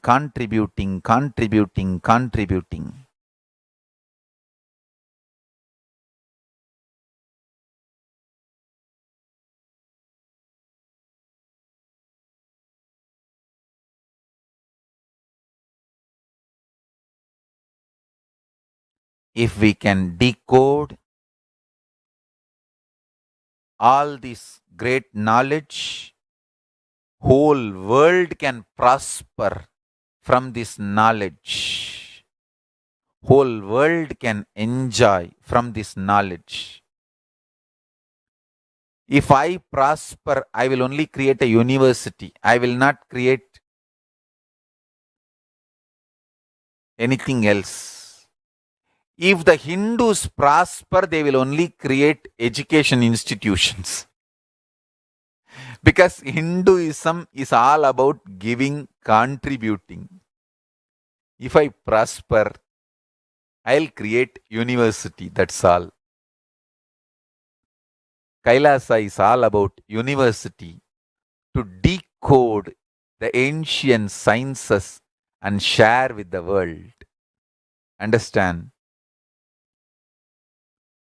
Every day I am sitting and going on decoding, writing notes on my books and writing details on my books.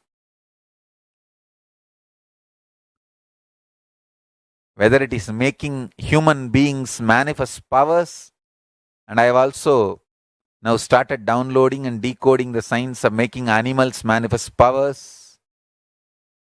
Whether making people manifest powers or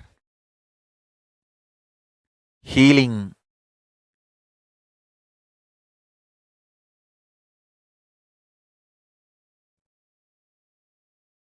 in every level, life is all about contribution.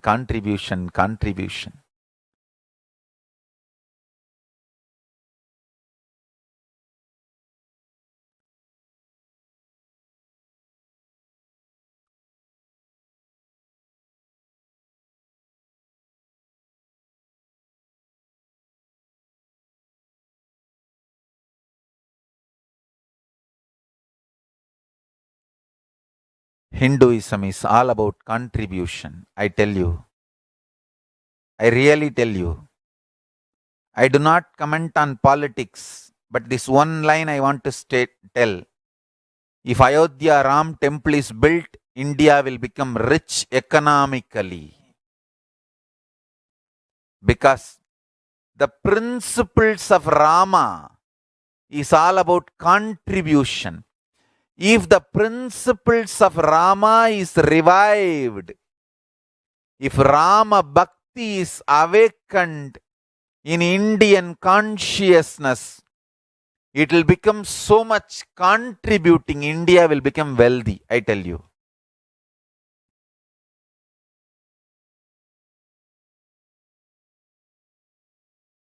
India will become wealthy, I tell you.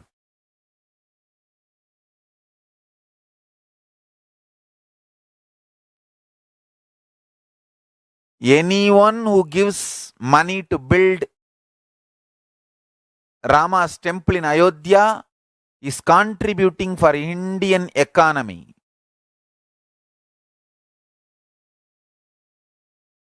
Of course, I have nothing. I am not even a member of any organization. But I'll strongly recommend my sannyasis, my disciples, to contribute whatever you can to build Rama temple in Ayodhya in every way.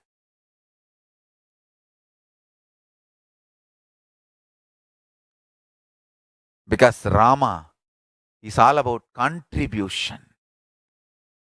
Rama is Tyagaraja. His whole life he has contributed. Even he sending Sita to forest is his Tyaga. Understand? He was in extremely love with her. Literally, Sita is part of Rama. Like how Parashakti is part of Paramashiva, Sita was part of Rama. But to keep the social stability, he sacrificed even Sita. It was more painful for Rama than Sita, understand. The modern day feminists go on abuse Rama for this one act. I tell you, Rama suffered more than the Sita for sending Sita to forest. It is sacrifice of Rama to keep the social stability.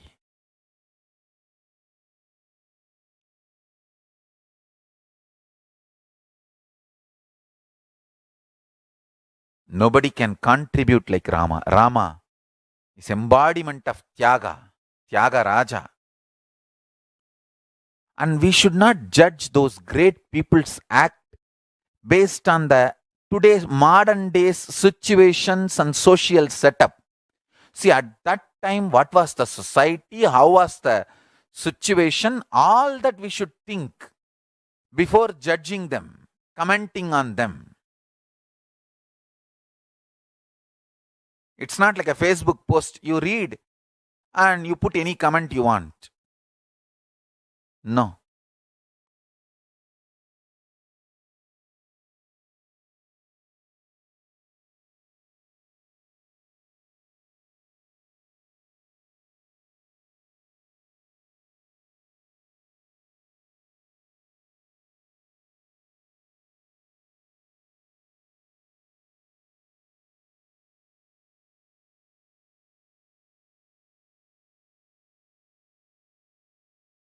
I'll contribute in my own way to Rama temple.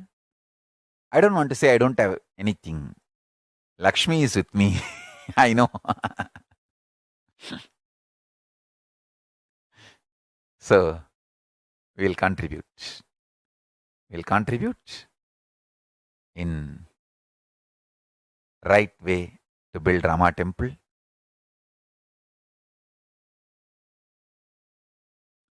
Building Rama temple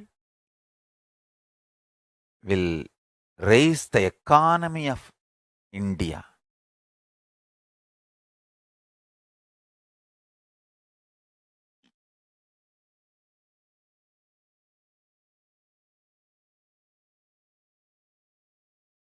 Rama Bhakti spreading is good for whole India in every level.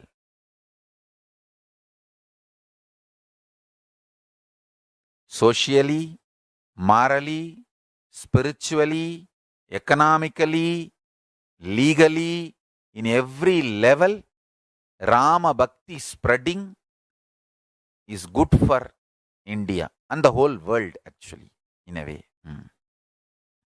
And Rama temple happening is the best thing, greatest thing for the world.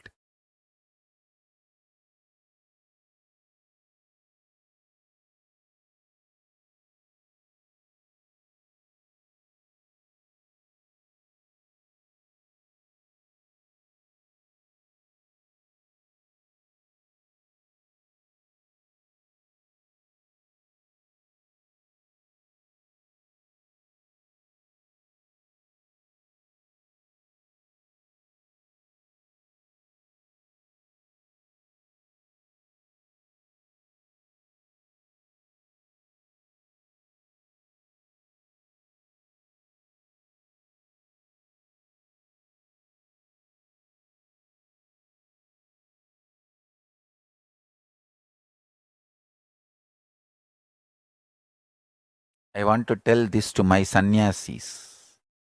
All my sannyasis and adinavasis, kailasavasis, listen.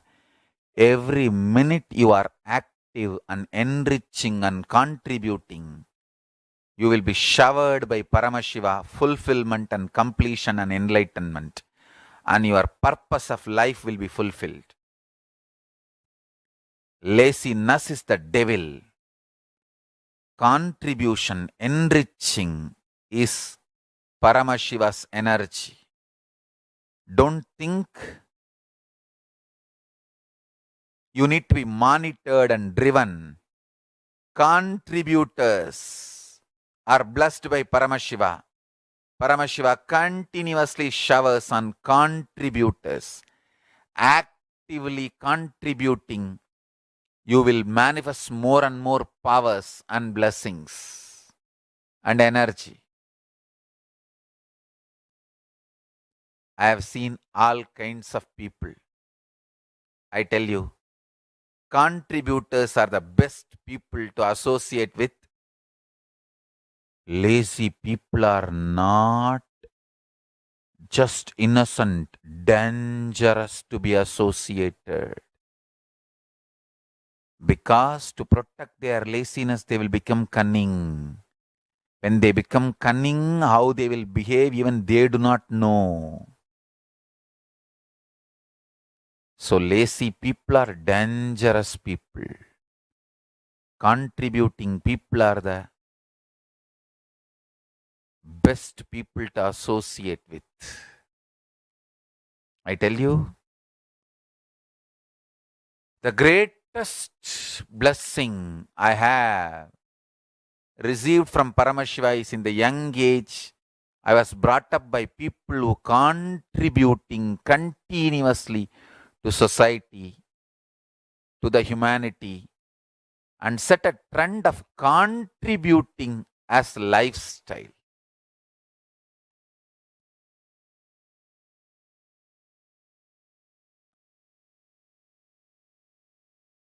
Just see the autobiography of the Avatar website.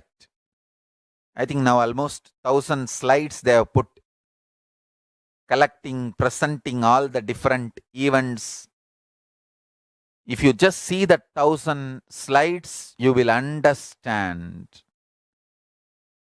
The whole 1,000 slides, one line caption if I have to say, contribution to humanity. Contribution to humanity. So today's essence of satsang, understand, when jiva, individual self, decides to contribute to the universe, Jagat, Ishvara, Paramashiva himself manifests through jiva. And example is my life, autobiography of the Avatar. Put this and share with the whole world. Autobiography of the avatar.org. And I tell you, today we will have Vakyartha Sadas in the Sri Nithyananda Paramashivam Facebook profile on how to contribute and make the Kailasa ecosystem around us. How all of us can contribute and make the Kailasa ecosystem around us. Contributors live happily. Contributors live as Shiva, Paramashiva himself. So now,